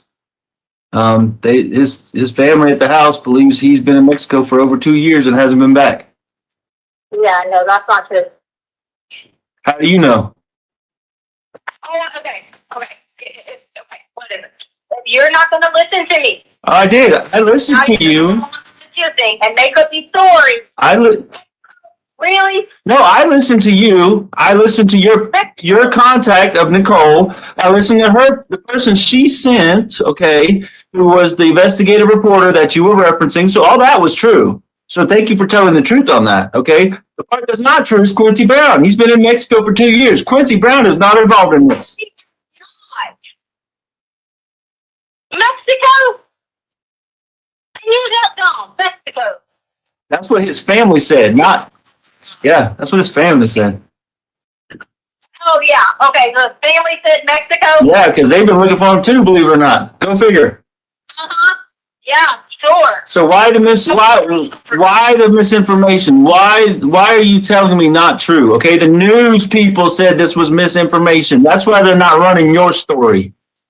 Okay? I didn't give him. Yeah, you did. You gave him Quincy Brown. You gave him misinformation. You gave him a story. Okay? I didn't give it any news story. Yeah, Nicole's a news person. You know that. You called her and did an interview with her or statement or whatever. So yeah, you did give her misinformation. That's what they called it. That's what they called it, Tisha. Call them back and cuss them out. Don't talk to me like this. You gave them misinformation. Okay. But that's who the ID said. That's what it is. Okay, that's who the ID said, and somebody's took his ID from 2 years ago and is now. Maybe you need to figure that out because it's not Mexico. So that's what I'm doing, trying to figure it out. Okay, and you're not working with me here. You said you want to be an involved parent. In Mexico. I'm just blown away because you say you want to be an involved parent. You sent me a picture of this dude. Okay, where'd you get the picture from? Nicole, this in. I said yes. Okay, so Nicole sent you the picture. You've also got messages from this dude. Okay, and he never says who he is. Yeah. I got it, but it never said, "Hey, this is Quincy. Send me my money." You know, I'm the guy. That's what he said. That's what he looks like. Okay. And he has been in Mexico. For 2 You just stupid Mexico. That's perfect. That's just what people do. Okay, but you said that he wasn't in Mexico. Now you're saying he's in Mexico. They said he was there for 2 years. I said people can go back and forth to Mexico. Well, that should be an indicator to you right there. Yeah, but you know what? But you get check it out though. Check it out though. He's been wanted for over 2 years. If he came back and forth across the border in the past month, they would have stopped him because he's a wanted man. Okay. No, they would. And you just said it's perfect that Gannon's in Mexico? That's one of the worst places on the world right now. Scenario for his. For who? What's wrong is my son's missing and you keep lying to me. Okay. That's what's wrong, Tisha. That's what's wrong. Okay, fine. Give me my son back. Tell the truth. Give me my son back. Where's he at then? Who has him? You haven't answered not one of my questions. To do that. Well, guess what? I don't want you to call me back because you're not doing nothing but lying to me and sending me in a different direction than what you know is the truth. Okay, whatever. Good for you. Thank you. Yep. All right.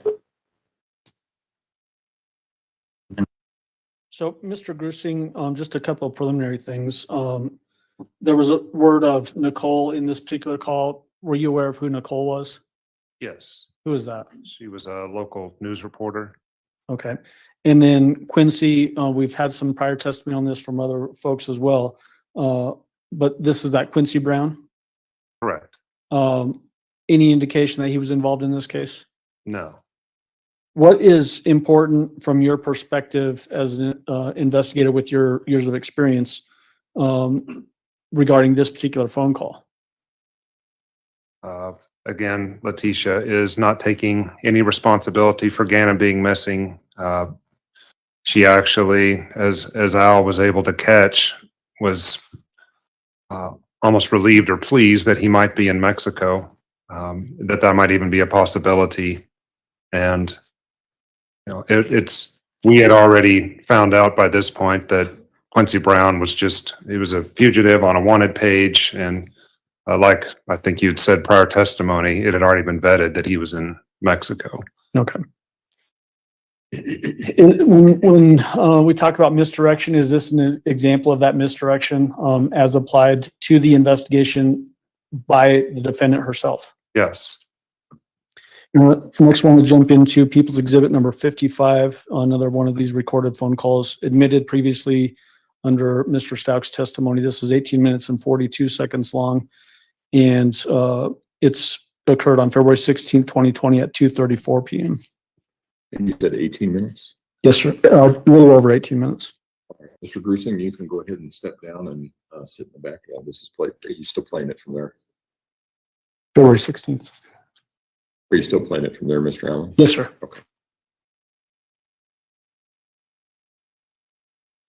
Okay. This is about that other. Been wrong. Yeah.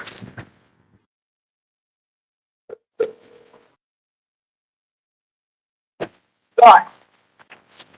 Do what? What? I'm just trying to help get to the bottom of this, teacher, like you said in the message. Like, I'm just trying to do this for Gannon. Yeah, but this whole time, for 3 weeks, you've been just like all these people. So you know what? I'm gonna be just like you. Full of speculation, full of lies, full of craziness. I'm gonna be fucking crazy as hell, just like them. So you're starting that now? The truth, huh? You're starting that now is what you're telling me? No, I'm telling you. No, that's just what, I mean, that's how you treated me. So No. That I've been sitting there playing into your game and all the listening and people. You think I'm stupid? No, I'm just trying to like I said, I'm just trying to get to the truth and get to Gannon. I mean, you think I'm stupid. And you wanted to get to Gannon? Yeah. And you think I'm not gonna fucking be a fucking crazy ass? You think that for a second? You think I'm not smart enough now? Oh, I've invested a lot because, oh my God, I worked at the ground you walked on. Okay, but that being said, why would you give me Nicole's number? I don't. Okay. No, well, that's fine. That's fine. We're miles away from that. So, but Miles away from what? miles away from the truth. First of all, because this Quincy guy's been gone for 2 years. The news said that, not me. Okay. All right. The news said that. They also got it confirmation from the sheriff. Okay. that this guy was not involved, period. It's misinformation. If that's what they say, then they have the answer. Okay, well, but between me and you, why can't we just move past Quincy, okay? Because you're not trying to move forward in your life with your wife and your family. And as long as you treat me like that, act like that, I'm going to be the same damn way. Okay, but hear me out. Hear me out. Me like shit. Okay, all right. Do you think I'm supposed to come be your hero? Okay, listen. I am trying to get past that point because Quincy being involved in this. You don't have anywhere to live in those rooms? And you still been lay up in a hotel? Yeah, but you had me believing Quincy until the news in the El Paso told me it wasn't true. But no, you don't care. I do. I no. Don't fucking matter to you. Okay, so you've been telling me stories this whole time. Is that what you're telling me? You've been lying to me intentionally? No. Why not?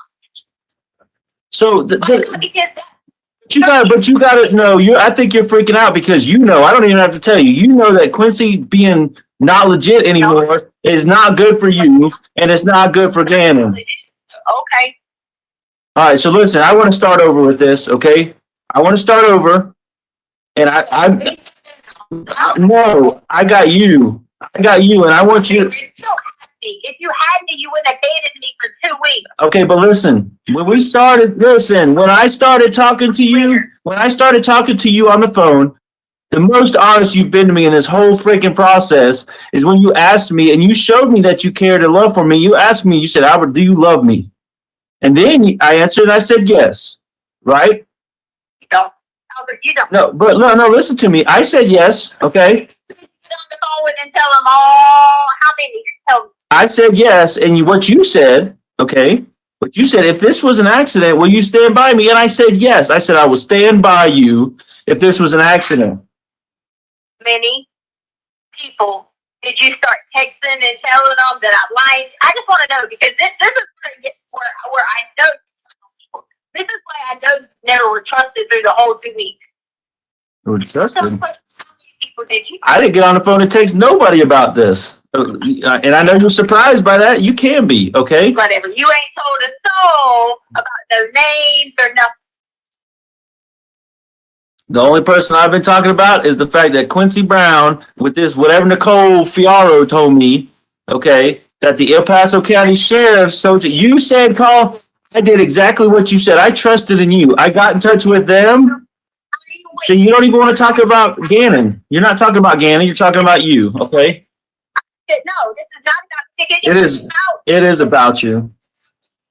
That's not true, Gannon, because you're somewhere, you're healthy and talking to me. Gannon's not. That's why it's about Gannon, okay? All right. Like I said, I want your honesty. The most honest you've been. Even understand any of it. If I try to tell you that your baby mama has something to do with it, you're not gonna believe me, but she did. Okay, then let's prove it. Give me the proof.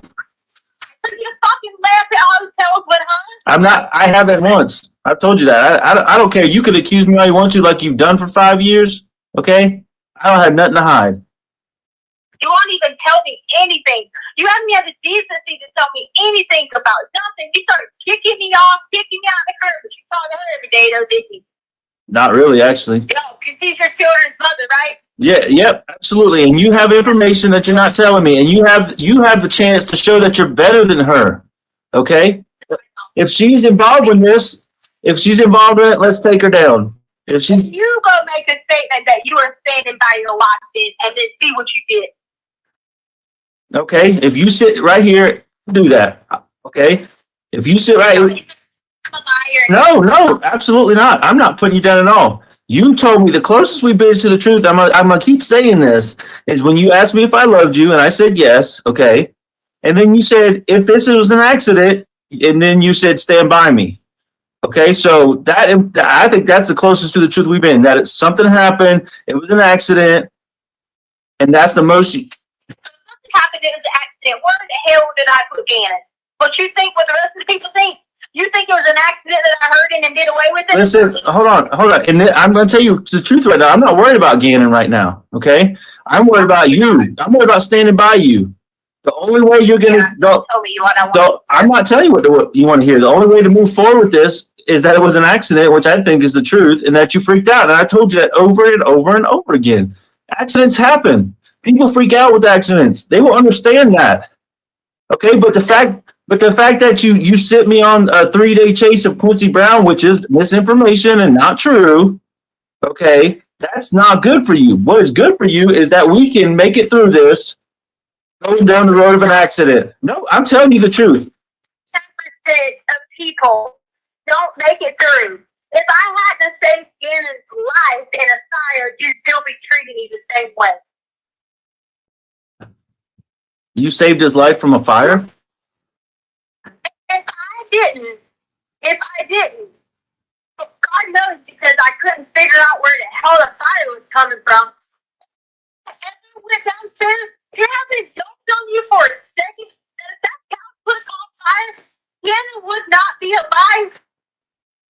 Oh, but No, I said you that from day one that you did what you had to do there. But how did you save his life? Okay, what was it from? The accident of the candle that Gannon did, or what? That's what. out, had I just laid back down, because I'd already cut the darn alarm off. Yeah, but you're a good person. You're a good mom. That's what good people do. Okay, so that's never been in question. Okay, the fact that you're a good person, that just comes natural. Okay, the fact that what happened subsequent to that, what happened after that, was just further made the accident 10 times. It compounded it 10 times, 10 times, 10 times, and now it's got way out of hand. But that's the only way we get out of this is to figure out what the accident was and go from there.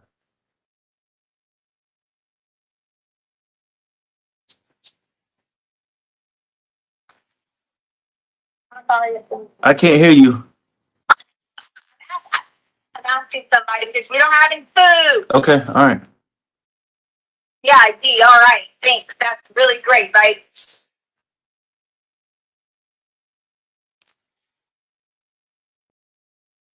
Albert, Yeah, I'm here. told you every single day. I woke up every single day and told you. I want to tell you that I'm this bad person and something bad. I want to tell you all that. I do. Why? Because that is what you think. You have trashed me to everyone. I have not. Prove it. I have not trashed you to no one. I have not put anything out in the public intentionally so we could get to the bottom of this, me and you, okay? And here we are trying to get to the bottom of it. I'm sure you had your family thinking I'm a murderer. My family's not even here. I'm all alone again. I told you that.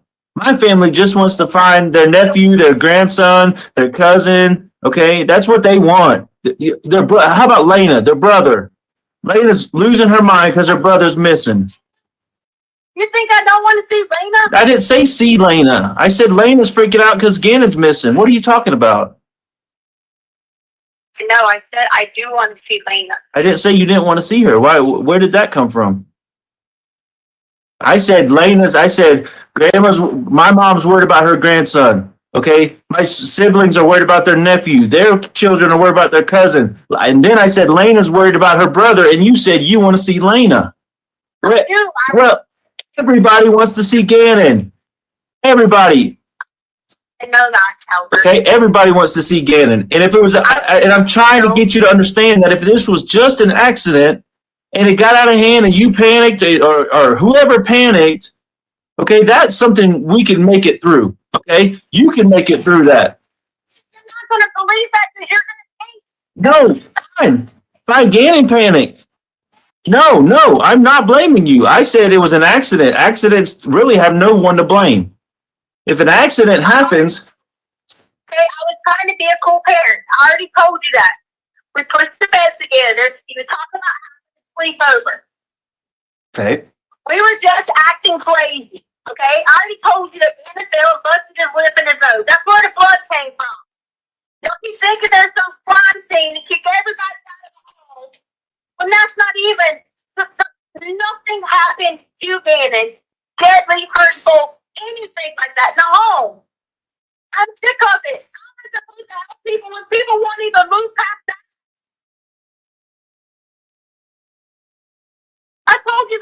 me. That was the accident I was talking about. Okay, so there was an accident with Gannon. Okay, that's what I'm trying to say. So what next? What I mean, that's what I. Okay. Okay. Feeling horrible.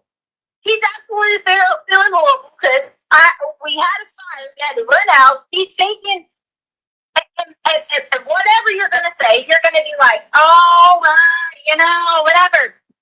You're not going to let me just tell you and be genuine unless you just feel like, baby, how can you, like, even deal with this? Because I'm dealing with it hard and comfort each other. You're not going to do that. You think it's not killing me? Do you think that for a second? No, I know it's killing you. I know how you are when because you're a good mom and you're a good person, and when things don't go perfect, I know how you are. Albert, do you love me? Yes. Okay. What is the truth? Are you going? Don't say I'm going to make you no promises. Are you going to make this right? Stand by your wife? I told you that the other day. I will stand by you. Yes. And I said, are you going to make this right? Yeah, we're going to make this whole situation right. I'm talking about with our family. Absolutely. That's what this is all about, is our family. I said that from day one and every day. This is about our family. Okay? He just shot because all he kept thinking about is how he was supposed, I don't know what, somebody was supposed to be sending him from online on Amazon. I don't know what promises people had made. I don't know about any kind of promises that people made about coming in March. I don't know about any of that. I just know he was upset thinking, A, he was not going to get any of those promises.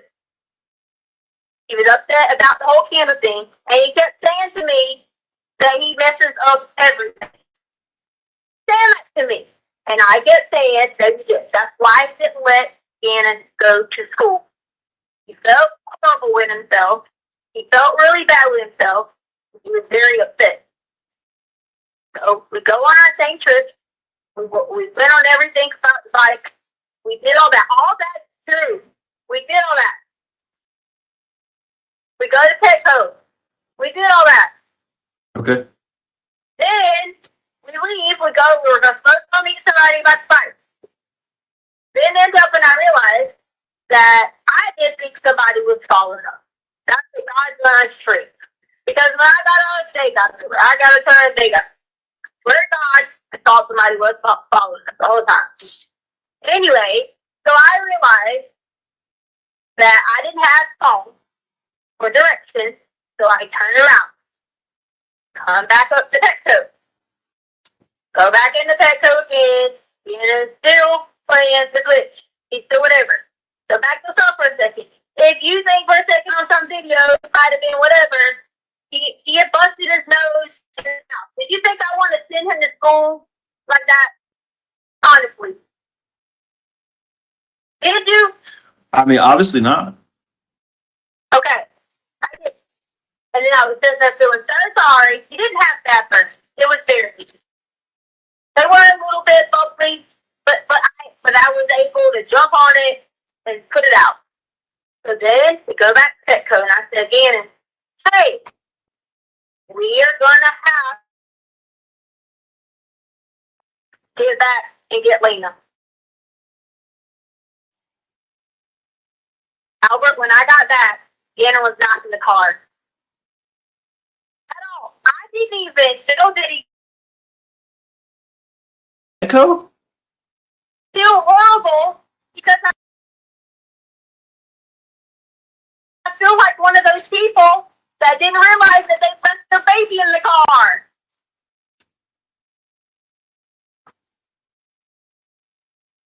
Do you realize how freaked out?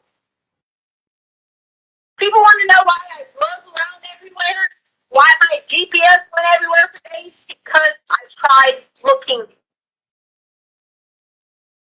Now I have to sit back and have people fuss at me and say, first of all, where's Gannon? I don't know.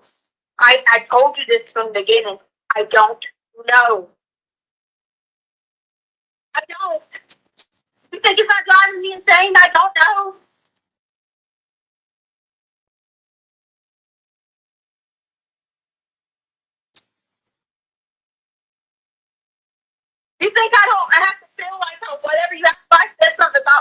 I didn't even pay attention.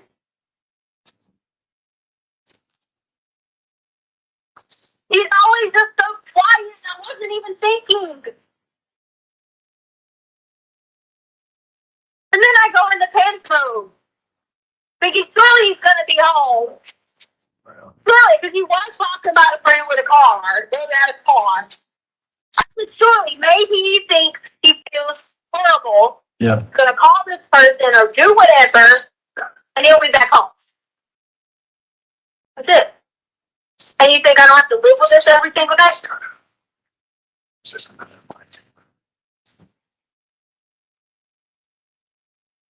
Hello? I'm here. I'm just listening. See? Now you're just listening. I give you what you want, and you're just listening. Well, what do you want me to do? You want me to pick holes in it? I promised you I'd listen. You asked me to listen. I promised it. Oh, so now there's holes to pick in it? That's not. Yeah, I mean, I can if you want me to. Do you want to do that? There's no holes to pick in it. All right, listen.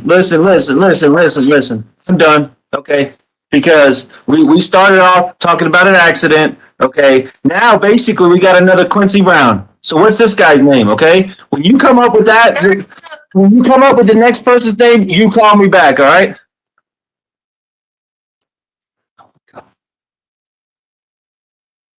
Mr. Grusing, if you would resume your seat in the witness stand, I remind you, sir, that you're still under oath.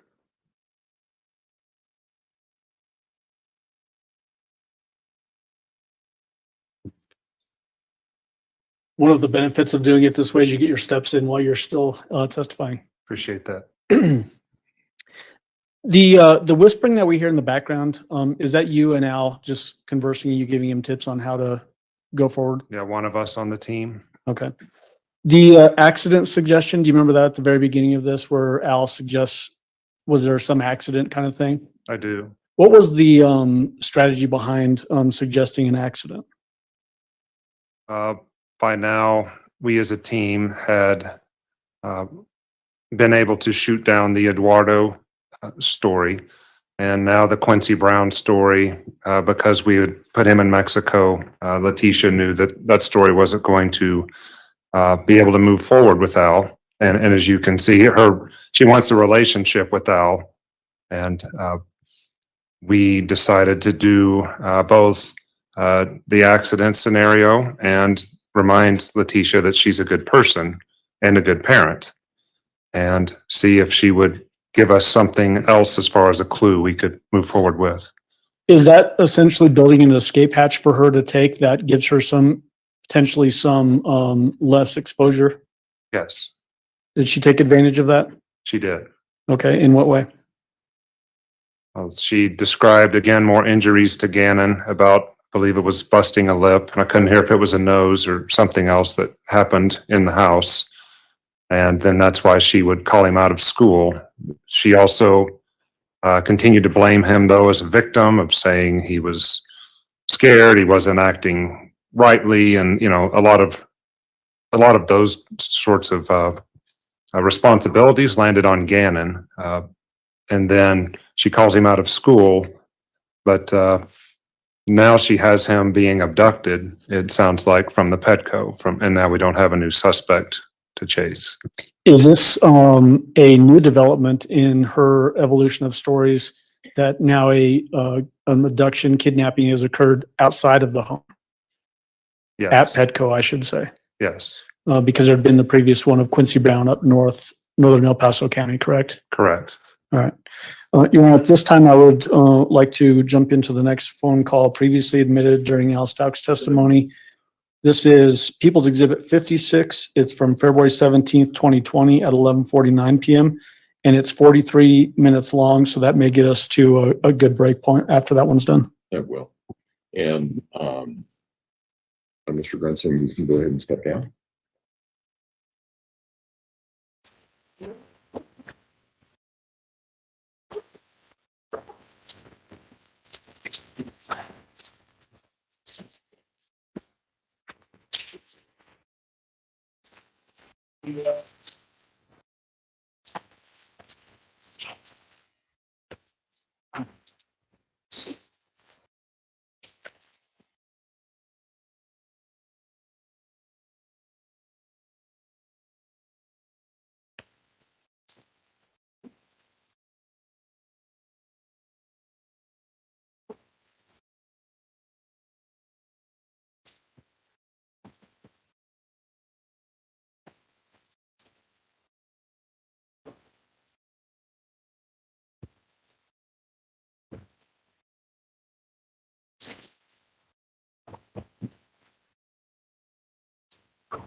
Should we call her? Yeah. I'm just kidding.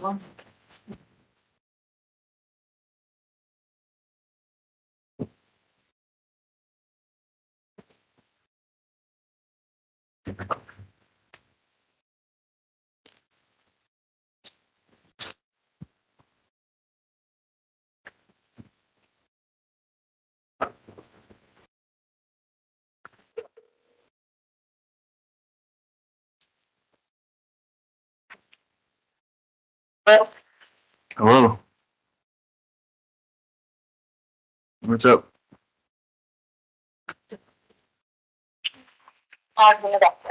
Huh? But just got back to the doctor. What for? Really? Yeah. I've already told you this, but I didn't have a period and I'm 5 weeks pregnant. Okay. How'd it go?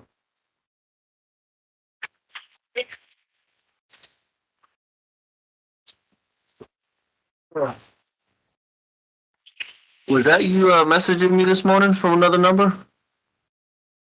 I don't know, just blame me for whatever. No, I'm just asking. That way I know for sure. Huh? I don't know. I don't know, Albert. I don't know. Just blame me for whatever. No, it's not. No, we're not playing the blame game. I just wanted to know because there may have been some details that I wanted to talk about because it was obviously relevant to what the things we've been talking about over the past couple of days. So, Yeah, you would have thought that you would have just called me to anything nice.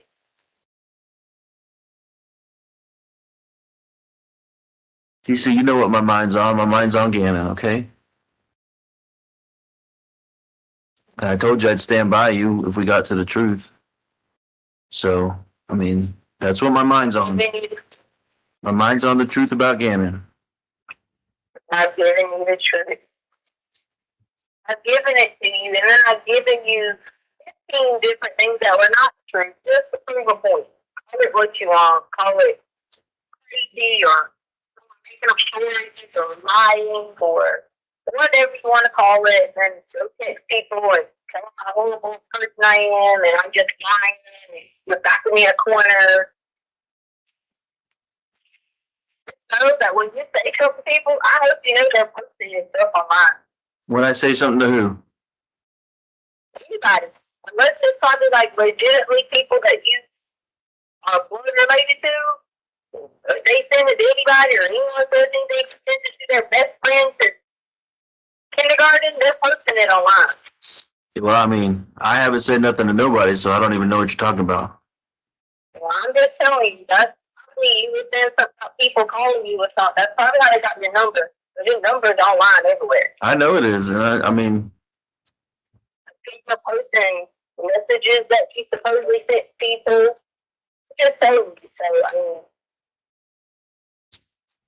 you know, whoever you be talking junk to or whatever to, people are putting it out there. well, good for them.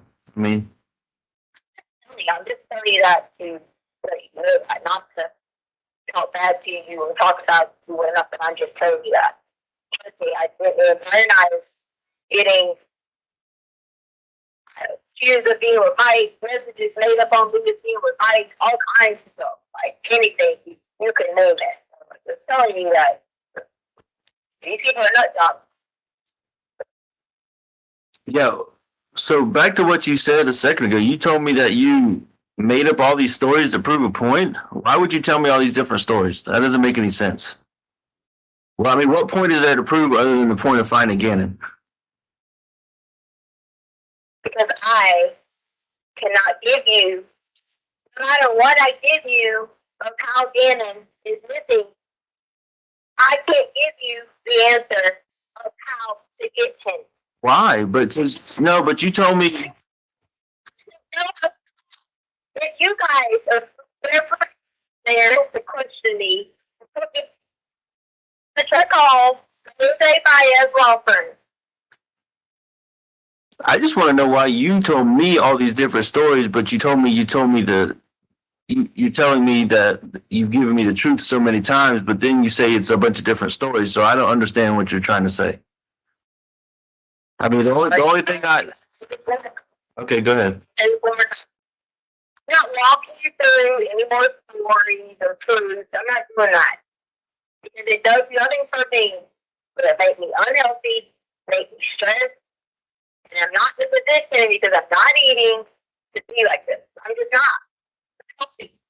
And as many of you guys think that you're going to get me to kill myself or this is something I did too, you guys are all wrong. So the point behind that is, if you're going to call me, only not to stand by my side, not to make any kind of statement to say that people need to stop threatening your life. If you're not going to call me to do any of that in your family, then of course I'm just going to sit there and play into your game. If you're treating me like crap, which you've done, why would I treat you with any? I didn't hear what you said. You broke up. Why would you treat me with what? I said, if you're not treating me with compassion, kindness, with any kind of support, with any kind of help, you're not treating me with any of that. Why do I have to owe you any kind of the same respect back? But I've offered that. I've offered that to you. Okay, I've offered that to you. I said I'll stand by you once we get the truth. Okay, that's what I've said the whole time, and I've told you that you can survive and you can get through this. Okay, it all comes down to the truth. That's the important point.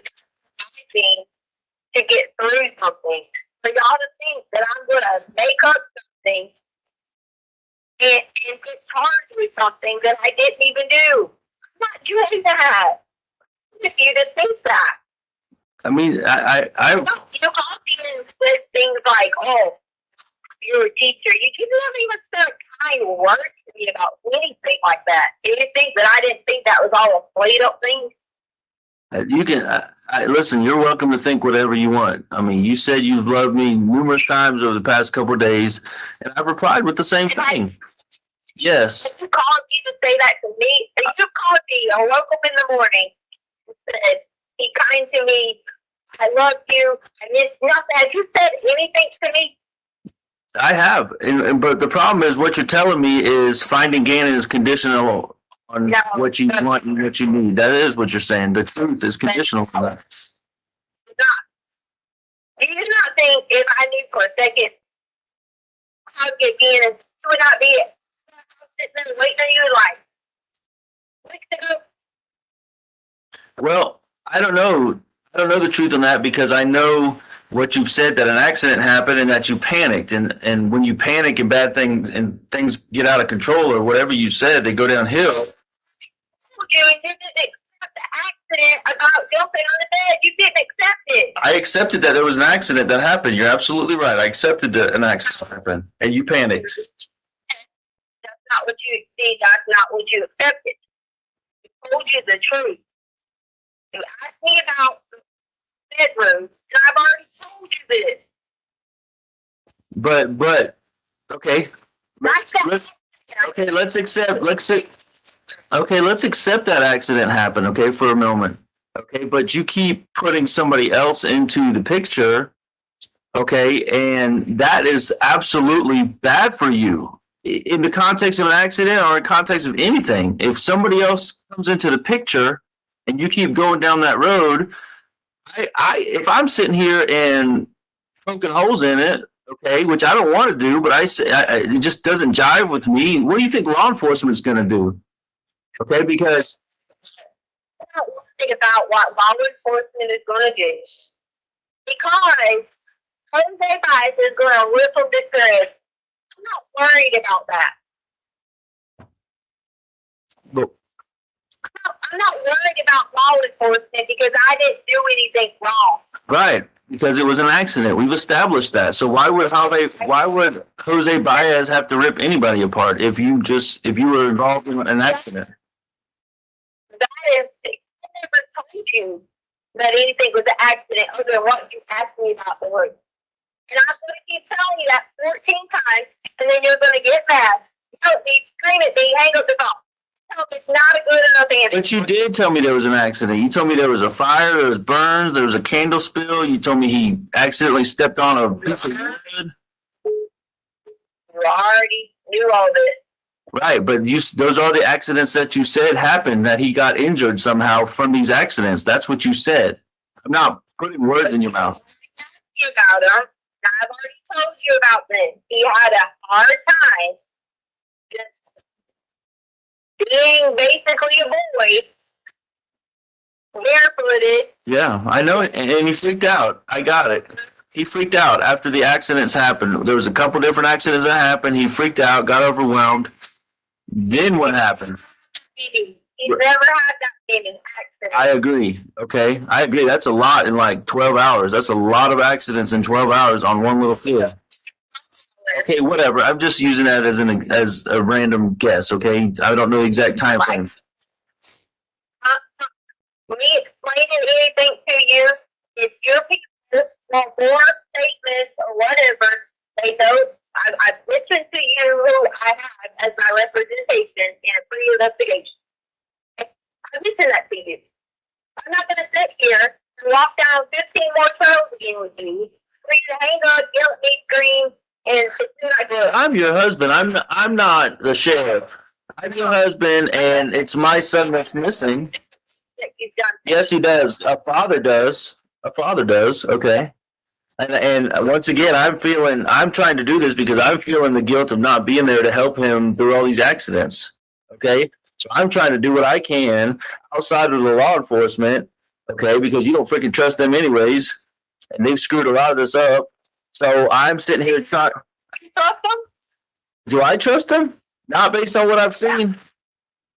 So that's why I'm going straight to you, straight to the last person that saw him. I'm not. If I would be the last person that saw him, then I would be the person that has him. So who was the last person that saw him? This is. No. Okay. I don't know. So you don't know who it was? I don't know anything. I just told you. I don't know anything because I've been emotionally beat down. By who? Emotionally beat down. By who? What? By who's emotionally beat you down?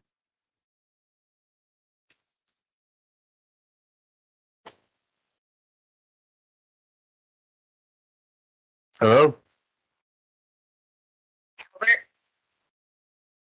I understand that as a parent, you know that 100% of your mind is focused on someone that God gave you the ability to bring into this world.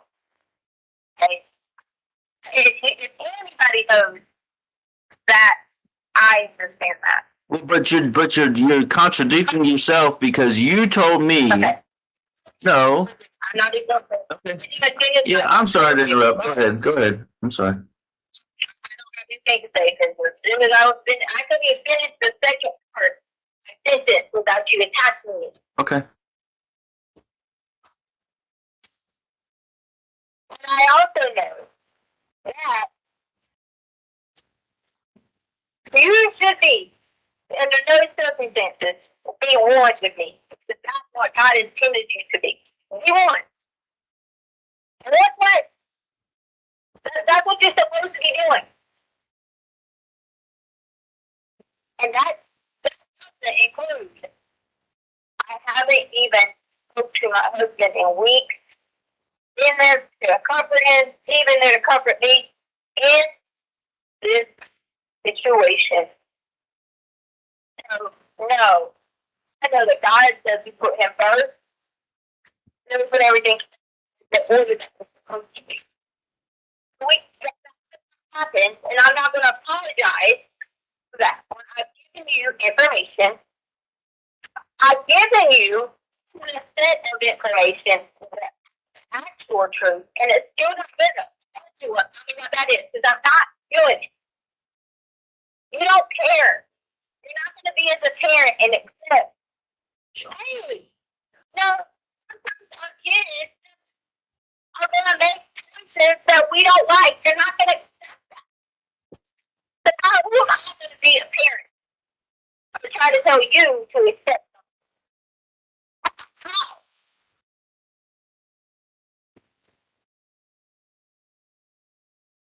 Because other than me trying to make up a story to keep someone else looking bad, to protect the child, then I'm still that.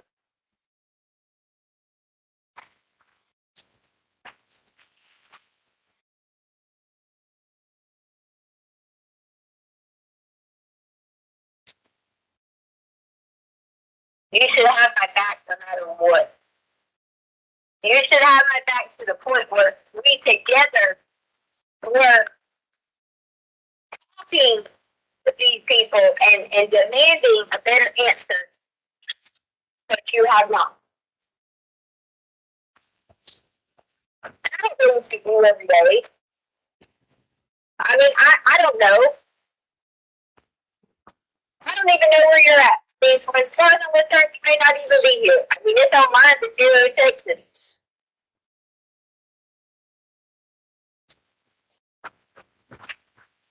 I don't know anything. I don't even. I almost was late to say, you are my teammate.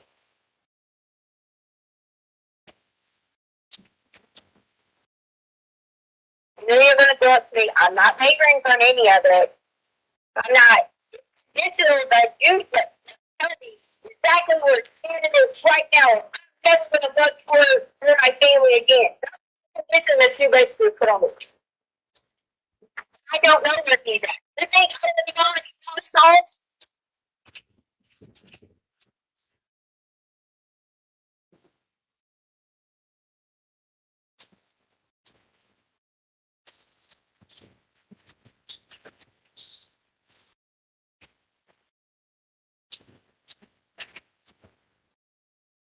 You have been married me long enough to know that in any situation, whether it's out or not, whatever it may be, that I have felt truth and nil, maybe not the best at being like, oh, what are you gonna say? You gotta cut, or whatever. Maybe not the best in that aspect. But as far as protection, man, that would have been. We should have been seen before you get away. I just remember telling us that, knowing anytime anybody messes anyone in our family, who is that? Me. Who can fix that? Me.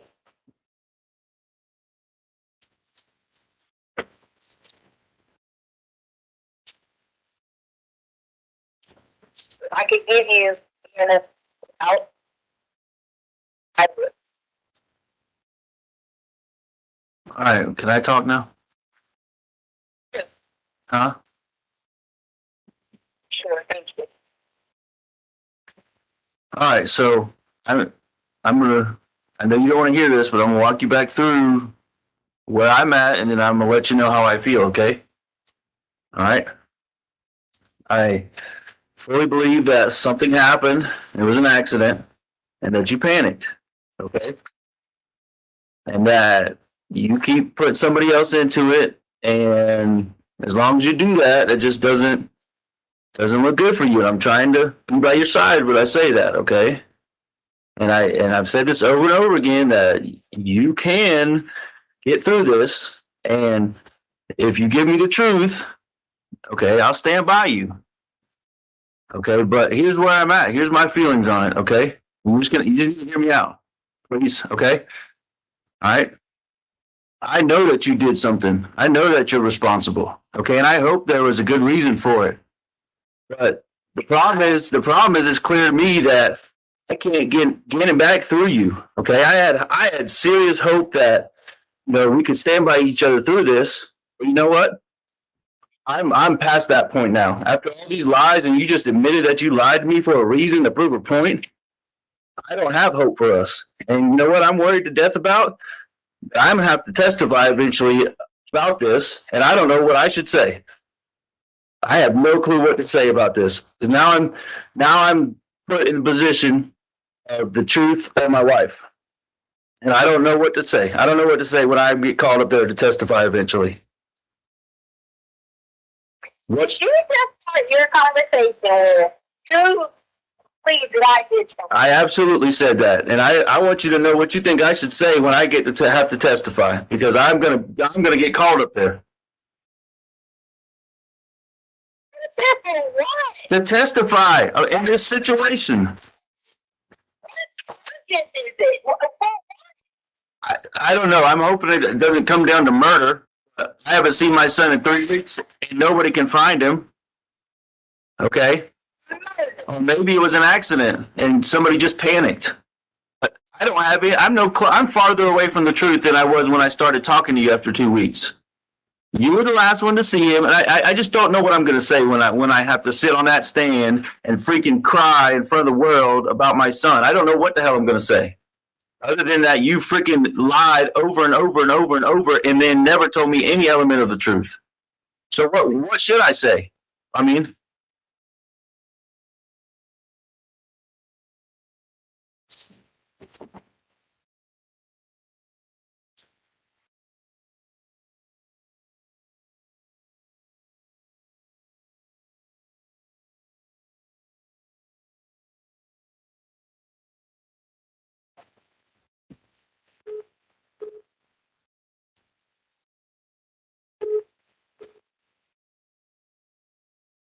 hello? I guess I lost you.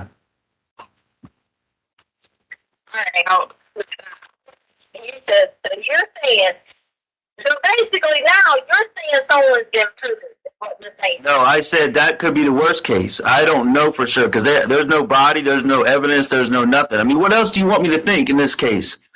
Okay, you're the last one to see him. You're the last one to heard him talk. You're the last one anything of Gannon on this earth, to my knowledge. Okay, no one else. I mean, what else are you? I mean, what do you want me to say, teacher? What do you want me to think? And I'm as serious and freaked out as I've been this whole time. All these freaking injuries in that short time period, accident or not, you had something to do with it. Okay. I mean, how else? All that put together, how else am I supposed to look at it? Just like you're always putting me on the stand and questioning me for stuff you think I do that adds up. Okay, well, that's what I'm doing here. There's no other way for me to look at this other than you're involved to some level, if not ultimately responsible. So you tell me what I'm supposed to say and what I'm supposed to think. You can say no all you want to, but all you've done is lie to me and make up fake people that are in Mexico right now. Tell me the truth, Keisha. Tell me what I'm supposed to say. Tell me how to stand by you. You've already said what you think is in your mind and what people have put in their mind.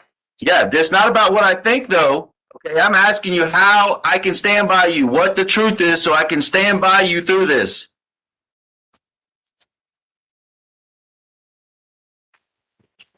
I'm just let you sit there and accuse yourself.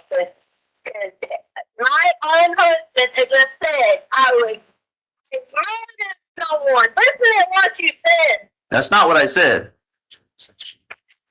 Okay, you said that, not me. I said you're responsible. You're responsible to some degree. That's what I said. We're worried about you testifying, is what you said. Yeah, absolutely. Testifying for someone, what you said. Because I got to get up there. I'm going to have to get up there on the stand and look you in the eye and tell them you lied to me and told me 15 stories. And that when they ask me what I think, I'm going to tell them I think you're responsible. I want to know what you think I should say. That's where I'm at right now. I told you that.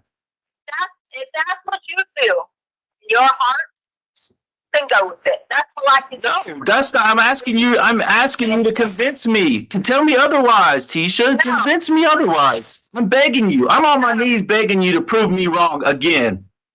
Okay, prove me wrong. Tell me right now. Prove me wrong. Give me what I need. Give me the facts of the matter that prove that you had nothing to do with this, or that was an accident and you freaked out, or something. I'm here theorizing all these different stories. Are you delusional that there's an accident and then you still think I just murdered someone over an accident? No, that's not what I said. If it was an accident, that explains it. You killed him, that explains it. I mean, it's pretty simple. Okay, it was an accident. Okay, an accident. I have nothing with the accident. I'm asking you a daggone question. Not like yelling at me. I said, if you just said that you was doing basically on the fence. It's what you told me. No. No, you said if they ask me what I think, that's speculation, okay? So you're telling me that you're going to speculate what you think happened. And you just told me there's no this, there's no evidence, there's no evidence. No, all right, you're right. Back off of that. What I will tell them is this. I will tell them this, that my wife had the opportunity to tell me the truth, but she chose to lie to me repeatedly, make up fake people, Uncle Matt, Eduardo, freaking Quincy Jones or whatever his name was in Mexico, okay? She told me all these stories to get me going in 17 different directions that I still don't know the truth, and that I know for a fact she was the last one to see him in our home.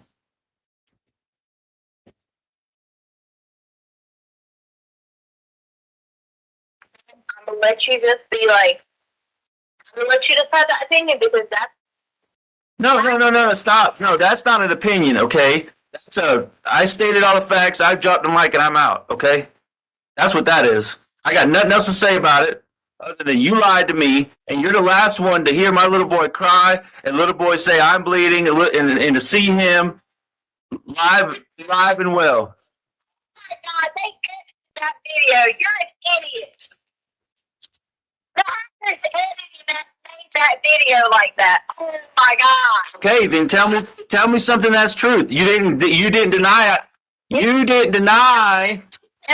Okay, fine. I'm sorry I said that. Okay, maybe it is edited, but you didn't flip out when I said you're the last one to see him alive. Okay, you flipped out when I said he said that he was bleeding. So explain that to me, Tisha. As far as I know, he was alive. I'm not going to say any differently because I'm not going to be a parent. Okay, you still didn't answer the question. Now you're telling me your opinion. You told me not to give opinion. Now you're giving me opinion. Okay, I said you're the last one to see him alive and or in the house. Okay, because you are. So now fill in the blank. No, that's not what I think. That's the truth, and you haven't denied that one time. You think that I'm not going to say anything because why would I say anything? Well, you freaking jump on me when I say he's in the video. He said he was bleeding. You said they edited that. So you can't have it both ways. You're going to deny it. You're not going to deny it because you're denying stuff you think is not true. I've already said what you just said. That you're the last one to see him. That I am not the last one to see him. Then who is? Yeah, you told me Quincy Brown. We proved him false. Okay, that was easy. All I had to do was call a reporter. Okay, I didn't have to have any evidence. I just called the reporter, and she said, "Yep, he ain't been around for a while. He's been gone a minute." Okay. So who was it?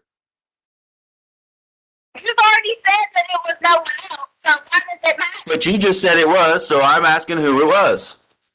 I am not listening. See, here you go again. You can't spin me, teacher. You can spin Facebook, you can spin the media, but you can't spin me. All right. Facebook. If you want. So many times I ain't been on there. Yeah, I mean, fine, but you can't spin me. I'm telling you. You should know that by now. I'm not trying to spin you. Hey, you know what? What about the blood in the corner? Okay, that came from Gannon knocking his nose. Yeah, the corner of his bedroom where you push the beds together. What about the blood? Oh God, you're grasping. I'm not. I saw blood. Okay, that's not grasping. I saw it. Oh, hold on a minute. Tell me again. You saw it. Saw what? Tell me what you saw. Are you recording me now? Go ahead, just tell me. I'll say it. Say this. I saw it. Blood in the corner of his room. Record me. I don't give a fuck, Tisha. That's my son's blood, and I saw it. Okay, you proved it, A, that you saw it. B, you proved it in physical blood. So how to get there, Tisha? You prove that. You just said you're going on back, so I'm trying to get this straight. You're going on back. Yep. You're telling me you were walk in and they showed you this. So what you told me, you are. Is that a fact? I saw it. You tell me whose blood it was. You were there. Okay. So there we go. You were there. What? You were part of the crime. So you tell me. No, I was not. There was 18 people in that house. Oh, there was 18 people when Gannon got hurt and all these accidents happened, and then you. Okay. All right. Now, see, I told you you can't spin me, Tisha. But go ahead. I'll listen to you spin. Go ahead, spin it around. I'm not trying to spin you. I'm not trying to spin you at all. I'm saying what you. I'm just trying to get the facts from you. What you're saying. One, you told me that all you and whoever else had blood in the middle of a supposed crime. No, what you're doing? No, hold on. No, stop for a second. What you're doing is you're not focusing on the crime. You're focusing on all the people here helping to find Gannon. Okay, like that's gonna fly. You're gonna go up there and say, "No, it's bullshit, Tisha." How they're gonna rip you guys this theory apart because it's a lie. Okay. And you contaminated the crime scene supposedly is what you said. Okay, so whatever. That's what you said. But what you said was it was Gannon's blood. So I'm going based off the facts that you told me. You said I never said that. Yeah, you did. No, you said it was yours and Gannon's blood. Okay, that's what you said. That's exactly what you said. That's what you said. You would find Gannon's blood on any concrete. You are lying. I never told you about any concrete Gannon's blood. You're lying. You said you saw it. That's going to be noted. Okay, I'm writing down notes right now. You're lying. Tisha lies again. Tisha admitted at the beginning of the conversation she lied 15 times. As long as you and whoever else you had in this home were in the home in the middle of a supposed crime scene, they're going to lift y'all to straight. Why would you even say that if it's not a crime scene? You told me it was an accident. So is it a crime or an accident? You said it was. You told me it was the scene of an accident. So is it an accident or a crime scene? Let me ask you this question then. Okay. This was a supposed scene. I can't. Okay. This was a supposed crime scene. And then you saw, but you have not came out and said differently. You've done up a talking shit about, okay? So then your friendly neighbor that fucking got paid money who released the video that says Gannon didn't come back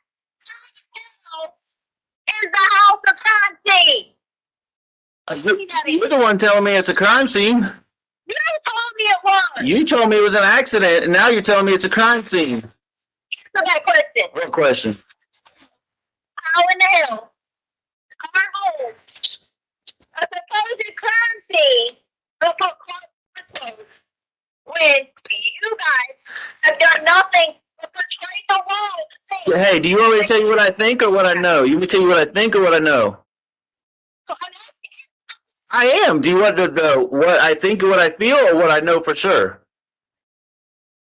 Whatever you want to give me. Okay, what I think is that you did it. What I feel is that you're involved. Excuse me. I think and feel is that you did it. What I know is that you're involved somehow. Okay, that's the bare bones where I'm at right now. I have nothing else. You're involved to some extent. Gannon getting hurt, whether it's an accident or not. There's blood all over the place down in his room. However, I saw it. Who gives a crap at this point? Because the boy's out there hurt. Okay, what I feel like and what I think is that you did it and you're trying to hide it. And you dumped his body somewhere. That's what I think. Dumped his body. Yep. In your theory that you are saying, your theory, okay?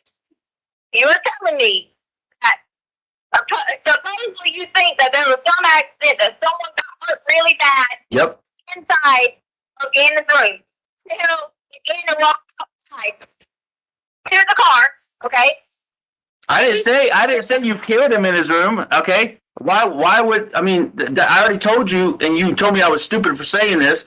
I think an accident happened that you're involved with, and then I made the assessment, and everybody who saw the video online made the assessment. Gannon was walking kind of sluggish to the truck, and you told me I was a fucking idiot for saying that. Okay, but it makes sense if he had got hurt, okay, lightheaded, queasy, I don't know, whatever, and now he's having to walk to the truck so you can take him somewhere. Okay? Okay, this we're taking someone to do what? You tell me. No, you said you were going on your theory, so I want to hear your theory. Okay, you want to hear my theory? Okay, you took him somewhere. Okay, yeah, I'm gonna tell you what I think. You went around town acting all normal, left your phone at the fucking Petco on purpose, okay, and took him out somewhere, God knows where, and left him there. And maybe whacked him over the head with a 2x4 or something. I don't know. Took him out by somewhere you said whack somebody in the head. So I committed a murder. Is what you're saying? No, because he could have just been knocked out. Could what? You could have knocked him out with a 2x4, not killed him. I mean, if he died, I guess that is murder. I don't know. You're the legal expert here. So actually, let's back up a second, because here's where I'm at. You're lying, okay? Are you lying to cover yourself? Or are you lying to cover for Harley? Which one is it? Harley? Yeah, which one is it? Already been proof, first of all, you have been at work during all y'all's episodes. So you're lying for yourself? I'm not lying for anyone. Okay. I'm not lying for a soul. But you have this whole time. The first thing you said this morning to me, one of the first things was, I've lied to you repeatedly. I've lied over and over and over again. And I had a point to do it. I had a reason. So what's your reason for lying now? I'm not lying. But you've been lying the whole time, so how do I know that? Exactly what happened from the beginning. Yeah, but you just said they were all lies. You said all that was a lie. Now it's the truth. So Didn't like it, so therefore, just make up all your stories. So now you got this theory of some 2x4. no, that's just okay. But see, you're still not telling the truth, because you said you told everybody from the beginning. The first story from the beginning was Gannon ran away. Okay, immediately proven false. Second story, you got raped in Gannon's room.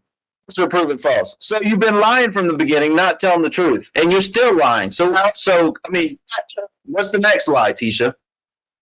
I haven't lied. So now you're lying about saying you were lying? I mean, The beginning is what I'm talking about. You just are never going to believe it. I know he didn't run away. Why not just okay then? If that's what you think, you are entitled to what you think you know. In your opinion, you are entitled to that. You are. You think for a second that your own wife, your son, you actually need to get mental health.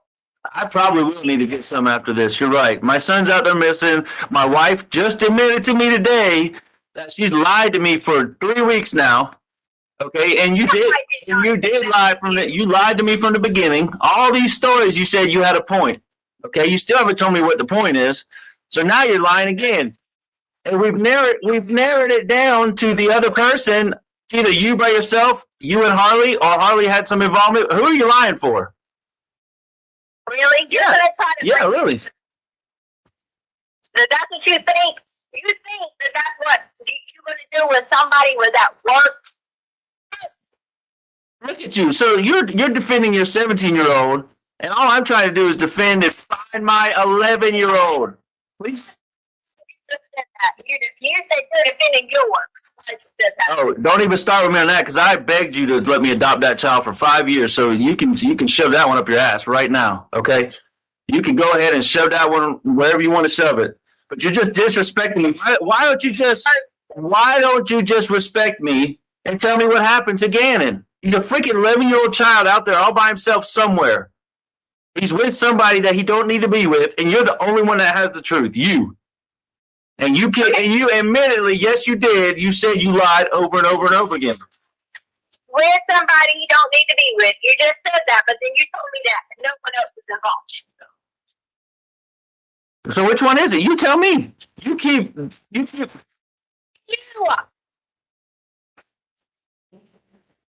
think that I had an involvement in killing the child? That's what you think? Yeah, absolutely. Because you were there. Gannon's missing. We can't find him. Okay. Nobody would stick to the plan this long after the whole world's looking for him. Okay. So it's you. You're the only one sticking to the plan. You're the only one in the spin machine. You're the only one lying. Everybody else is trying to find the truth. Everybody, Tisha. Even Landon, the one that you think I'm hooking up with, she's just trying to find the truth about her baby boy. Okay. I'm glad you get to spend the rest of your life with Landon. Yeah, I mean, whatever. If you think that, that's fine. Like you tell me, you're entitled to your opinion, but there's a fact here that you were the last one to see him. I wasn't there, so I don't know anything. You know everything, and you're lying repeatedly over and over again. You didn't get raped. Gannon didn't run away. There's no Quincy Brown, Eduardo, Uncle Matt. There's no high fives. There's no Gannon jumping on his back. Okay, what there is blood in his room. Okay, he's gone, and we can't find him. That's what. And you were left with him and didn't come home with him. Okay. And you still haven't filled any of the blanks. I mean, there's facts out there. Okay. There's facts out there. And you won't even tell me the truth. You keep lying to me, making up some bike bullshit. Okay. Gannon fell off his bike and busted his head and needed 911. Are you serious?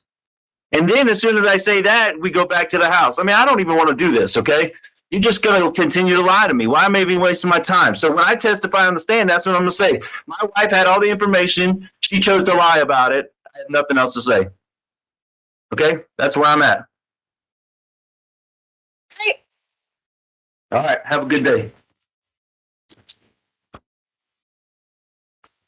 Yeah,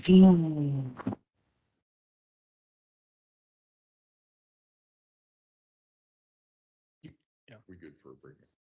All right, ladies and gentlemen, we will take our afternoon break. If I can have everyone back in the jury room at say 3:25, we should be able to start on time at that point. Again, don't discuss the case among yourselves. Don't discuss the case with anyone else.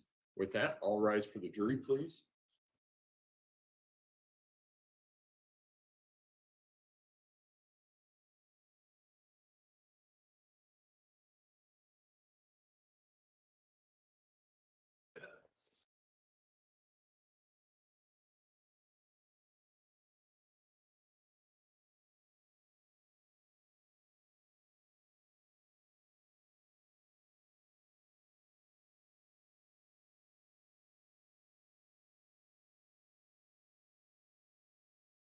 Thank you. May all be seated. Record should reflect the jury has left the courtroom. What's the plan for when we come back? Continuing with this, Judge, we still have 3 more phone calls potentially. Okay. All right. All right. Court will be in recess. Thank you. All right.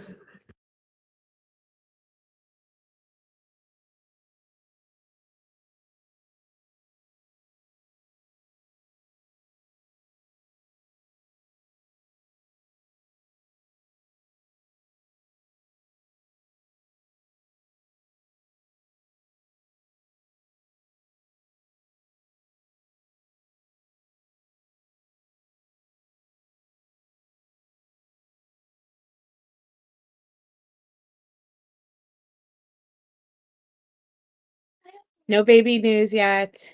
Uh-oh, where are we at? Hold on. Okay, there we go. No baby news yet. I'm waiting though. After she posted in the chat that God was good, she texted me and said, I'm going to be putting the phone down. I'll talk to you soon. Said, are we pushing? And she just kind of hit the heart button. And so I'm going to assume that we are pushing and that we are waiting. But yes, 3 more calls, you guys. 3 more calls. So we are into a lot more of Letecia's lies and her voice and all the things. I just want to tell you guys though, I literally have the best mods in the world. You know, today I had to go to that appointment and the judge closed the stream, of course, of all things to happen. And I'm telling you guys, I can't tell you how much I appreciate Louisiana Girl for popping her computer open and starting the stream for me and getting it so that we didn't all have to leave the stream, right? And so that we could have the full court on here on this record for today. And I super appreciate you, Louisiana girl. I appreciate all the mods who kept the chat talking during lunch break and kept things flowing and things like that. You know, you guys make such a huge difference, and you have no idea how much I appreciate you. Each and every one of you guys, Emily, BC, in the bushes, the Spudler, Seal, whenever you're not having a baby, Annie Lou. I so appreciate you guys, especially through this trial, you know, and there are mods too that haven't been able to be here every day. Ramblin', you too as well. I appreciate you so much.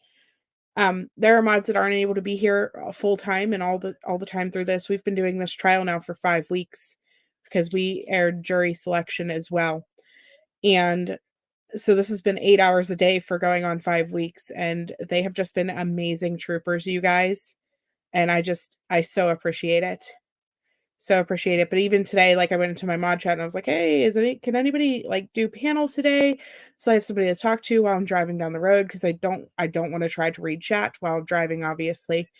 And so they stepped up in the bushes, you know, and Louisiana girl stepped up to help with the lunch break. And so it's so awesome. So awesome. Yeah, the mods. Yes, they do let you play too. Mods do rock. They just do amazing work. And I just love it. I love our whole little community, you guys. You chatters too. You guys are so great. So I just wanted to say that, because I seriously, I was getting emotional knowing that how many people pulled together to try to help out today. And it's just awesome. It's just so awesome. Oh, Laurel, not yet. Just on break.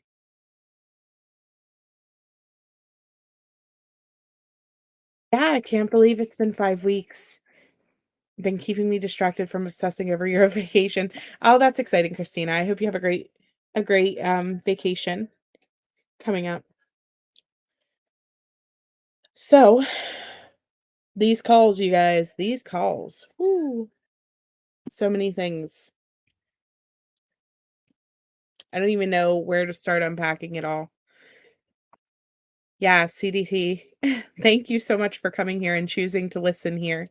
I know there are so many people that are streaming this. Literally a lot of people. And so I appreciate you trusting to send your viewers over here, CDT.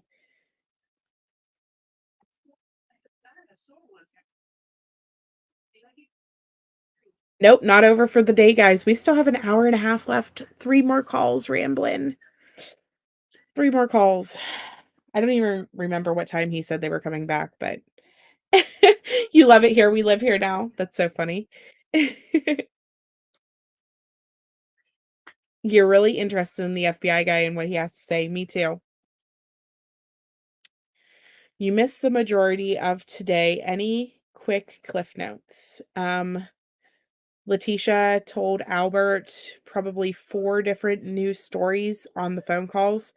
We have been listening to her voice pretty much all day, the house huddle. And yeah, it's just been a lot.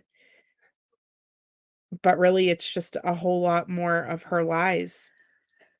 Do we really need to unpack the phone calls? We don't. We don't.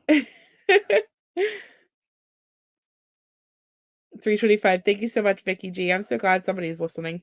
We do have time for the baby announcement. I am waiting. I am hoping she sends pictures. I want to see the baby. I gotta switch over and see. Oh, you know what update I can give you guys, though?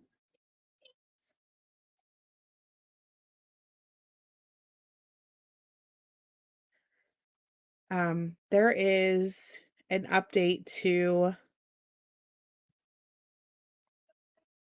there is a good news update for one of the cases that I have covered, and it's been a while since we talked about him, but he was missing in Ohio. His name is Noah Johnson, and I had talked to his family at one point. Let me see. Anyways, he was found safe.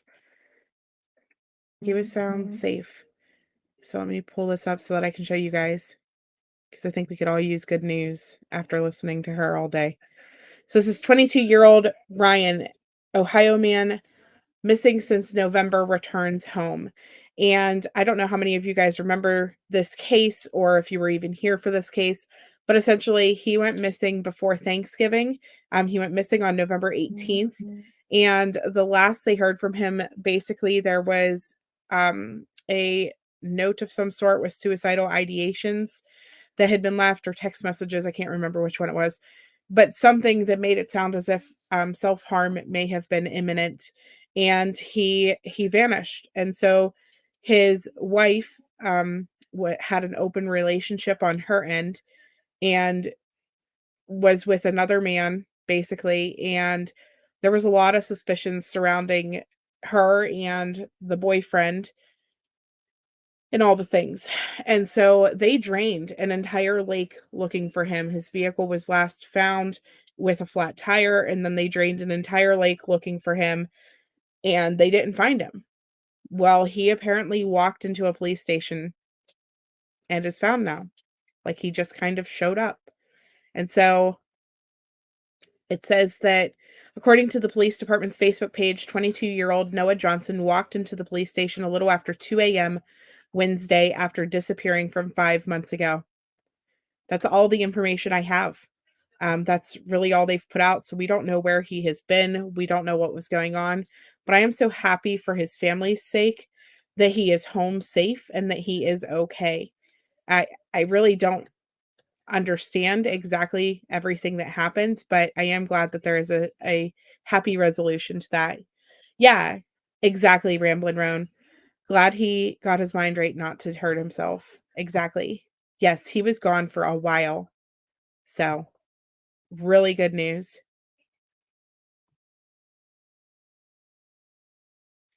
Your 5-year-old yelled at your dog to be quiet because mom is watching the trial. That's so awesome. Yeah, welcome home. Yeah, exactly. No matter where he has been this whole time, I am so glad he is alive.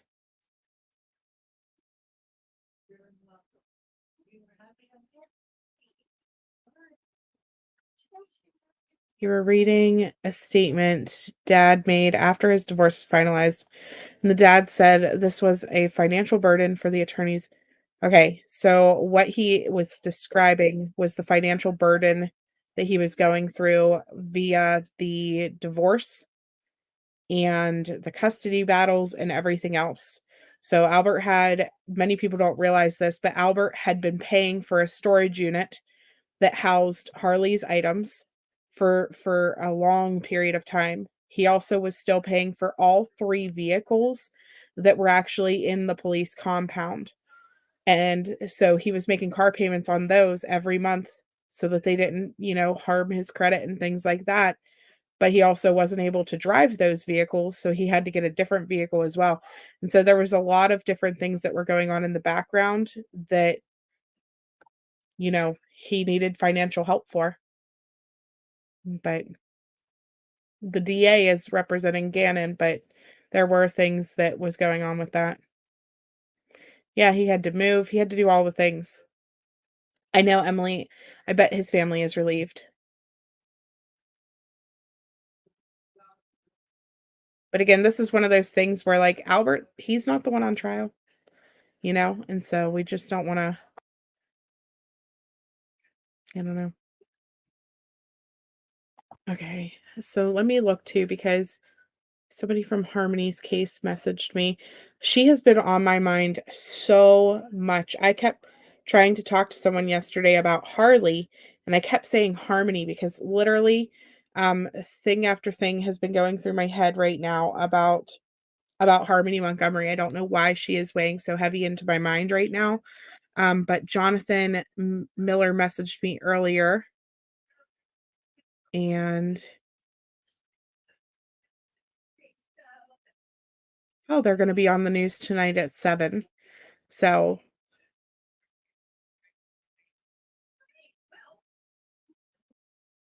let me go to his page so I can show you guys this update for Harmony.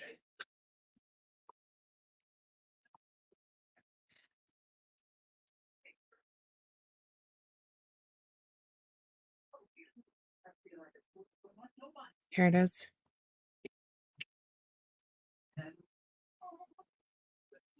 So it says, tonight at 7, whoops, whoa, what did I do? Tonight at 7, Blair Miller and I, as well as the retired judge that proceeded over Jameson's adoption just weeks before his sister was murdered, sit down with WGBH in Boston to tell the two different stories of Jameson and his sister Harmony. Sadly, today Massachusetts has changed nothing to prevent another Harmony Montgomery from happening. A book, A Cruel Justice, How Massachusetts Put Harmony in the Hands of a Monster, will be released soon. All proceeds of this book will go to help make sure other children in foster care are safe. Blair and I cannot change the fact that Jameson lost his sister, but in her honor, we will fight to make sure that every child in foster care, not only in Massachusetts, but in this country, I think is protected. We won't stop until laws are changed. Hashtag Harmony Montgomery. And so this is the opening of the book. And I'll just read down through this. It says, A Cruel Injustice, How Massachusetts Put 4-Year-Old Harmony in the Hands of a Monster. By Judge Carroll, and in their own words, by Blair Miller and Jonathan Bobbitt Miller. Harmony Montgomery's father is indicted for her murder, but it was those who were supposed to protect her in Massachusetts who put her life on a lethal trajectory. In this nonfiction narrative, I can't say the word, different from so many others and indefensible, the tragic truth and lies are revealed. In reality, it's the governmental officials, lawyers, and child protective agencies who were supposed to keep disabled Harmony safe, who are as much responsible for her tragic fate as her indicted father. I should know. Until January of 2023, I was a juvenile court judge hearing thousands of horrific and unthinkable child abuse and neglect cases for over 20 years in the same secret Massachusetts defective child welfare and legal advocacy systems. That put Harmony in the hands of a man that New Hampshire governor rightly called a monster. The shocking, explosive truth is that Harmony was put in the hands of her dangerous and violent father, convicted of shooting and stabbing his victims. When Massachusetts lawyers for the state and unfit parents and Harmony hid extremely damaging evidence about the dangerous and violent father from the judge. It was a trial strategy of reckless and deliberate indifference. This book explains in detail, using the state's own investigation, in part, insider knowledge of the defective legal advocacy system and sources outside of the juvenile court system, how evidence was concealed from the judge at trial. The book calls for investigations by the Massachusetts Attorney General and the U.S. Attorney for the abject failures in Massachusetts to provide Harmony with her rights under the law. The lawyers all knew he was a violent felon, an angry, abusive man who barely knew Harmony, but they decided she was expendable so they could close their case and not have to deal with her disabilities.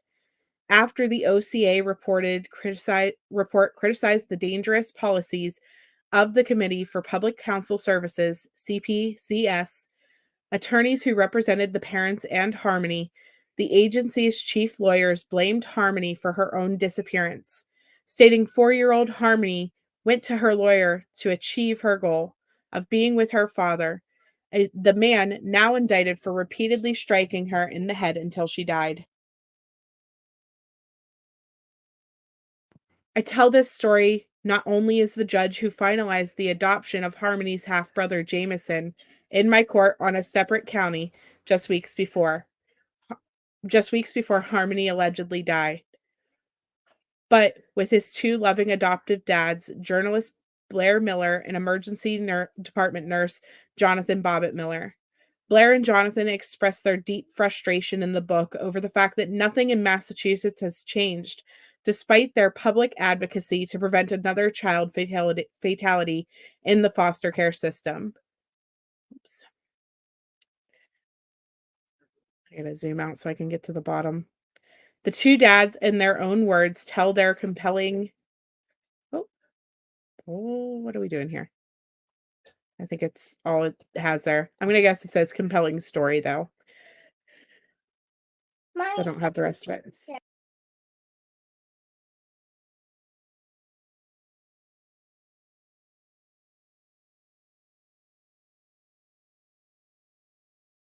Hi, surviving the storms. Oh, thank you so much, hon. What an excellent mission and book. Where can I get a copy? I'm gonna guess that we can probably listen to something tonight at 7 on WGBH. If this is still like if it's live, if I can find a live for it tonight, we can watch it because court should be over at that point. So if you guys are interested, I know I am. Harmony is another one of those cases that just really attached to my heart. And Jonathan and Blair have been amazing and telling me and keeping me up to date. And like they'll message periodically to let me know where the case is at and how things are going and stuff. And it's just, I don't know, it's just very frustrating that they had been looking for Harmony and wanting to get Harmony and to be a part of their family also. And it never came to fruition. And just for her to get sent to Adam to die. And it's very infuriating. But they have been trying and working with so many um, senators and lawyers and everything, trying to get different laws passed.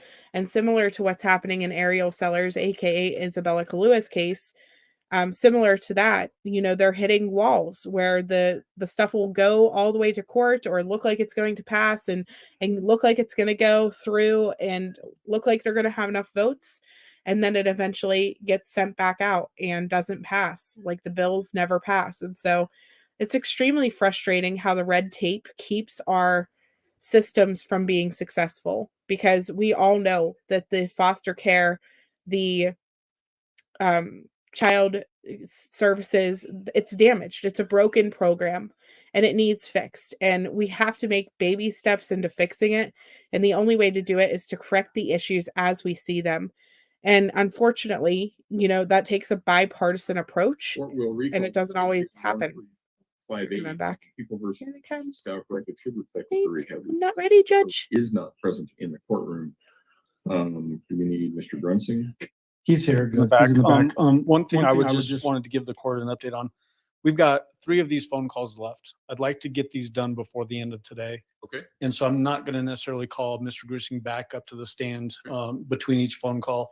The next one is 22 minutes. Then we've got a 58 minutes, and then we got a 29 minutes, which should be about right. It'll be pretty close. It'll be really close. But then that will allow us to jump into his interview of the defendant on Friday morning.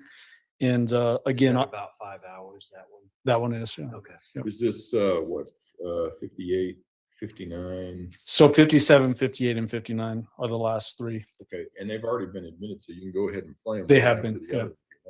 Yep. And then do all your questioning in one chunk. Exactly.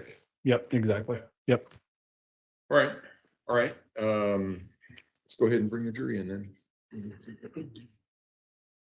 And I'll just make a brief record of the dates and how long each call is. That's fine.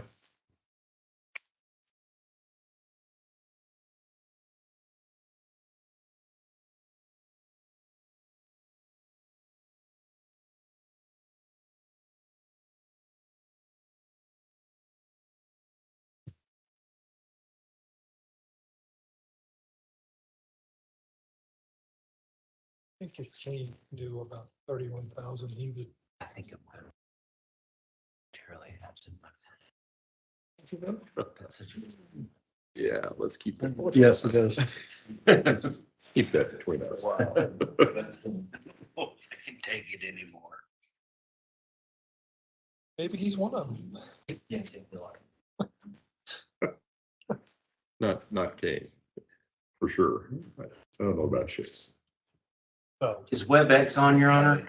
Yes. Okay.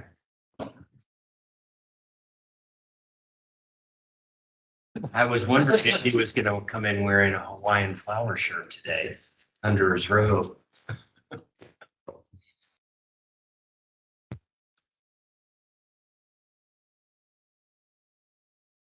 All rise for the jury, please. With TC. Yeah. Oh, I know. Only old guys like us.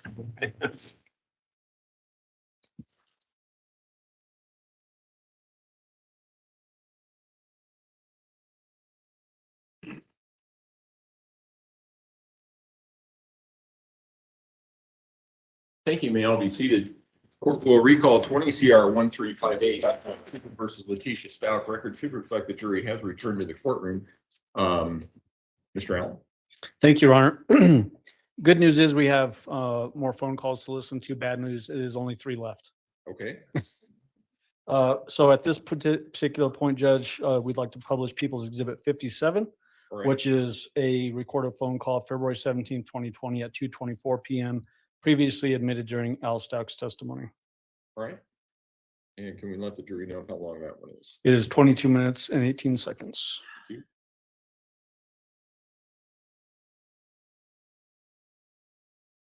Podium again. Yes.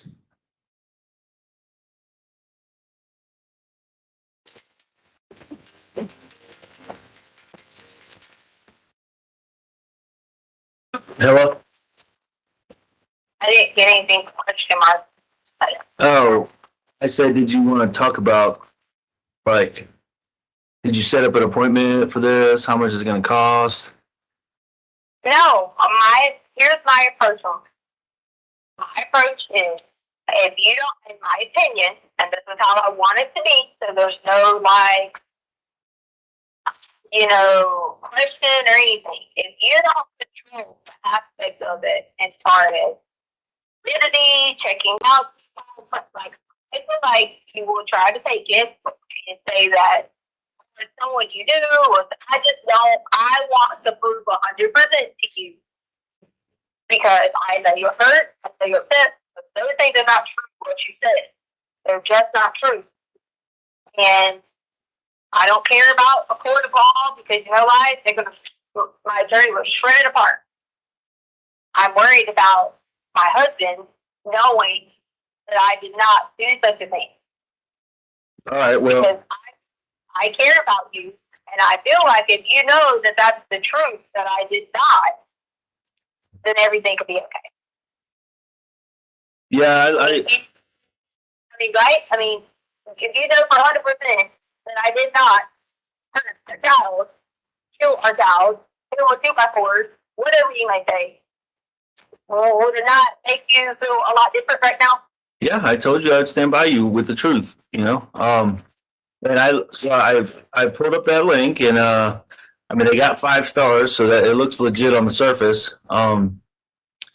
And yeah, you hit a great point there about I am about validating things and looking into things. Part of that process would be getting some questions answered that I want answered, right? I think you can assume that, right? Okay. All right. So that being said, as I was waiting on you to get back, I wrote down basically 3 or 4 questions, and I want to pose them to you now, so that way I'm not surprised when I go in there. Okay? Are you willing to do that with me? And then we'll. You're not surprised, or neither one of us, so you know the questions and I know the questions. Oh, okay. I get what you said. Yep. Yeah. So I'll ask them, and you just give me yes or it's just simple yes or no questions. Okay? And then, so you're not, once again, trying to be fair to you and fair to myself, that these are some of the questions that I want answered. Number 1, do you know where Gannon is? Yes or no? Yeah. But this is the questions I'm going to prove to you too, right? Yeah. You understand? Right. You can answer them now, but then you can answer them then as well. Okay. Yeah. Okay. Who was Gannon last with? They don't ask you questions like that. Oh, you're right. I'm sorry. It's yes or no. Do you know who Gannon was with last? Okay, so here's what I want you to be careful with on do you know who Gannon was with last? Because, let me explain. Yeah, go ahead. I'm sorry. Go ahead. You're cool. More specific approach in that, because you need to say, do you know a description or have a picture in your mind of who Gannon was with. Okay. Think of that. All right. How about it this way? Were you the last person Gannon was with? Okay. Well, that leads into To ask the question of someone else. right. Yeah, I know. And I'm not going to probably be the one phrasing the questions. I'm just telling you questions that I want answered. So you answered the question was, were you the last person Gannon was with? And you said no. Okay. And I'll leave it at that. I'm not going to go take that down a rabbit trail. Okay. Did you accidentally hurt Gannon? No. Did you murder Gannon? No. Okay. Well, so, I mean, that's kind of, it's just some of the questions I'm going to want answered. So when are you going to be able to do this? I want to get this done as soon as possible. I'm ready to do it tomorrow. I think because of publicity of this case, they'll squeeze you in and make an appointment for you tomorrow. If we go up there and call them and say, hey, listen, this is the Letecia Stauch case. We need a polygraph ASAP. Let's do it. I don't know. When is the earliest you can do it? I'll just take money out of the bank account and I'll pay for it. So can you get me just like 2 or 3 times or days and times that they have available? Send them to me and I'll tell you exactly which one will work best. No, Letecia, this is talking. I don't have a way around. okay. I'm going to help people out so that I can have food and a place to stay. Okay. And I the one said to do this. But I'll even come and get you tomorrow morning. I want to do it like 8 or 9 o'clock in the morning. I'll come and get you at Michelle's house, okay? And I'll bring you to this place. It's Michelle, right? I'm not at Michelle's house. Okay, where are you at now? I'm staying with random people that reached out online, people that are following the case. Okay, well, send me your location through your phone, or send me an address or a 10-digit grid coordinate from Google Earth. And you're telling me you're going to pick me up? Yeah, because I guarantee you they will squeeze you in tomorrow. Because this will be another star in their cap, a feather in their cap. Right, because it's about some publicity for you. No, not for me. I want the truth, and you know what? Every minute, every second we sit here and talk about this is another minute that Gannon is danger. I told you I would do this and gave me the person. All right, well, tomorrow's the day. Okay, if not, then you're not serious about it. That's just, and I'm. I've already told you yes. I've already said yes. All right, then I'll set the appointment. If it needs to be the afternoon, fine, whatever. But we'll do it, okay? Tomorrow. I've already, I don't know why you keep saying that. You think I'm change it. I've already said yes. I also want to know what I need to do because I saw where somewhere online it says something about eating and drinking and stuff like that. So, All right, I'll answer that for you, but I mean, why don't you plan on like a 6-hour window or something? Okay. I'm just going based off generalizations, Tisha. Come on now. I don't know the answer to that. You can Google it just like I can. I'll call them and I'll find out. And I'm just saying, plan on if you think you're not supposed to eat for a while, then don't eat for a while. I mean, it's not a big deal. But I'll call them and I'll set it up for tomorrow, afternoon, whatever. You just let me know where to come get you, or let me know, just be there if you don't want me to come get you.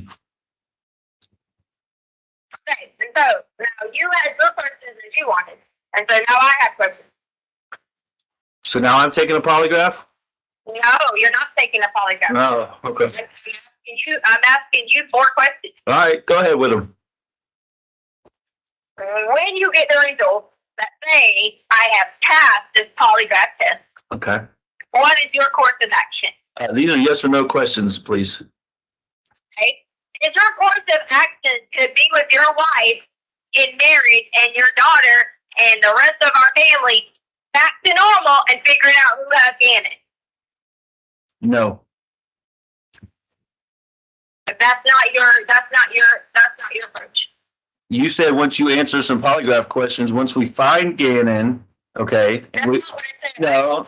Okay. All right. No, I didn't. All right. Yes or no questions. I didn't do this to you. I took your yes or no questions. Once the polygraph polygraph test comes back and shows you that I am telling the truth to the questions, that I had nothing to do with Gannon in any kind of way, being hurt, taken, whatever, are you going to be with your wife? Nope.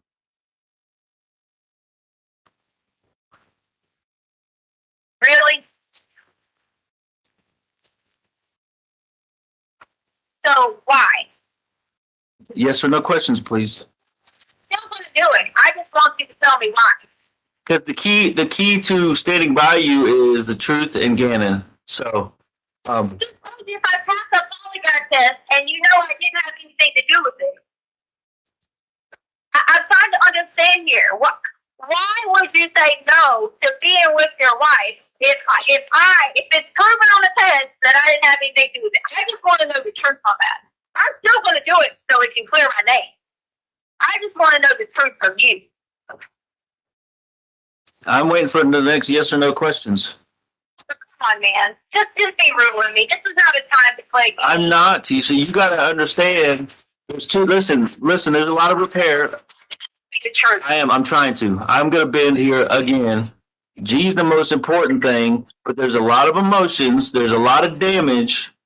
Okay, from this situation, and I'm not here to argue with you. Okay, but there's a lot of damage from all the lies that have been told that it's going to take some time to work through. Okay, I said I'll stand by the truth, and I'll stand by you with the truth. Gannon's the priority. All right, what's your next yes or no question?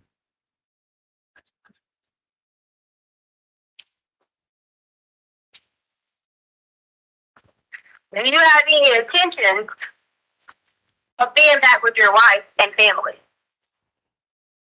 No. And it's the same answer, same response as I gave you last time. Gannon's the priority right now.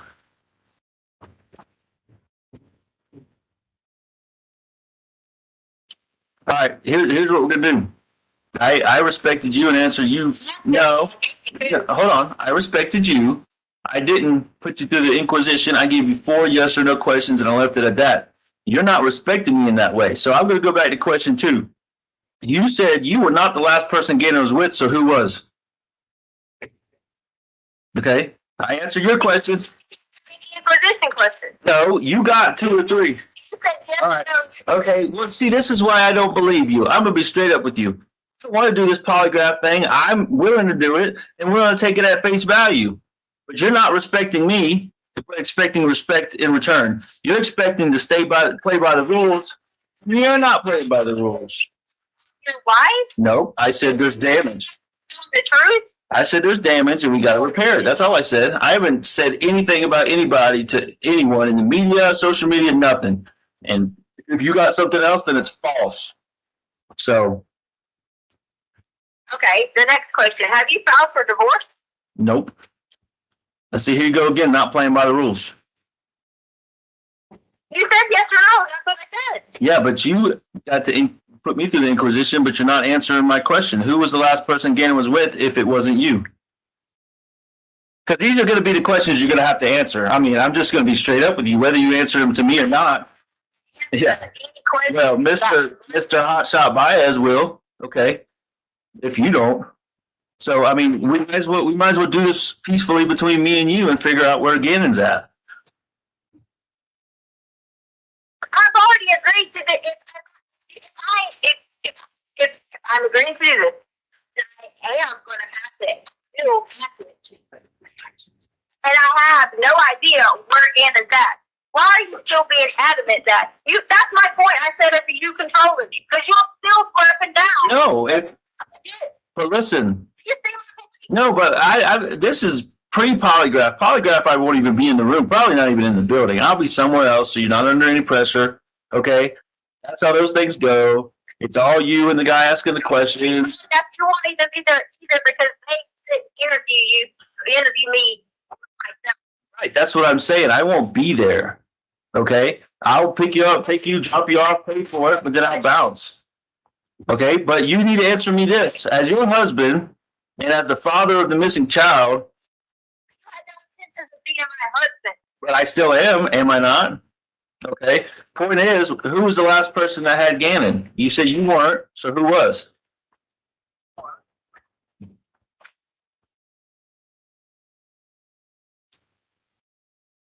Hello?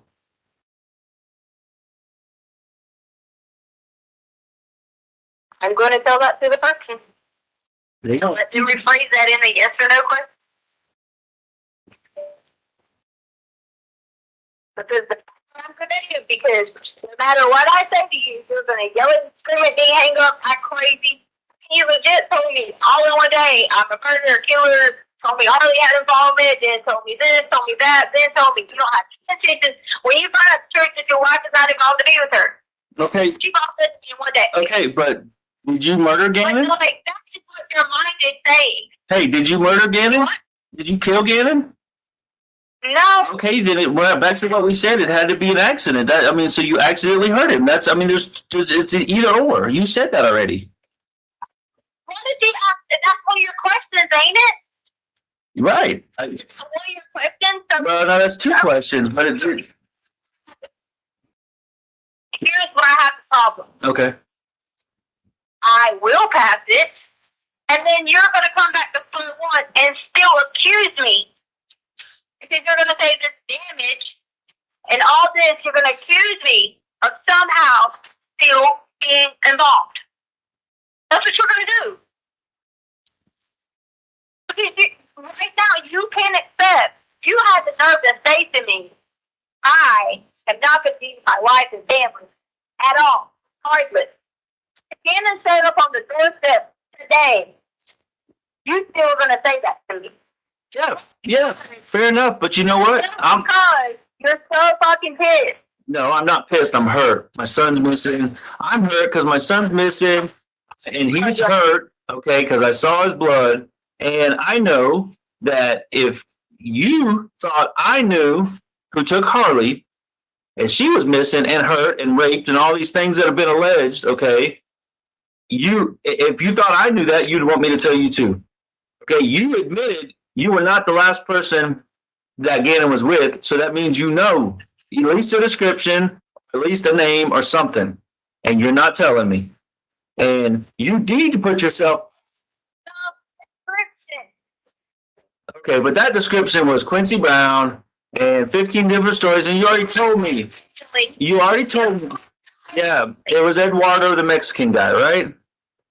Our Uncle Matt. Here we go again. Why don't you ask about legit answers? Right. Legit answers Right. for yourself. Did you kill Gannon? That's a legit question. No. Okay. Did you accidentally hurt Gannon? You asked me like 15 times. Like, so you can go ahead and get this out your system because I'm a. Well, okay, fine. Your mind, you're going to be like, wow, pass this test. Yeah. Okay. But the bottom line is. The bottom line is. Grace, the girl call my line to do it. Yeah, let's call her. Let's call Maury Povich too. He'll help. Call him.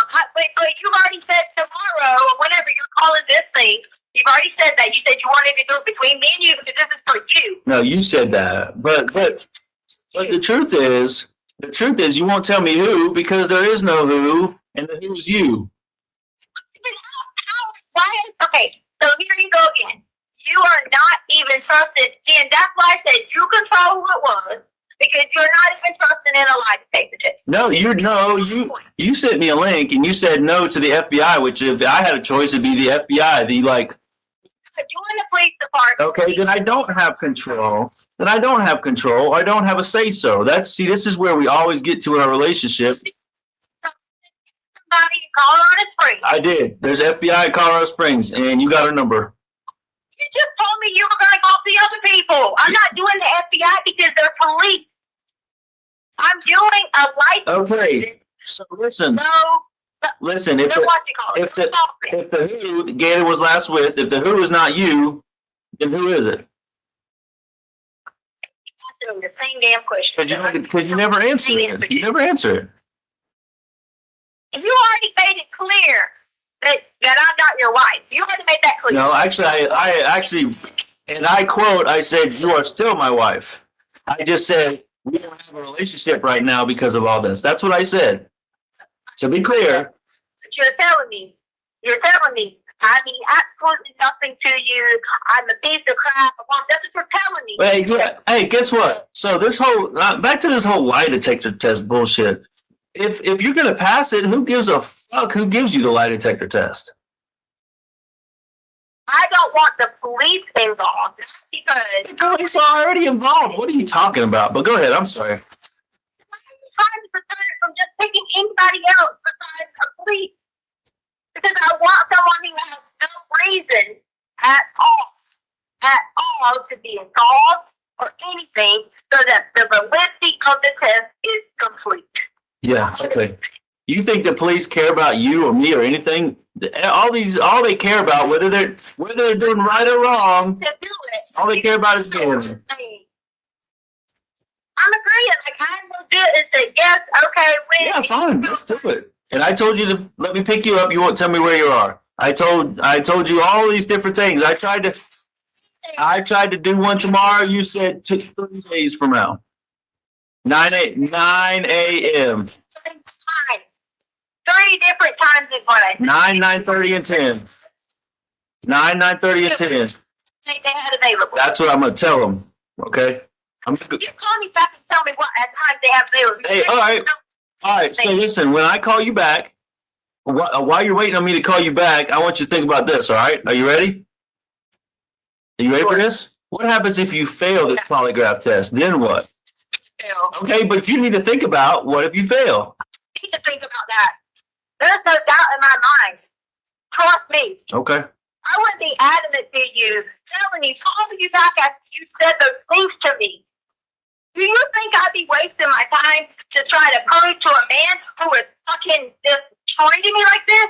Hey, you were also adamant about Quincy Brown, remember?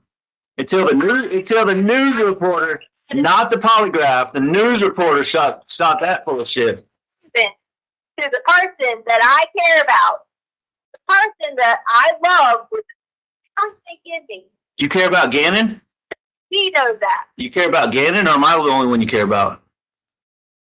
Of course, I have to care about you first in order to care about our children. Okay, so if you truly care about me, okay, if you truly care about me and all this stuff, listen to me. If you truly care about me and want all this stuff that you tell me every day that you want and send me all these pictures, if all that really means anything to you, first of all, you sent me a picture without your ring on the other day, so that's bullshit. I'm calling bullshit on that. Second of all, yeah, then you told me you were wearing them, and then you sent me a picture without them. So, anyways, I said I've been wearing my ring. Oh, okay. I said, but the police have confiscated them, and you won't help me get any of them back because they're in the car that's in your name that you probably already have back. I wish. I'm still paying on it, by the way. I don't have it, so just so you know. Totally glad to pay on it. Her car. And not have it, right? Okay. Anyways, if you really cared about me, if you really cared about, let's cut this shit off because this is ridiculous. If you really cared about me, you would have lied to me 15 times, and you wouldn't be lying to me now. Okay, and that's it. Okay, that's good. Pistol.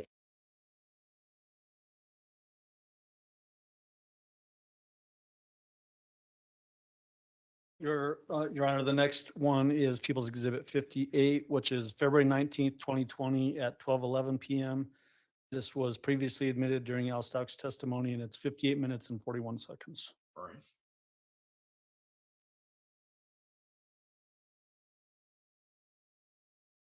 Yeah.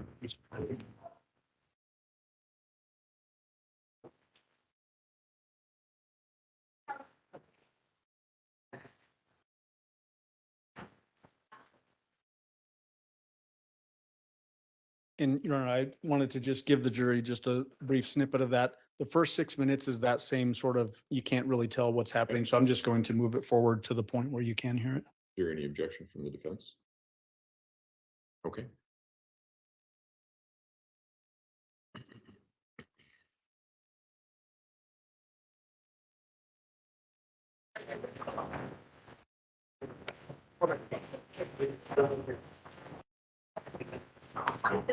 That might be what I'm saying. But then he reworded it to know personally because, Like, basically, it was just saying, you know, if I know someone personally, then that means a public information. So, so I don't understand what you mean by that. You had him reworded or he reworded it? No, when you're in there talking to someone, that was the question I said. Like, one of the questions that you wanted. Yeah. I said to you that I would have to say, you know, certain things. So then he worded it as, you know, personally, he's involved with your stepson's disappearance. Right. And I said no. I was telling the truth. So what do you mean by that? But Albert, there's nothing I mean by that. What I mean by that is I can come to y'all, which I'm totally fine with, you know, having an attorney, you know, showing this to law enforcement, whatever. But at this point, I'm just going to show it, get it verified, the public see, not see it, but hear it. And that's that's all I can do for now, because anything else I've done, I've been turned into being a horrible person. So nothing else I can do can help, because I'm just not a valid source or person that anyone wants to care about, help, information, nothing. And that's been proven.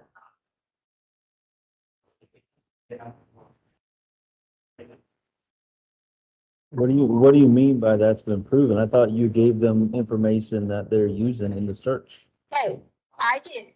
However, So that makes you be valid if you gave them information and they're using it. Yeah, sure. no matter what information that I give them, they would not be searching places they are based on that information. You keep the normal law enforcement agencies, like the little girl in South Carolina.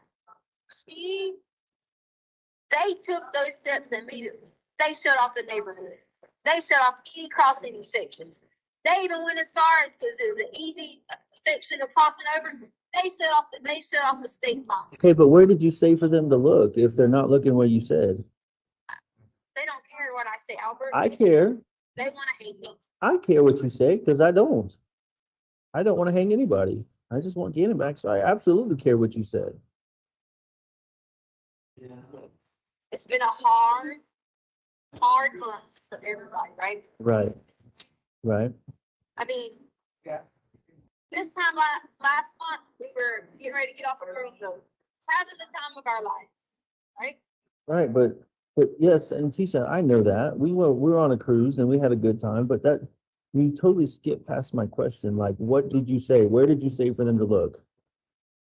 They didn't ask me anywhere specific to look. I'm telling you that the law enforcement in South Carolina took those approaches based on what was told to them. But what did you tell them? You're telling me what they didn't do. Tell me what you did. I don't care about them. I already told them for witness statement. I'm not going to go through this again with you. You're not going to tell me, the father of the child. You knew, and it wasn't good enough for you. No, I did not know. You've never told me. Oh my God. No. You told me nobody else was involved. You told me I was making up stuff. So I'm not going down that route. No, I'm not. I talk about any of that. None of that matters. The other person, none of that stuff matters right now. I want to know where you told them to look that they're not looking. I never said I told them to look where they're not looking. But you said that. Yes, you did. You said you gave them information that they're not using.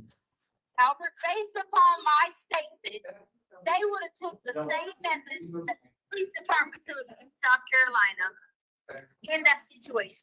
They would have immediately stepped in and shut off everyone. They found a good time for one person. And look where we're at. We're at Wednesday, February 19th. Wednesday, February 19th. You're telling me, yes, it's 23 days now. You're right. It's 23 days. Where did you tell them? What information did you give them that they're not paying attention to, like in South Carolina? That's not what I said. There you go again. But that is exactly what you said. You said you gave them information that they're barking up the wrong tree and they're not doing like they did in South Carolina. That's exactly what you said. They're not like it in South Carolina. But what does that mean? They won. They should have shut the neighborhood down. Why? They won. Why? Okay, see, never mind. No, but that's what you're telling me what should have happened, but not the information. Giving it to you, and you haven't supported me. You've told everybody the complete opposite. All I have to like how you're sticking by me. I can't hear you. What? Why should they have shut the neighborhood down? What's in the neighborhood that matters? Nothing. Then why should they have shut it down? That's That's just the process that they should have done.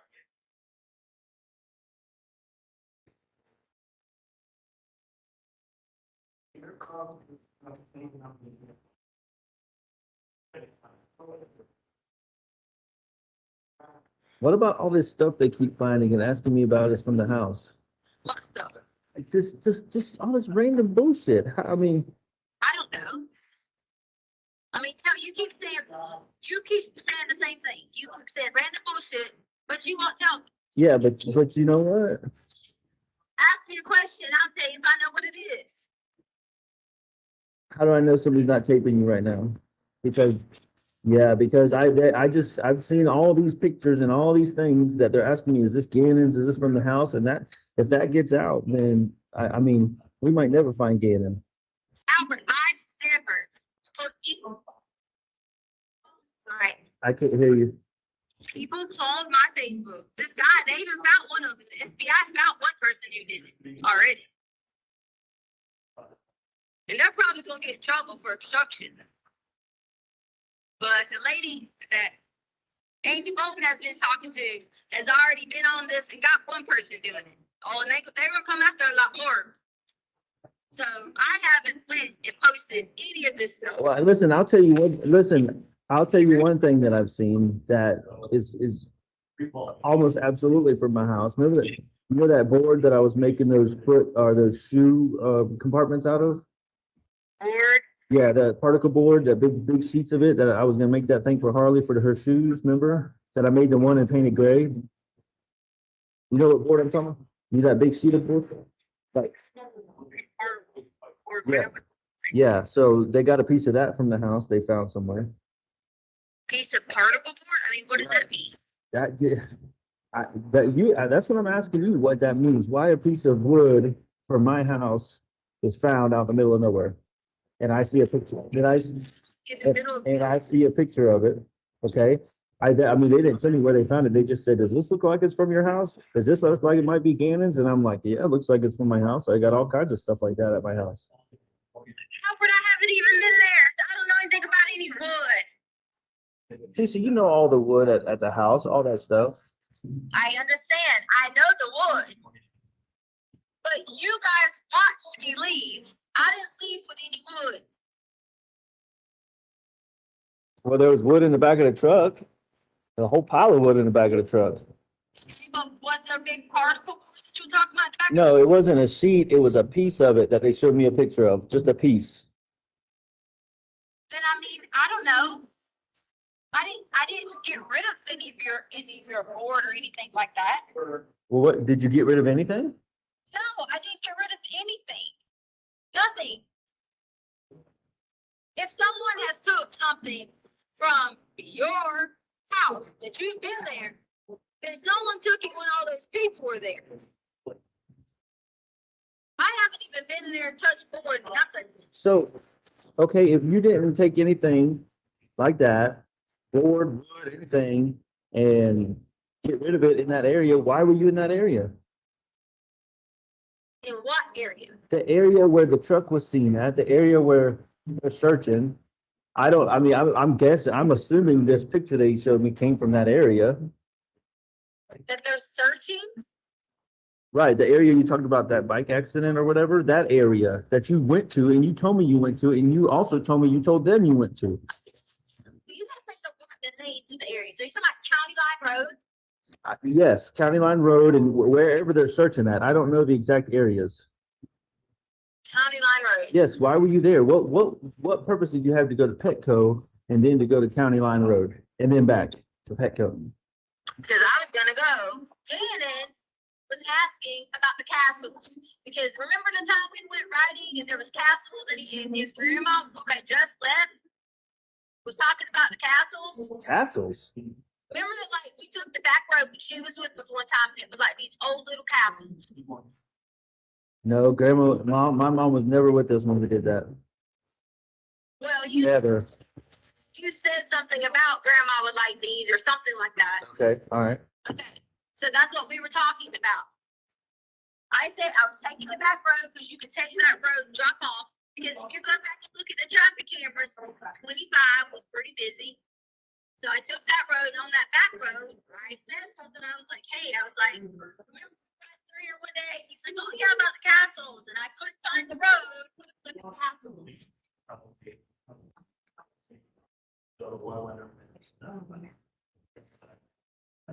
Okay, I mean, so you went to look at castles, then what? I drove up towards going to Castle Rock. Like that back road, I think it turns into like, I don't know, what is that road, 105 or something. And I couldn't figure out how to get back to 25 from there, which wasted a lot of my time. Why couldn't you figure out to get back to 25? I didn't know how to do that. I didn't know how to get back to 25. You didn't have GPS? I didn't have my phone. Right. I forgot. I'm sorry. I had my watch, Okay. but the problem with getting it on my watch is that you can't hit the start. You can't hardly cut the words in where you're going. It'll work if you do it on your phone. Right. I should know this because my watch was with it. People making this big deal about freaking phone or not. The watch is gonna beep the same way a phone does. So I want to tell them, get the fuck out of here, dumb. Yeah. Right. You're right. I mean, I'm not stupid. Like, I'm not trying to be like, oh, I gotta hide one phone, but I got a fucking watch with me. I'm not stupid. I didn't have anything to hide. So you just went out there to ride randomly to look at castles? That is not what I did. I was going to go to Castle Rock real quick. Okay. I've already said that.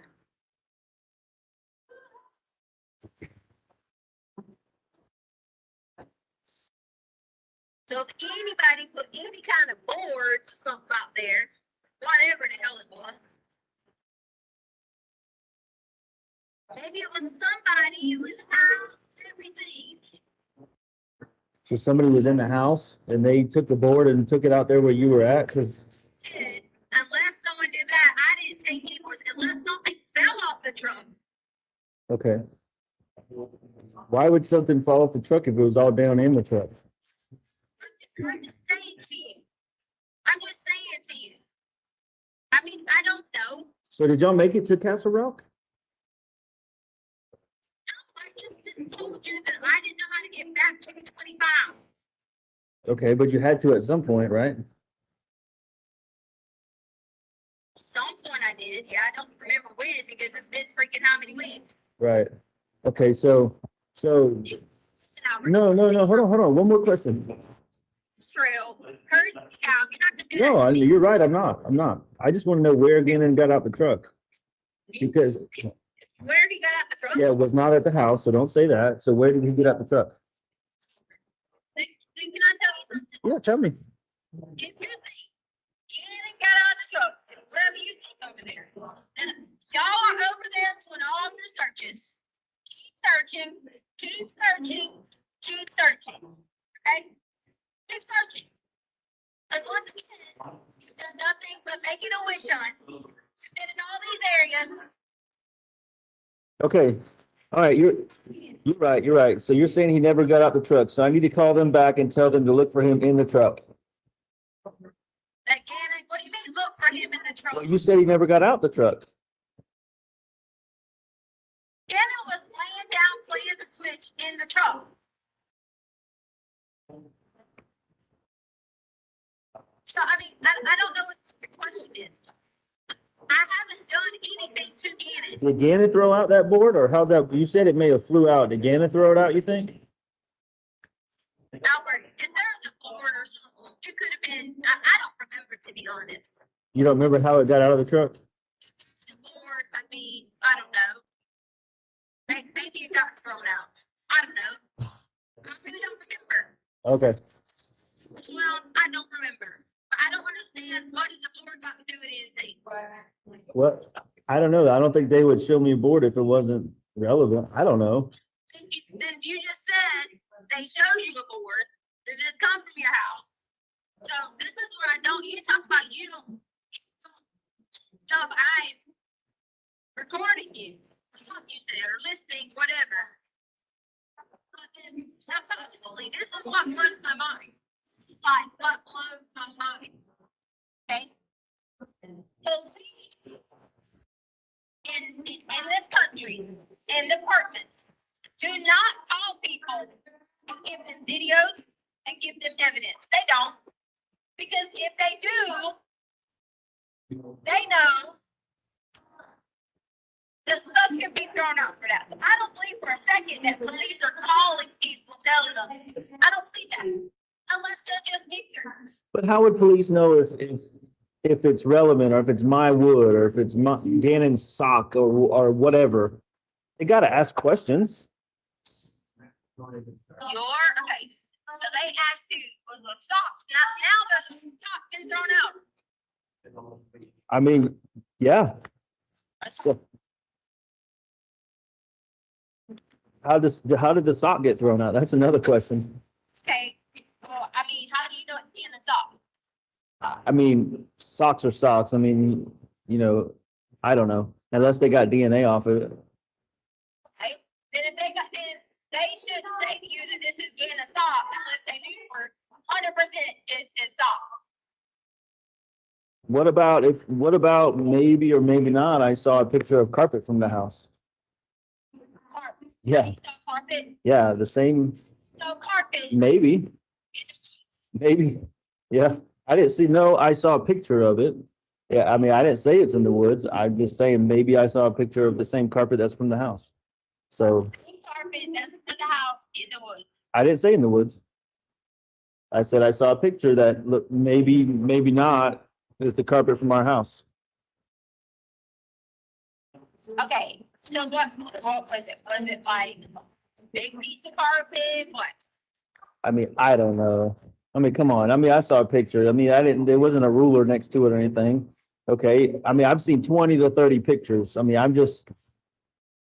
maybe even more. I just remember, I remember a board. I feel like I may have seen it, but the carpet's been all over the story anyway. So, I mean, I could be put, like you said, what? Do you talk about the carpet piece that was taken out of the garage? Is that the carpet you're talking about? I don't know. That's the only carpet that would have been taken out the garage and Gannon got blood on from his foot.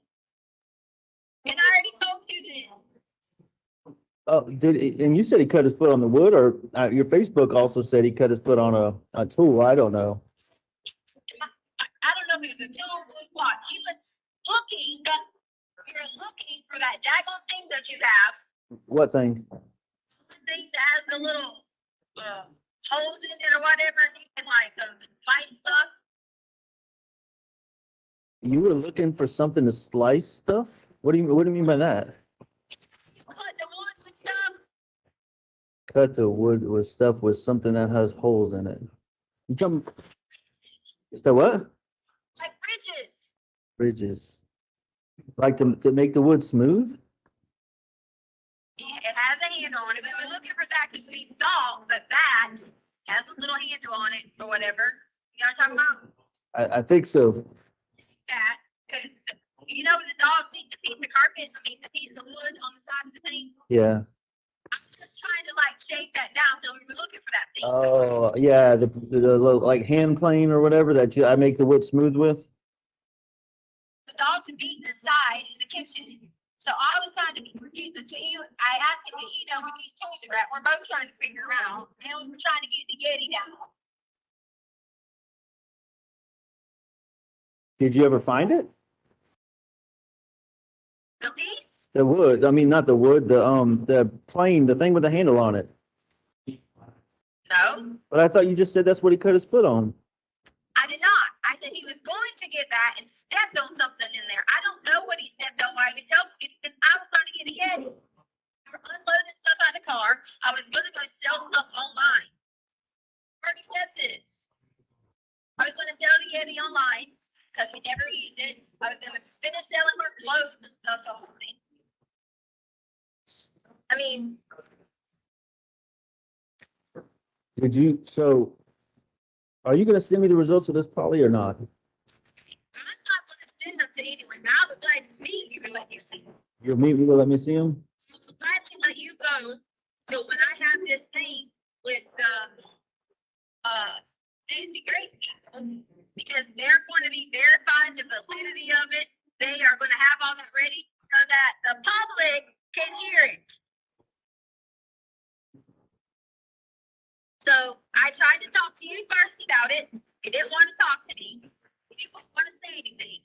And then you whatever I get it. You're angry, hurt, got all this going on. I get it. Okay. So then I took that approach and I did. I'll do it this way. I will be this and go from there. But then I get on the phone with you, and now it's like there's stops and this and that, and who knows what. Right. That now you know. Now you know how I feel. There's all these things, right? All these things. And it's like, okay, well, I mean, what did I do?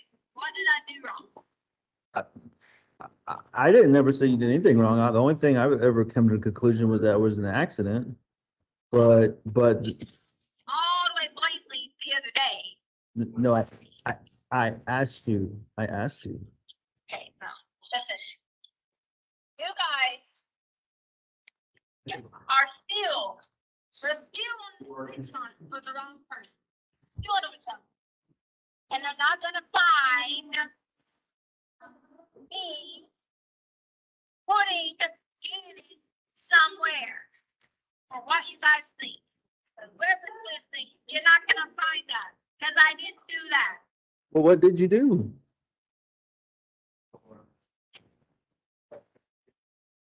Hello? What? I mean, if you didn't do that, what did you do? Or, I mean, who is the person that did something? That's the missing link here to Gannon. Y'all didn't want to listen the first time. So Listen, I'm all ears now. I'm sitting here in Starbucks making a fool of myself. Okay. yourself. Because I'm sitting here trying to hide in the corner so nobody's looking at me. Okay. I'm listening now. Tell me what happened. What did you do, or who has Gannon?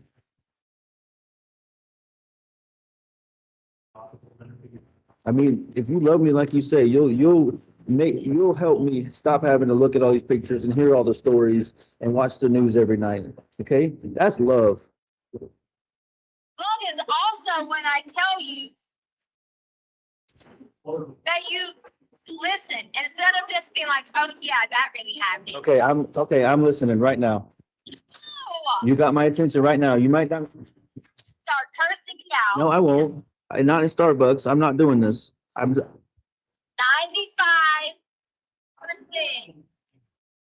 of everybody that takes a lie detector test who lies fails. Only people who are like schizophrenia and things like that have problems with it. Okay? I get it.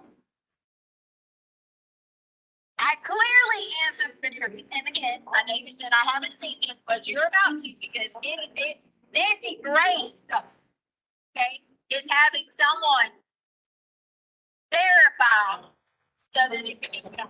Okay? So it's coming. All right? I would get the best with it if it was fucking bullshit. Okay?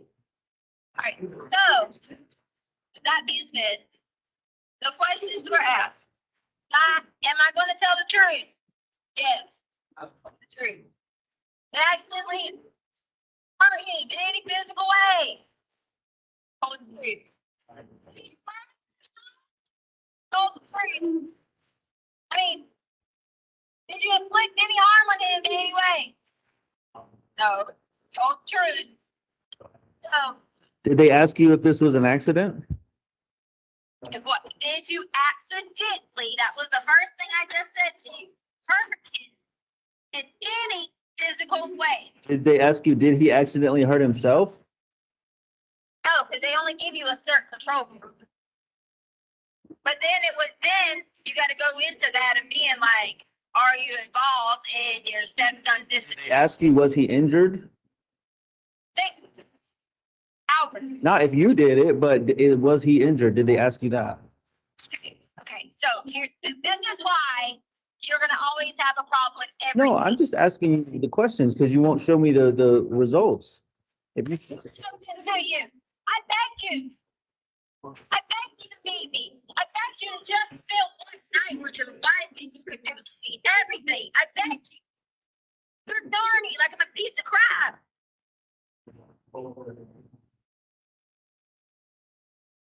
listen, tell me now. I'm listening. Okay.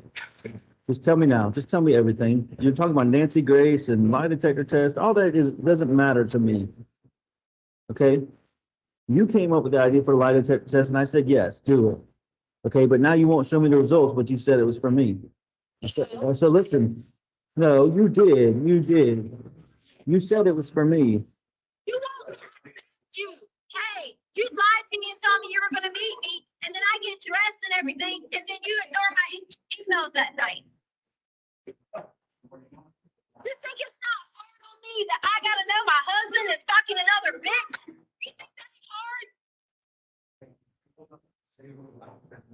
You think it's not hard for a father not to know where his son is? I mean, I know it's hard, but you didn't deny that one, did you? no, there's no reason to deny it. It's just not true. I'm not playing that game, but there is a truth here that you're ignoring that Gannon's missing, and you have information, and I'm listening. I'm listening. You said you did. To you guys. I've given it to you. I'm sick and tired of being alone. And the way for me to get past that is for me to get the information I need, and I know you have, and I'm listening. And I'm not going to judge you. I just want the information. I don't care what happens. I want my son. Okay? I really don't care. If you're not guilty of anything, then you're not guilty of anything. That's not what I'm worried about. I really don't care. I don't care who did what. I just want my son home with me now. That's what matters to me.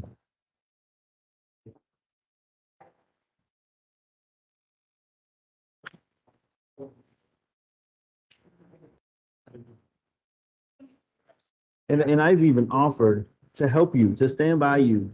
If you just tell me. I can't hear you. I didn't say you did it. I just said, tell me the information. I covered it up. So no accident, you covered it up. So you didn't do anything. And there's no accident. So, but I can't hear you. No accident happened. I can't hear you. Albert. I can't hear you.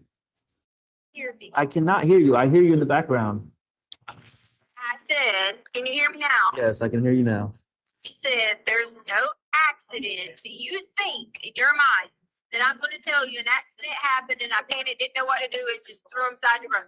Okay, if that's not the case, then so it's kind of two options here. Either something happened on accident or something happened on purpose.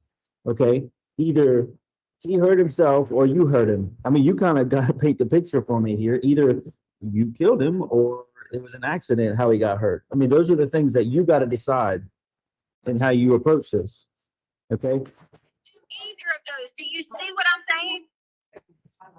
But the part then fill in the blank. He obviously got hurt. You told me that. Okay. He got hurt somehow, but you won't tell me anything else. Albert, I've already told you this is what's gonna happen. I'm gonna tell you again. And you know what you're gonna do? You're gonna tell me I'm a lie. This is a stupid fucked up story, and we're back to blaming it on someone else again. That's what you're gonna tell me. No, listen. I honestly, let me back up. Let me start over. I really don't care if you tell me the truth or not. I'm past that point. I just want to know how I can get Gannon home. How do I know how you can get home if someone else is involved? How do I know that? This is where this is where you have this disconnect with me. Tisha, you got to understand. Until you can stand there and you need to be at the, you should be telling investigators, my wife would not do this. Listen to her. I've told them that. Okay, I've told them that. I've told them that you're a school teacher, you've been babysitter. I mean, why would all these people trust you with their kids and then you do something like this? But the disconnect is, you know something, if not who. And I don't really care who. Okay, I just want to know where Gannon's at and how we can find him. So you can tell me you can throw out any random name, Johnny Tremaine, if you want to, whatever kind of name you want to. I just wanted to point to where Gannon's at. I mean, the truth is, okay, go ahead, sorry. What is the truth? Go ahead. The truth is so far beyond me right now. The only truth I care about is where Gannon is. I don't know where Gannon is. So no matter what I say to you, you're still going to get the same answer in the end. I don't know where he is. Okay, so how do we get to who took him? You know, we should have been doing this like 3 weeks ago. I've been a week now talking to you and you still won't tell me this. You say, Albert, I don't want. Sorry. I told you I went that way. I already told you. I told the people I went that way. Me. Innocent people don't tell people where they went.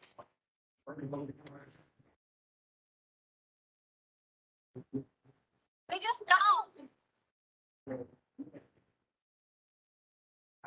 Listen, just give me something. Just give me a guess. Like I said, the truth is, the only truth that matters is bringing Gannon home and where he's at. Just Yes, Albert. yes, absolutely. Gannon is not Colorado. Your guess is that he's not in Colorado. Correct. Okay. Why? What makes you guess that? Because Tisha didn't hurt him, Okay. didn't dispose of him, Okay.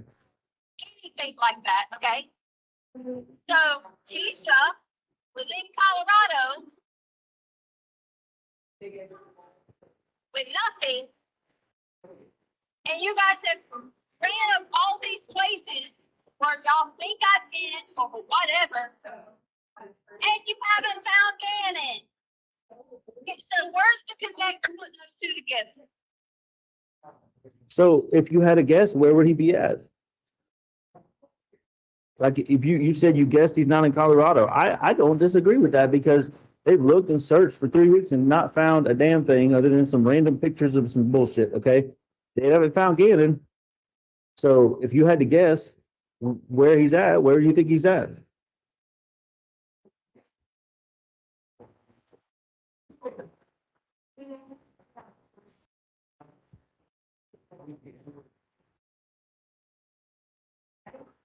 Hello? Yes. Answer my question. If you had to guess where he's at, you said he's not in Colorado, or you guess he's not. Where would you guess he's at? Your best guess. Probably somewhere, I mean, scary as it sounds, probably not even in the United States. What makes you guess that? I don't know. That's my guess. I don't have a reason for my guess. That's why it's a guess.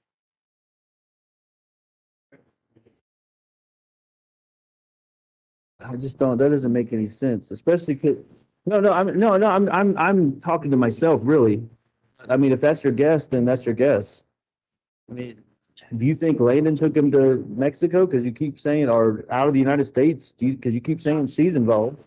It's perfect. I'm not going to ever say anything else. No, no. Not your wife anymore. Oh, listen, she's not my wife, so you're my wife. So I hope you're not talking bad about yourself. Yeah. I mean, you can yam me all you want. That's the truth. But I mean, it just, you guess that he's not in the United States, but you keep saying she's involved. How could she get him out of the United States? Hello? I don't care what you can tell me until I'm blue in the face. In my opinion, she's involved, in my opinion. Okay. And her deal went wrong. And now she is losing her mind and wanting to do everything she can to keep the finger pointed at me. That is what I feel. Because she wanted a plan to get the kids back, for Gannon to come back. Oh, you're not being safe by letting them stay home alone. That was probably going to be the first thing. You had him home alone or whatever. That's exactly what happened. And I'm against the world trying to prove it because I don't even have my husband on my side for it. But I've told you all along, I'll work with you. I'll stand beside you. Yeah, it is. It's working together to find Gannon. That's the only thing that matters right here. Well, you've worked with her. Yeah, and I mean, Aren't you staying in the same hotel with her? nope. There are pictures of her have your shoes all in them. Well, good, because I'm there with my daughter to put my daughter to bed doesn't mean anything. I told you the whole time I was in a separate hotel room. You. Well, no, that's her daughter too, so we split time, and I don't have to justify myself to you about that. It's her daughter, it's my daughter, and we're splitting time. We're helping take care, because guess what? Guess what's going on with Lena? Her brother's missing. Have you thought about that? Lena? Yeah, and Lena's brother's missing, and she gave her statement that said, "I love you, Bubba, and I miss you. Come home." Okay? Yeah. And I mean, and I could take that down a rabbit trail, but I don't really want to do that right now because I don't want to piss you off. Take it down a rabbit trail. Yeah, you want me to? Really? Why would you take what a child said down a rabbit trail? No, not what she said, what another child said about it. But I don't even want to go there because I'm not trying to do that. And look, okay, don't do that because you know why? You picked your biological children mean the most to you. It's obviously So do yours. So do yours. That's just life. Okay? That's just life. Okay? So there's no beating these kids up over this. Yeah, okay. I did not want Carly to stay there with you with Landon being there. Oh, yeah. Did not. I would have so that she could have stayed in her home. Operated, stayed at work, everything. Yeah, okay. As long as I was able to know she was okay every day, but I was not doing it with Landon. Yeah, okay. Like I said, that's a rabbit trail I don't want to go on because I don't want to bring a innocent child into this, like somebody else did. So, but Well, that's the truth. well, there's a lot of truths involved in that we're not going to get into right now. But you know what? Something that's been bothering me from the day Gannon went missing. Okay, that text that was sent to me from his phone was complete bullshit. Okay, the text he sent to me about bath salts and all this shit. It sounds like a great story to me, but it's not Gannon. Okay, yeah. Okay, so my question is, what? Now you're gonna get Mike's theory. Oh, here comes Mike's theory. Go ahead. Mike's theory? What is Mike's theory? Let me hear it. Mike's theory is that I gave Gannon bath salts. No, I was never even going there. My question here is that absolutely wasn't Gannon sending those texts. I know. Okay, so my question is this: did you send them, or did somebody force you to send them, or somebody else was involved and they sent them? I mean, tell me about the bath salts because that's not Gannon. Okay. That's just not Gannon. And I didn't send them either. Okay, so who did? I don't know. Did somebody force you to send them? I don't know, Albert. You just said you didn't send them, and I asked if somebody forced you to send them. You said you don't know. Listen, you're not getting anything from me, okay? Yes. Until you are on my team. Okay. I'm trying to be, but you're not working with me. It's not like, this is not like every single other situation in our marriage, okay, where it's like, I give in 100% and then you give me a little bit here and there, just like with the money. Remember, I had to tell you how much I loved you and put your picture on Facebook for you to tell me about the money that you took. Not Facebook, but Instagram. Remember that $8,000 or $9,000 that you took. I mean, but it's the same thing you're trying to do here. Picture on Facebook? No, Instagram. I said Facebook, but Instagram. You're the only one. When you took the money, it was like, oh, you don't love me. You're hiding me. But the point is here, you're trying to get me to go all into you without anything from you. That's just not how this works. Okay. It's just not how it works. So in this situation, it's not money. It's not clothes. It's not an item. It's not a picture. It's a person. Okay. So that's the buy-in. The buy-in is the person. You give me what I need to find Gannon, and you got a little bit of buy-in from me. I already passed the lie detector test, and you already told me you still didn't want nothing to do with me. So No, you didn't. You told me you did, but I haven't seen it. You won't. You'll show it to Nancy Grace, but you won't show it to Al Stout. you to me, you wouldn't. I've asked you to meet. I've asked you to show up. I mean, did you? Wait. Hold on. Did you like at least spend time with your wife? Is what I said. That's all I said. And like you went on this thing, like, and you know that it bothers me because I'm like, I know that you are sitting over here giving. This is exactly how Leah wanted it. No, hold on. Let me tell you, the buy-in here is also that the poly. That's bullshit. You didn't come to Denver and do a poly. Okay. I set it up and my card never got charged. Yeah, you told me you couldn't give them the name, so I scheduled my own. Oh, okay. So now the story's changing. Again. Changed. I paid $500. Okay. Send me the credit card receipt. Please, God, you did it. Give me the results and give me the credit card receipt showing that you did it. So, Boom. I will see. I will meet. Listen, Nancy Grace might believe it, but I don't believe it. Okay, fine then. Fine. If Nancy Grace don't believe it and she and her crew don't verify it and sees them herself, so now you're saying she's a liar? It's like, what's your future? Is she a liar? Say they get back together every night. Is she a liar? I don't know nothing about no Nancy Grace. I don't even know how that's even relevant. Okay. Okay, here, right here. I'm gonna send it to you.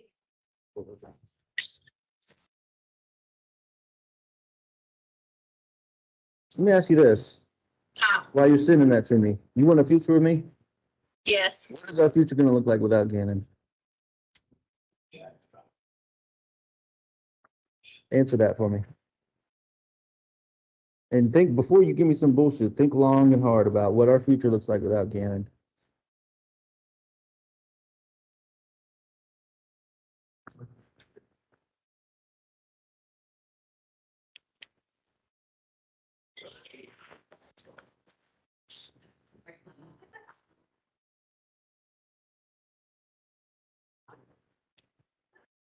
Well, I don't have any involvement in Gannon. And I feel like that proving it with the polygraph, answering questions and trying to get people on the right track of looking, the future should be together. And it definitely takes a lot help from Jesus Christ. And praying that every single day, as hard as it may be, that it'll be one of those things where people come home or whatever. But he can't, you said come home. He's not a runaway. Somebody's got him is what you said. Okay, that meaning that there's been plenty of times that people have done this and something happens to someone, they take them and tie them up in basements and all this stuff. And then there are good stories to this. There are. You're not convincing. I asked you what our future looks like without Gannon, and you just went on some tangent about you didn't do anything. means we're supported and we work together to keep every effort in finding Gannon. If it means we have to join organizations together to help other people find their children while we're searching for Gannon.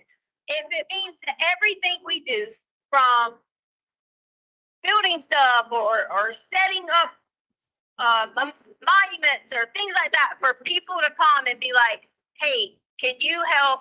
Like, we have help. Okay, all right. That's our future, because that's a greater plan that God could have. Okay, so, okay. Fair enough. So our together starts now. It doesn't start when Gannon doesn't come home, okay? Our together starts now. So start with the bath salts. That was bullshit, wasn't it? No. It wasn't? So Gannon sent that to me about bath salts. Okay, so Because, no, but I want you to understand why I asked you that, because we know the friend was bullshit because he didn't leave to go to a friend's house. Okay, and the bath salts were directly involved with the friend because the friend asked him about the bath salts. So if there is no friend, then there is no bath salts. there is, and here's why. So there is a friend or there is bath salts. Oh, Okay, I'm sorry. Go ahead. I'm sorry. I'm listening. I'm sorry. the bath salts were resolved in the spot. When I talked to Gannon, Gannon clearly said that they had talked to him about bath salt at school during his, doing that drug thing, right? The one that happened weeks before he went missing? Right. Okay. He said he already knew about bath salts during this time. He already knew. He knew what they could do, dangers, and things like that. However, someone did tell him that if they could bring bath salts, because it was part of this challenge, that he would get to play with them. He didn't. Gannon didn't want to do anything with bath salts. In fact, I even showed Gannon how bath salts can be good. Meaning, I said, when you went and did your bath bomb, if you would have put bath salts in there, it kind of helps you breathe a little. It helps you relax. Gannon didn't have any intentions to go eat or snort or whatever bath salts. Or at least not from my opinion. I don't think he did. I think he just sincerely wanted to play with whoever this was. So why? So this was, when did they ask him about this? About the bath salts. When did the thing come up with the friend? Because another thing about Gannon is he, like say the puberty class, as soon as he hears something, he comes home typically that night and talks about it. So he waited 2-3 days to talk about it. He came in and talked about the puberty. Came in and what? He came in and talked about it. I can't hear you. He came in immediately and talked about Friday. Immediately. To you? When he came in. Okay, and you didn't mention it to me Friday? But he said when he was talking that they're not good for you. Right. There was no, he didn't say anything like, hey, I'm about to go get bath salts. Right, but you're okay, but you're a good mom. Why would a good mom not tell, her husband, father of the child, that day, hey, Gannon asked about bath salts. We probably need to address this, because you usually do that. So you wait. I didn't think about it. You waited till he was missing to text me about bath salts? No, I sent you. What are you talking about? I sent you you sent me the message about bath salts. And I said to you, I said, yes, he came in last night. Go read your messages. Okay, but last night from that message, the message was Monday. Okay, so you just said last night being Sunday, but then a second ago you told me Friday. So did he? Friday talking about it, Okay, yes. but you said he asked you Sunday. You just said he asked you Sunday. Sunday, do we have any? Come on. About it, having any are different. Come on, Tisha. So Friday, he comes in and asks you about it, and they're bad. And we all know how he is about bad stuff, okay? He hates it. His mommy does bad stuff. He thinks Mike does bad stuff, okay? So Friday, he tells you, you guys have the conversation of bad stuff, bath salts. And he still comes back Sunday and asks you if you have any? The bad stuff was not just bath salts. It was in general. But you just said it was. He was telling me about the things that people were talking about because apparently his class is a halfway decent class, like good kids. Okay, but when they go outside, in which one of the moms, I know who she is. If I could show you a picture, her little boy is in the opposite class that Anna's in, and he's just a nightmare. Okay, so I guess on recess or outside, they have conversations about this. And all he was talking about is the people that were talking about bathing. That's it. He didn't say to me, hey, I'm going to whatever. I'm telling you, someone peer pressured him that they could hang out and play. Just to see. Peer pressure. Shannon had no intentions of doing nothing but playing at somebody's house. Whose house? I've made that clear to you. I don't know. Yeah. But that's all, that's not like Gannon either. So do not tell us. Well, that is the truth. Okay? Because you can sit here and say some things are not like Gannon, but we've caught him doing certain things. Okay? Like what? When? He will catch children, do some things, and we have to be like, can't always say in our life, that's not like them. We can not be instilled in them and hope that they make the best decisions when they are crossed with these things. But the bath sauce has completely nothing to do with what Gannon was going to do. Gannon was not going to go do anything bad with bath salts. Hey, listen, I don't, my battery's getting low, so I just want you to know that if my battery cuts off, I'm not changing my theme here. That together, one of the first things together is you give me these polygraph results, okay? And I agree that you can meet me when I need this. No, you send it to me and then I'll meet you. I am not sending it to you. Okay, then we're not together. We're not together in this. I am not sending a copy. Tisha, I need you to send me a copy of the polygraph results, or you don't, it's not clear to me that we're together in this. Cut my phone off. Yes, that's the end of that one, obviously. The next one is 29 minutes. I think it's up to you. I mean, we can start it or do it Friday. Do it on Friday. Yep. Okay. Third. We might have more votes if we asked other people. All right. With that, again, ladies and gentlemen, we will have our evening break, and I'll see you on Friday morning. Again, don't discuss case among yourselves. Don't discuss case with anyone else. Don't do your own independent research about any aspect of this case.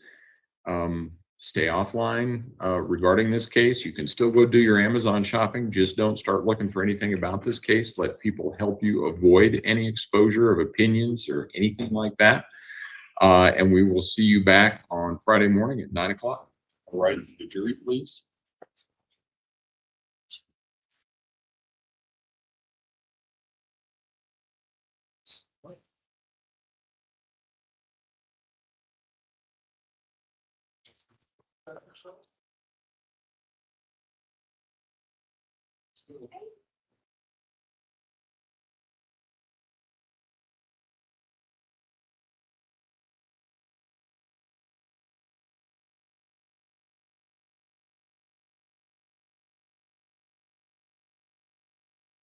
Thank you. May all be seated. Record should reflect the jury has left the courtroom. Is there anything we need to take up outside the presence of the jury at this point in time? What's your courtroom going to be like tomorrow? Can we leave stuff in here or do you have folks come in? People coming in person, but most of it is Coming in person. Probably the first case. no, the afternoon. Of the afternoon. We have, I have suppression hearings on a homicide tomorrow afternoon. So there will be people here. They may or may not have other evidence for that suppression hearing. I don't know. Okay, we'll get stuff out of the way then.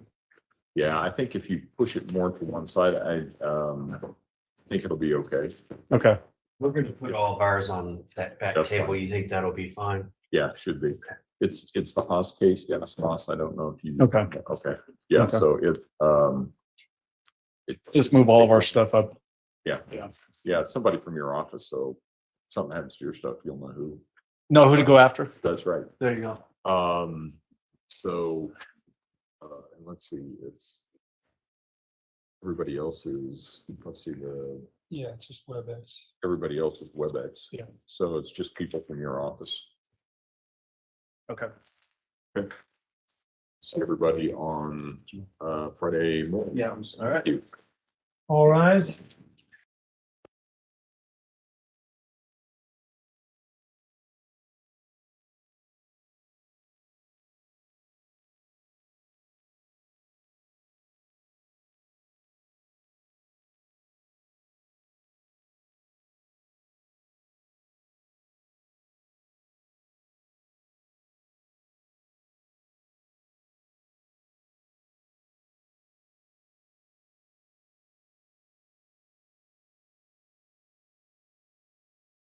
My goodness.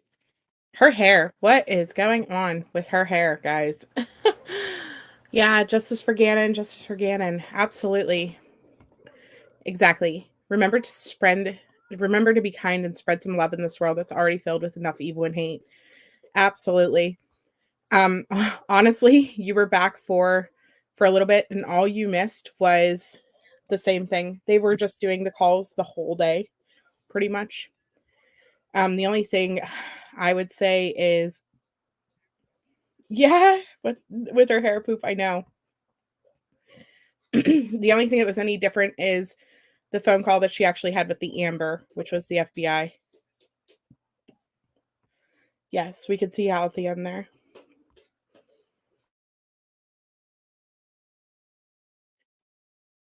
Yeah, Amelia, absolutely. Today was definitely very long.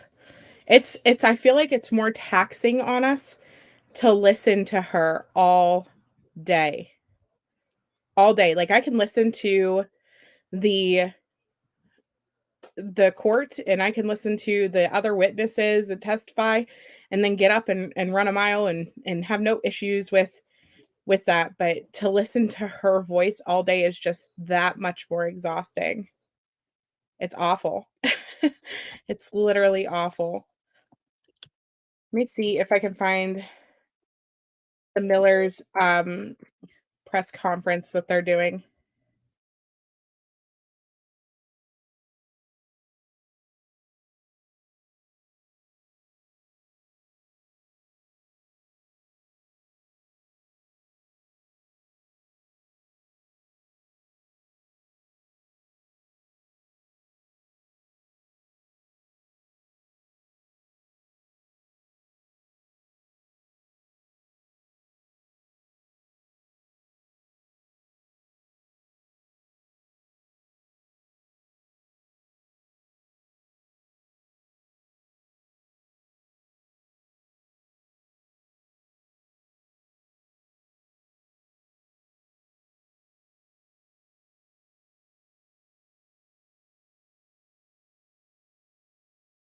Oh my goodness, I was muted. Oh, I know. Can you imagine the jury pool? Absolutely. They have got to be completely exhausted. Yeah, Excedrin migraine. He did this for 5 years. He listened to her. Is there a Wednesday night live? Yes. I just don't know what we're covering yet. We were originally going to be going down through Ariel Sellers' trial each night. Tonight is on my channel at 10 p.m. Eastern Standard. If anybody wants to join the Local My Life and I tonight, we will be discussing a case. I'm just not sure which case at this point because of the fact that like the schedule got messed up with court getting pushed back and all the things. So just waiting to find out or to find something and to cover it. So something at 10 p.m. tonight here. That's all I know. Yeah, we're all professionals here, right? Mute mom. Mute mom. So I'm not seeing a link for this. It should be coming on in like 6 minutes. So I would think there would be something set up. I'm wondering if it's just going to be on the live news or how they're doing it.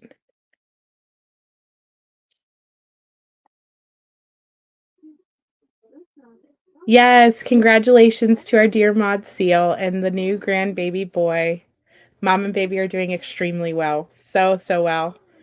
And she messaged me. She was like, I know I should probably leave them alone for with him for a little while, but I'm just gonna soak up a couple more minutes. And I'm like, absolutely. Stay there and take up all that grandbaby time.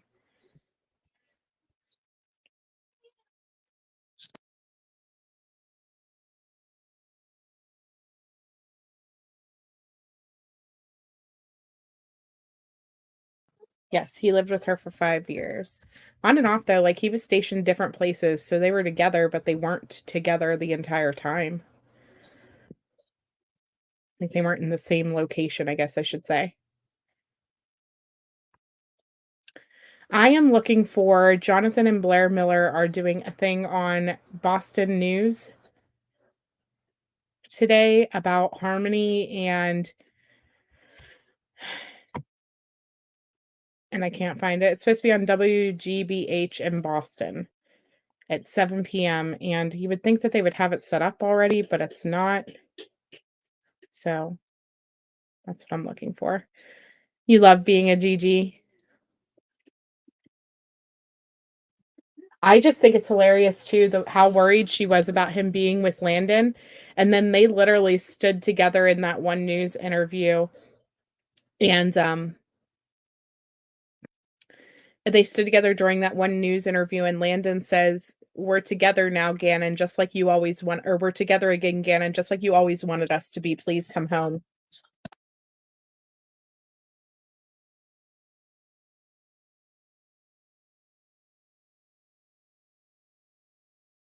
And I really think that that was a direct, deliberate slap in the face towards T. Oh, Louisiana girl, stop. You did amazing. That was awesome. It worked out perfectly. And I don't know what we would have did without you. Okay. Junior is saying bye, everyone. So I guess it's time to go since I cannot find a link.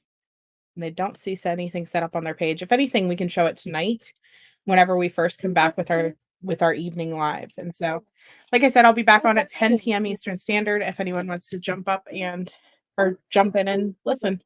And we will cover a case. I can't tell you which one yet. Say bye. Good night. Good night, everyone. Tell them hit the like button. Can I say hit the like? Mm. No? Okay. No. Well, don't forget to smash the like button either way. Why that? Have a good night. Good night. See you later. Yeah. Bye. Bye. Bye.